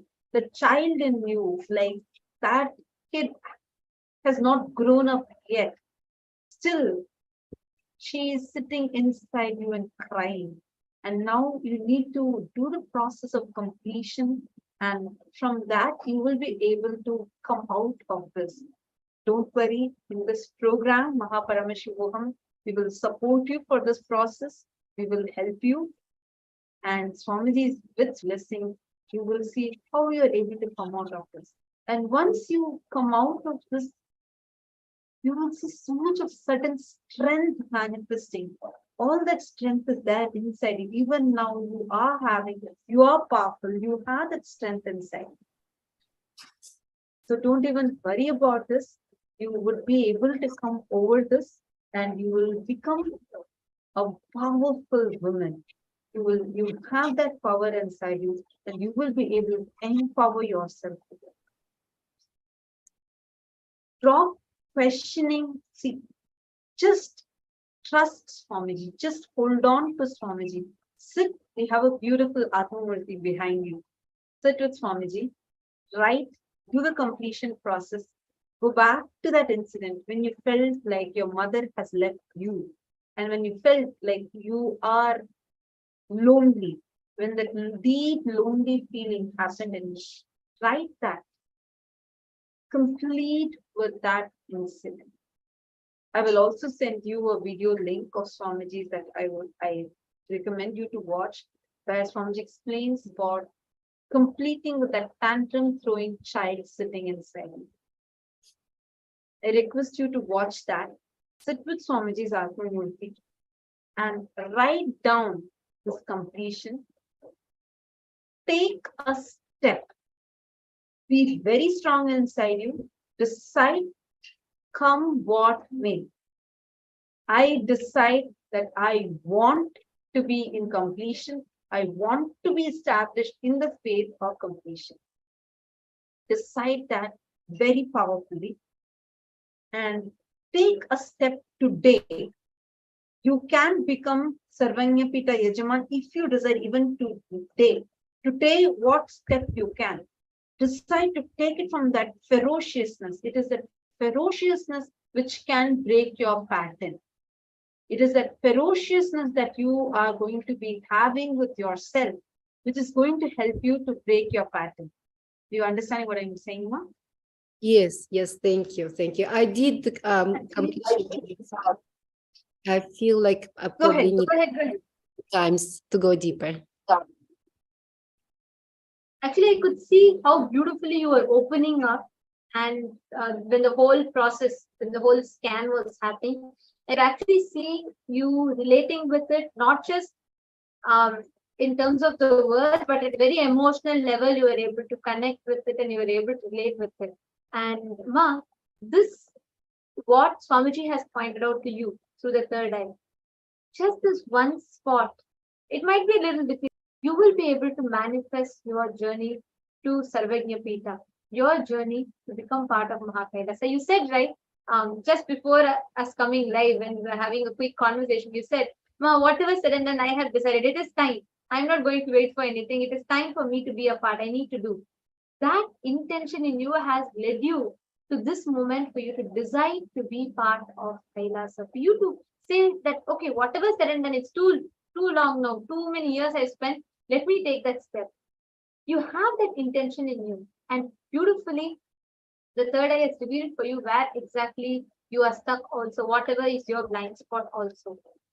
Now, you only need to take that step, one step further, move to become part of it. Take the action to become part of this happening of Mahakailasa. I just want to ask you, what do you think is the step you can take now from this space, saying, yes, Swamiji, I want to be part of Kailasa? If I were to ask you that, what is the step that you can take now, immediately, from this space of powerfulness? Well, right now because is Kailasa can be managed. Yes, go ahead. Please go ahead. Sorry, I think there's a slight delay. Please go ahead. And like I have already mentioned, that I did get a program to bring my partner's business on a level or multiple levels higher, and to get 6 numbers income in a few months. So that just depends on my efforts. How much efforts I put, that's what I'll get. Very beautiful. I just wanted to share with you, from this intention, right, this intense space that you have, just decide, you will see whichever effort you have put in, you will see how that will just flower back into results for you. So really, it was nice to have you here today, and really beautiful to see the sincere effort that you're taking and the powerful decision that you have in your inner space to become part. That is really great. And so just before closing, I would like to ask you if there's anything lastly that you would like to tell. Is there anything that you would like to share? No, I'm just very, very grateful for your help and for scanning. I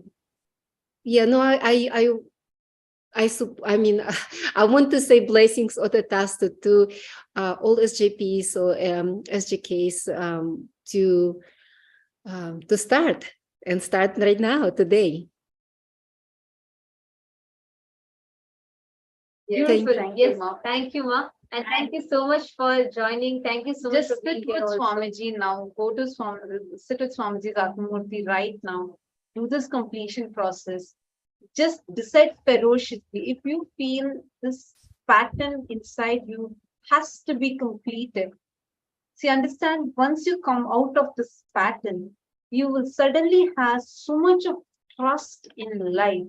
You will be able to trust life, and people will be able to trust you. It'll help you in terms of your relationships with people. It'll help you in terms of your work.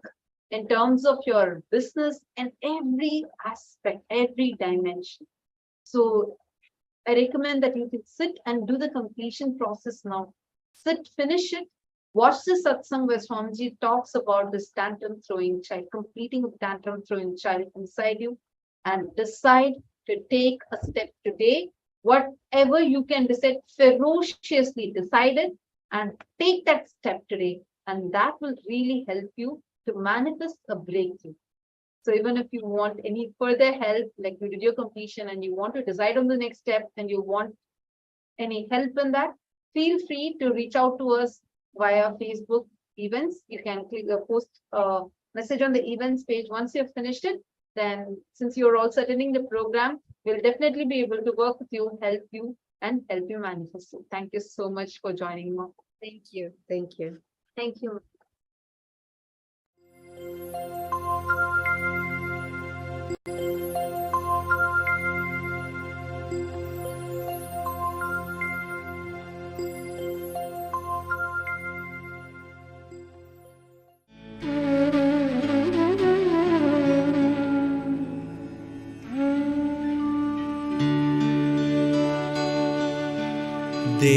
देवदेवोत्तम दीन संरक्षक देवदेवोत्तम दीन संरक्षक देवदेवोत्तम दीन संरक्षक देवदेवोत्तम दीन संरक्षक देवादिदेवा नित्यानन्दा देवादिदेवा नित्यानन्दा देवादिदेवा नित्यानन्दा देवादिदेवा नित्यानन्दा श्री नित्यानन्दा कृपामया श्री नित्यानन्दा कृपामया श्री नित्यानन्दा कृपामया श्री नित्यानन्दा कृपामया पतितोद्धारा पापविदूरा पतितोद्धारा पापविदूरा पतितोद्धारा पापविदूरा पतितोद्धारा पापविदूरा नित्यपुरीशा नित्यानन्दा नित्यपुरीशा नित्यानन्दा नित्येशा नित्यानन्दा नित्यपुरीशा नित्यानन्दा भस्मोद्भवकर भवभयनाशन भस्मोद्भवकर भवभयनाशन भस्मोद्भवकर भवभयनाशन भस्मोद्भवकर भवभयनाशन श्री नित्यानन्दा कृपामया श्री नित्यानन्दा कृपामया श्री नित्यानन्दा कृपामया श्री नित्यानन्दा कृपामया श्री नित्यानन्दा कृपामया श्री नित्यानन्दा कृपामया देवदेवोत्तम दीन संरक्षक देवदेवोत्तम दीन संरक्षक देवदेवोत्तम दीन संरक्षक देवदेवोत्तम दीन संरक्षक देवदेवोत्तम दीन संरक्षक देवदेवोत्तम दीन संरक्षक देवादिदेवा नित्यानन्दा देवादिदेवा नित्यानन्दा देवादिदेवा नित्यानन्दा देवादिदेवा नित्यानन्दा श्री नित्यानन्दा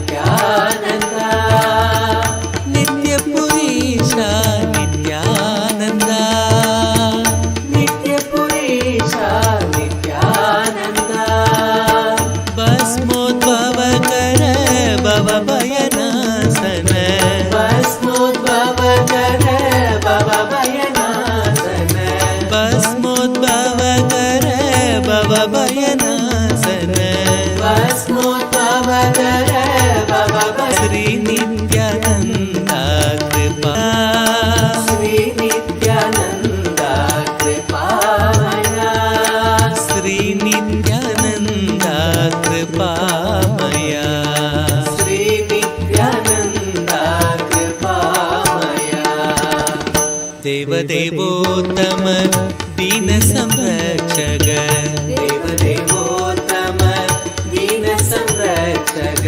దేవాదిదేవా నిత్యానంద దేవాదిదేవా నిత్యానంద శ్రీ నిత్యానంద కృపామయ శ్రీ నిత్యానంద కృపామయ పతితో దారా పాప విదూరా పతితో దారా పాప విదూరా పతితో దారా పాప విదూరా పతితో దారా పాప విదూరా నిత్య పురీష నిత్యానంద నిత్య పురీష నిత్యానంద భస్మోద్భవ కర భవ భయనాశన భస్మోద్భవ కర భవ భయనాశన భస్మోద్భవ కర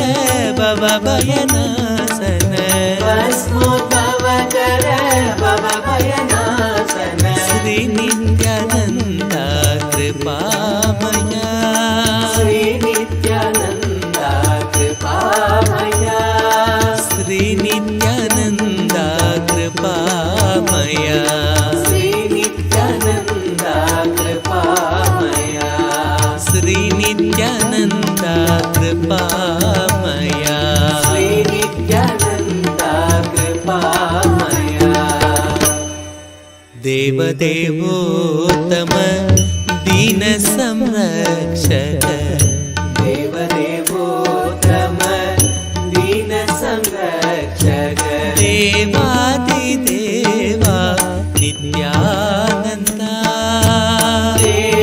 దేవాదిదేవా నిత్యానంద పతితో దారా పాప విదూరా పతితో దారా పాప విదూరా పతితో దారా పాప విదూరా పతితో దారా పాప విదూరా భస్మోద్భవ కర భవ భయనాశన భస్మోద్భవ కర భవ భయనాశన Shri Nityananda కృపామయ Shri Nityananda కృపామయ Shri Nityananda కృపామయ Shri Nityananda కృపామయ Nityananda Hare Nityananda Nityananda Hare Nityananda Nityananda Hare Nityananda Nityananda Hare Nityananda Nityananda Hare Nityananda Nityananda Hare Nityananda Nityananda Hare Nityananda Nityananda Hare Nityananda Nityananda Hare Nityananda Nityananda Hare Nityananda Nityananda Hare Nityananda Nityananda Hare Nityananda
A more intelligently connected world leads to a brighter future.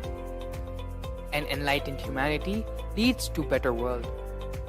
During the Paramashivam program, we help people to discover their superhuman possibilities and help them to find and achieve the true purpose of their birth by giving them the techniques, practices, and methodologies from the Vedagamas, the original source scriptures of Hinduism.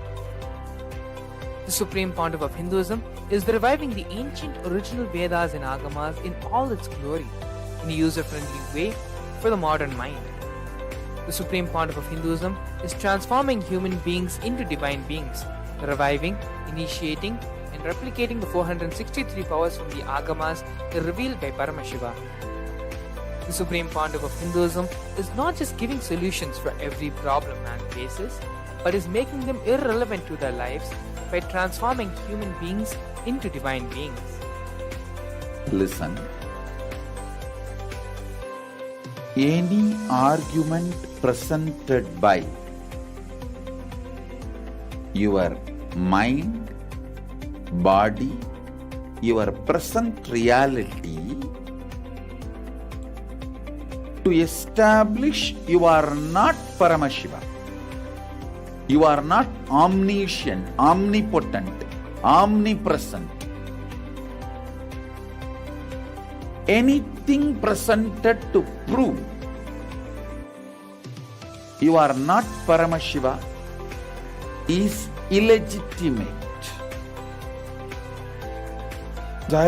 This is super determinism. Understand? Anything you declare as illegitimate will lose power over you, will die in few days, few minutes, maybe in few weeks, whatever few days it takes. It will not have power over you. Understand, this is the method for sudden enlightenment. This is the method for sudden enlightenment. It happens by the Shaktipada. Here Paramashiva is sitting to tell you all, you are Paramashiva, you are me, with Shaktipada and Shaktinipada. The Dvitiya Vijnasa Krama is an extensive and thorough yoga sequence to prepare your body to receive the experience being given by the Supreme Pontiff of Hinduism. Through the yoga, which is aligned as per the source scriptures laid down by Paramashiva and the Agamas, you break all the impossibility in your body and in turn break the very cognition of impossibility. The program leads you to go beyond your human frame and limiting human ideas, which prevents you from living your highest possibility. I will reach you wherever you are, whichever corner of the world you may be. I will reach you with enlightenment. I tell you, I am not here to prove I am God, I am here to prove you are God. Don't wait to become divine. Register now at paramashivoham.org.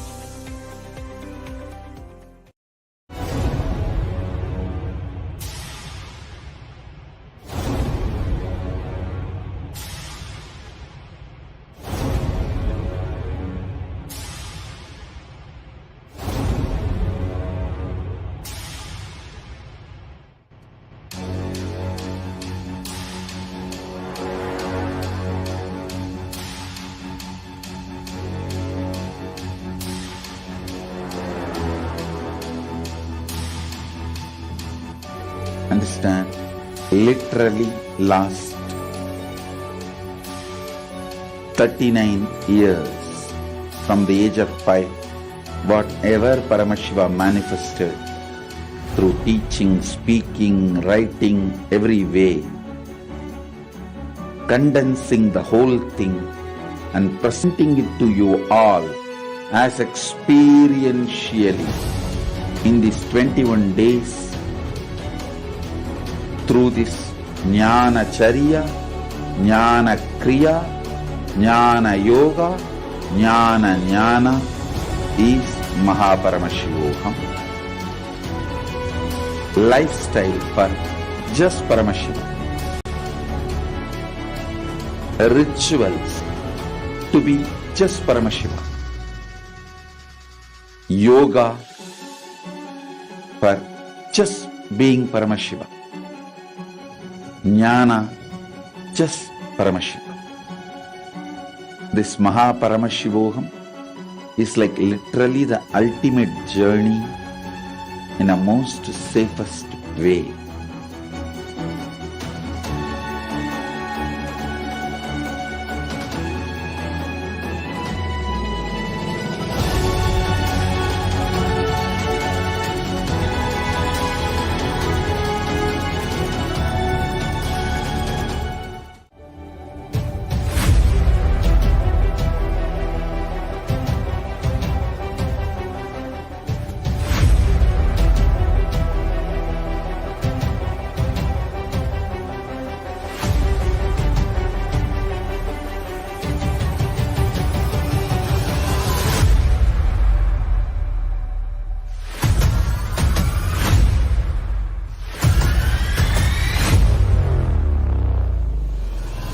Whatever I shared till now, condensing the whole thing and reviving it as experience, starting from completion, unclutching,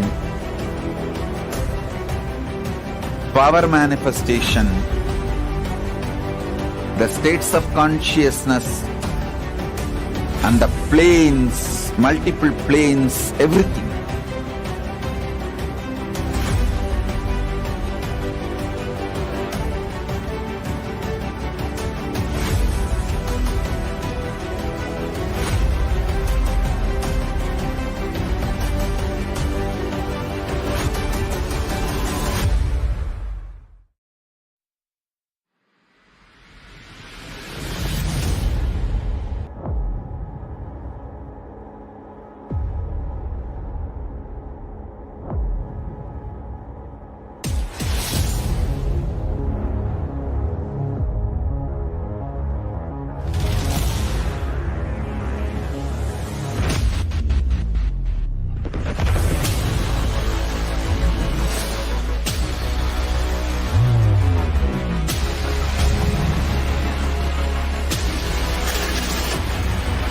You will become Paramashivam.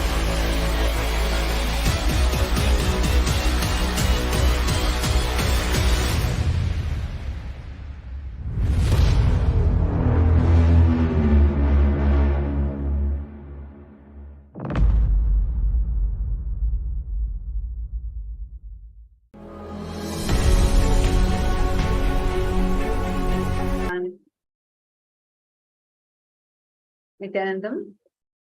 Welcome back, dear viewers. Thank you so much for being tuned in and joining us here. We have Meenakshi Narayanan, Nithyanandam Ma. Thank you for being here. Yes. Thank you for having me, Ma. Would you like to share a few words about yourself? Where are you from? And what are you doing? And how long you've been connected to Swamiji? Yes, Ma. So I'm originally from Madurai, but now I'm in Minneapolis, Minnesota, in the US. I'm a behavioral health navigator. I've been connected to Swamiji since Kalpataru I did in December 2009. It was just a one-day program, but it was a breakthrough for me for my whole life. It was a whole breakthrough for my life. So more than a decade you've been connected to Swamiji? Yes, Ma. So you're here because you want to have a breakthrough, to be somehow to make yourself as a part of Mahakailasa, becoming a Sarvanyapita Yajaman and taking your next step, right? So Yes, what Ma. is Yes, Ma. being with Swamiji for more than I think 12, 13 years now? How what inspires you to be a part of Mahakailasa? Why do you want to be a part of Mahakailasa? Swamiji just gives all the solutions for me, from the smallest thing to the biggest thing. Attending the inner awakenings and yoga and everything, my lifestyle is so different, and it's so empowering because of Swamiji. Just getting up at Brahma Muhurta, doing the yoga and the puja, and listening to and like if there's nothing live, some satsang of his, and getting a powerful cognition, and then following his principles. Like today was about enriching with our program, but I've been doing that at work, and the enriching is so powerful, and just small acts of enriching, how it empowers. Following any of Swamiji's directions or principles, how it transforms me and makes me feel powerful and helps me. It's so wonderful. That's why I would love to be part of anything Swamiji does. Very nice, Ma. And so you said you were from Madurai, and what also inspired you to something just to be a part of Swamiji's mission, because how Swamiji is helping every single individual, transforming their lives and reviving this grand enlightened civilization for this modern world, for this era, and gifting humanity with some extraordinary gifts that we knew that we had these sciences earlier, and we have sciences. I see that you wear a beautiful Netra Tilak. Could you that you have? Yes, Ma. So in the I think in Mahasadashivoham, I've manifested powers 21 times. So he gave me the Trinetra Tilak. So yeah, Which power did you I manifest, but yes, go ahead, Ma. I manifest very well. I can do body scannings. I manifest things if I can visualize them. A lot of things. I just manifest and make it happen. I do change the weather and everything, but I'm stuck on SJP. I know that something just holds me back. So.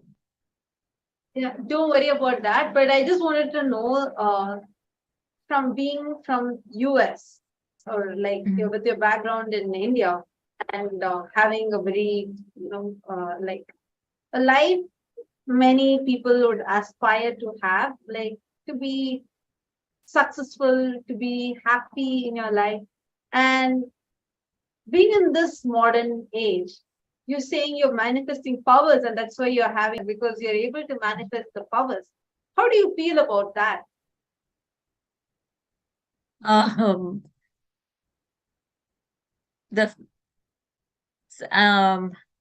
It's very empowering. It's become like a natural part of my life now, and it's very, very empowering. What I feel like, anyone that is manifesting powers or is connected with Swamiji in some way, the quality of your life is so different. You may be shopping at your local grocery store, but what's going on inside, you may look like everybody else, but I always wear my tilak and everything. But although you're doing the same actions, the quality of your life is so different. It's the way I start my day, how the yoga changes my cognitions, how it drops my mind, and how the puja settles me. And then being with Swamiji, connected to Swamiji. So you do yoga also daily. That's wonderful to know. Yes. I mean, yeah. it will be no. Because I can't see, like miss living yoga. in the US, in this time, during this modern period, where I know there's a lot of health awareness and people are making time for workout and things, but still living the traditional lifestyle and being empowered from within, not looking for something outside. Like you're so cool in saying that, it's a normal thing for me. I manifest powers, and that's why I wear this native tilak proudly. Yeah. It's the whole lifestyle is very empowering. I used to drink a lot for Swamiji. I used to drink like 10 to 12 cups of coffee, and I used to eat non-veg food. But after Swamiji, I don't drink any coffee. It's just the yoga, and maybe the occasion. I drink green tea because I like it, but I don't need caffeine. And my food is sattvic vegetarian. I cook it fresh every day, and I offer it to Swamiji and have it. It's an amazing, amazing lifestyle. And the more and more you're with him, the more and more of those things wake up, probably from past lives. And it's just wonderful. It's so wonderful to be connected to Swamiji. I would want everybody to have it. And in my work, I see people all the time that they spend thousands of dollars on mental health, because just adjustment to handle everyday problems. But Swamiji makes everything so easy for us. So I always, when I help them, I wish I could connect you with Swamiji. And you're not open to do that to everyone. They might get offended. I do it as much as I can. Find Swamiji. It's the best thing that can happen. Absolutely. Absolutely. So now you said you want to have a breakthrough and you had requested for a scanning. If you could say what exactly you want, so then we can do the scanning for you now. Yes, Ma. So I want to complete my SJP. I want to complete it right away. I don't want to miss Maha Shivaratri. I would like to do it before Maha Shivaratri if it's possible. Okay, so now I'll just connect with Swamiji and let's see through the third eye what Swamiji reveals. Okay. Paramashivam. So here we have Nithyananda, who is now going to be scanning Ma Meenakshi, who is here with the intention to manifest her Sarvajna Pita by Mahaparamashvaratri. And Maniti Tattvapriyananda is now going to be scanning through the third eye and sharing with her. Actually, in the meanwhile, every one of you that are watching us live right now, for all of us, we all have the strong intention to manifest Mahakailasa. So many of you that are sitting here, I know many of you that are here have always said, I want to really manifest. As we are doing the power manifestation, I request all of you to also scan through the third eye and see what are the different avenues and solutions that you can tap into for you to manifest Mahakailasa, for you to become part of Mahakailasa and become part of this journey. So you all also can manifest along. Yes, if you're ready, you can go ahead. So, Meena Narayanan, what I was able, what Swamiji revealed to me in the third eye was first word I saw was insecurity related to your children. So there is, you feel that you're not, you feel a lot of insecurity where like inside you're feeling like afraid. Basically, it's a big fear factor related to your kids. You feel like they need to be taken care. They're maybe not listening to you or something like that, which makes you feel like, really it's a suffocation that you're having inside you, where you get really worried about them and you feel stressed about why they're not listening to you or how can you get there listening. And there's a very fear related to what will happen if your children are losing something, like not going in the right direction, basically. And you really want them go in the right direction, but I see that your children only are like a biggest worry factor for you. And there's also a thing that you feel like I think your children, I know for a fact that your daughter is old enough, like I know one of your daughters, but what I'm seeing through my third is all of them are quite old enough where they are running their lives by themselves. And I see that that's the biggest worry factor for you. Like you feel like, God, they are not the right decisions. And the thing that I'm seeing, you are being too attached to any of the ups and downs that they go through, whatever things, experiences they go through, you are attaching yourself too much to that end result. So it feels like you are not able to unclutch from it, and you're not able to see if someone else has coming to you with the same problem. You will be able to see through the solution very easily. But when it is your own child, like your own daughter or your son, who is coming to you, or even if they don't come to you, you see there's a problem that's happening, you feel very attached to it. So because you're too clutched to that, you're not able to see the solution, which is very obvious to you. So, like, because of this, I'm seeing that that same thing is even for becoming SJP, like becoming a serving entity. Same very thing which is stopping you from manifesting that. There is a huge resource you are having. I see there is a resource source that you are having from which you will be able to manifest. But this worry factor, this insecurity, is the one which is stopping you from manifesting that. I see that. See, first thing, understand, Ma, your ability to see all your understandings, your experiences, the maturity that you have, the intelligence that you carry, all of these, unless you're able to talk into your child's listening, your daughter's listening, your son's listening, they are not going to be able to understand it from the context that you're coming from. If you trace back and look in, you will actually see there is an uncle of yours with whom you felt the exact same thing that you are right now facing with your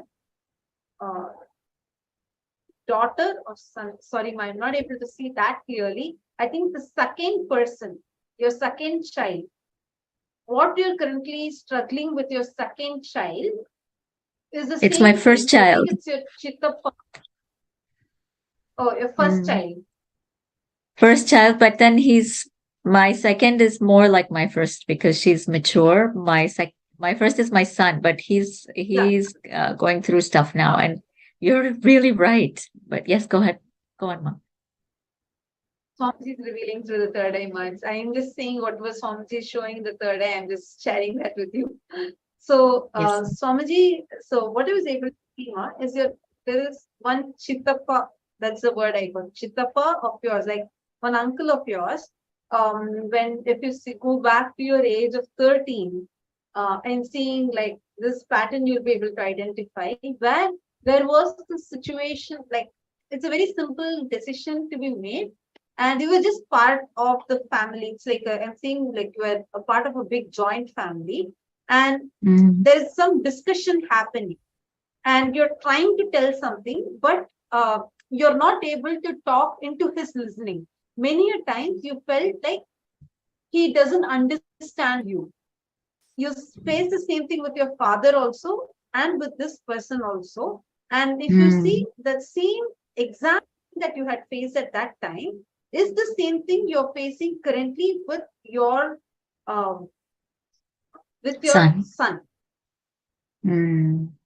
If you see, like at that time, it was more of you face.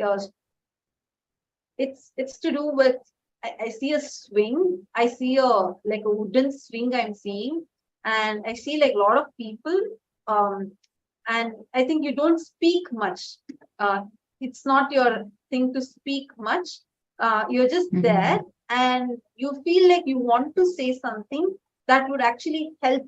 If you are a part of this decision, that would actually help them. You're trying to talk something. I see a person with white hair, probably a grandfather or somebody who's sitting. There's a swing that I'm seeing, and you are 13 years old, and it's a very traditional looking place, and it's like a kind of like a courtyard kind of a scene that I'm seeing. There's a courtyard, and there's a swing that I'm seeing, wooden Yeah. swing, and The swing is right, Ma. So it's in my grandma, my party's house. There's a swing in the second hall, and that's where it's a wooden swing. And we all sit there, and that's where a lot of stuff happens. But I don't know about that'll be my mama and mama, mommy, and chitti, that kind of scene. one You may be moment. seeing my In chittapa this, as somebody else. your mother, Yeah. So there is something. It's a conversation happening where you feel your mother is being put down. Basically, like you feel like your mother is put down, and you want to talk for her. Like you want to stand up for her. You're trying to talk for her. This person is not ready to listen to you. The person is ignoring, and I see that your father, you're not able to, actually it's your father and this uncle person also, both of them, and both of them are not ready to listen to you. Like you're not able to talk into their listening. You feel extremely powerless inside you, but you go on talking and they scold you because you spoke. So that this is the situation that I'm seeing. You're seeing it over time. It's true though. Like, I couldn't speak into my father's listening. I think you're seeing one of my mamas as my chittapa. It could be chittapa in another lifetime, but I'm very attached to one of my mamas, and yeah, they do. I have felt the need to defend my mother. Yes, Ma, it's very true. I didn't know that it stemmed from that though. Yeah. So I see that kind of a thing in your young age. Actually, if you go to this incident, just go back, look inside you. Your uncle and your father, that inability to talk, where you feel you're restricted and you feel like they're not ready to listen to you. Yes. Actually, this just appeared like once. I'm just describing the scene that Swamiji is showing to me in third eye. I don't know how many years ago it would be for you, right? Like I'm just describing like Swamiji is just checking through that year and like showing the scene in your house and showing the place. Like I'm seeing like as if I'm seeing a video now. That's how I'm actually seeing the third eye. So what I'm seeing is that one, and like this multiple incidents that have happened in your life where you felt in your towards it throughout your young age, many times when you're with your family and you feel like you have to stand up for your mother. You feel something it's being unfair to your mother. And you felt you have to stand up for your mother. You're trying to talk, but they keep silencing you. You yourself silence yourself because you feel like you are not able to talk to them.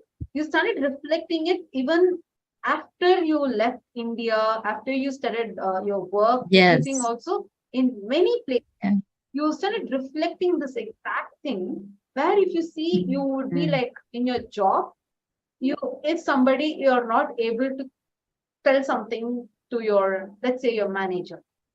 I don't know the exact term, but that's somebody correct, higher than you, and you would that that person is not ready to listen to you, and if you feel like you're being wrongly blamed, you'll get into that exact same mood inside you. It'll be like a feeling of extreme powerlessness. One side telling you to give up, one more side, no, I have to tell. But in this struggle, you will just be silent. And you'll either withdraw or you'll tell, this is how life is, what to do, in a very powerless way. So this same thing, what is not reflecting even in your son. Now, if you can complete with this, sit and do completion with this. Okay. Be powerful. And from your son and daughter both, I'm not telling you to drop your responsibility. First, unclutch. and understand that whatever they are going through, whatever they are doing, it is their being. Life is training that being. First, unclench and look at that, and then start looking into power manifester. Just sit as Swamiji's disciple, look through your third eye, you will find a solution. And you will see there is a place that you own, which you have under your name. And right now, it is not in your memory. And you will, which used to be there in your memory, but it is not there now because of this insecurity that you have related to the children's future. That will become the source of your Yajamana. Oh, wow. Oh, thank you so much, Ma. It's so true. I know it, but then I'm caught up in it, so I can't see it. It's really, really true. This is what really drives me, and I can't really see everything because of that. Yeah, that's a yes, I will do that, Ma. I will. I'll unclench and sit and look with my third eye. Thank you, Ma. That's wonderful. Thank you so much. Thank you. Thank you so much. Thank you so much, Ma. Oh, it cut out, Ma. I couldn't hear what you were saying. I think there's a small lag, there's a small delay. Were you able to relate with everything that was scanned for you, Ma? Yes, very much, Ma. And I would never, with all I do like see what needs to be completed. I would never have guessed that this is something that needs to be completed or something that was in my space from my childhood. I just thought, okay, I'm really attached to my kids, and this is the only way I know how to solve it. But yeah, this will be very powerful if I can actually complete it. I can be more powerful where I am right now. Yes, Ma, it's very powerful scan, Ma. Thank you so much. Have you ever shared anything like this with me before, or do I know about this before by any chance? No, not at all, Ma. Even I don't know about that. I mean, like, I know all these incidents, but I don't know how to put it together. And I know about the swing in my Aya's house and my party's house, all of that, but I don't know how to put everything together. I know bits and pieces. So yeah, it's really a third eye revelation by Swamiji, Ma. Thank you so much. Thank you so much, Ma. Thank you so much. It was wonderful to have you here. And do this completion. Take your step help of this. Feel free to reach out to us. Just reach out to us, and you can just message us on the Facebook events page, and we will be able to connect with you and help you. Thanks a lot. It was really nice to have you here. Thank you. Thank you. Thank you, Ma. Thank you. Nithyananda. Thank you, dear viewers, for tuning in. And now we are going to be entering into the most awaited part of our day, which is to experience the Bhava Samadhi Darshan of Bhagwan Bhikshatana Murthy through Swamiji.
Now let's all.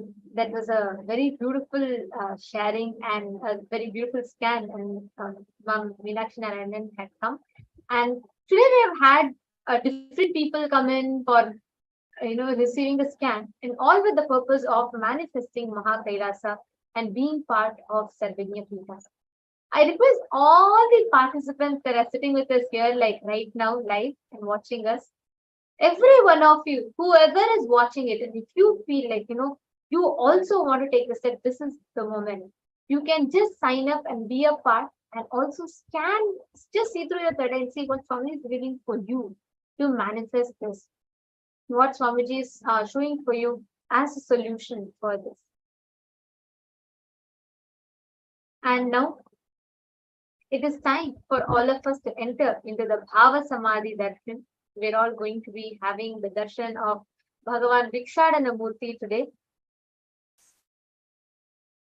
I request all the participants that are there with us here.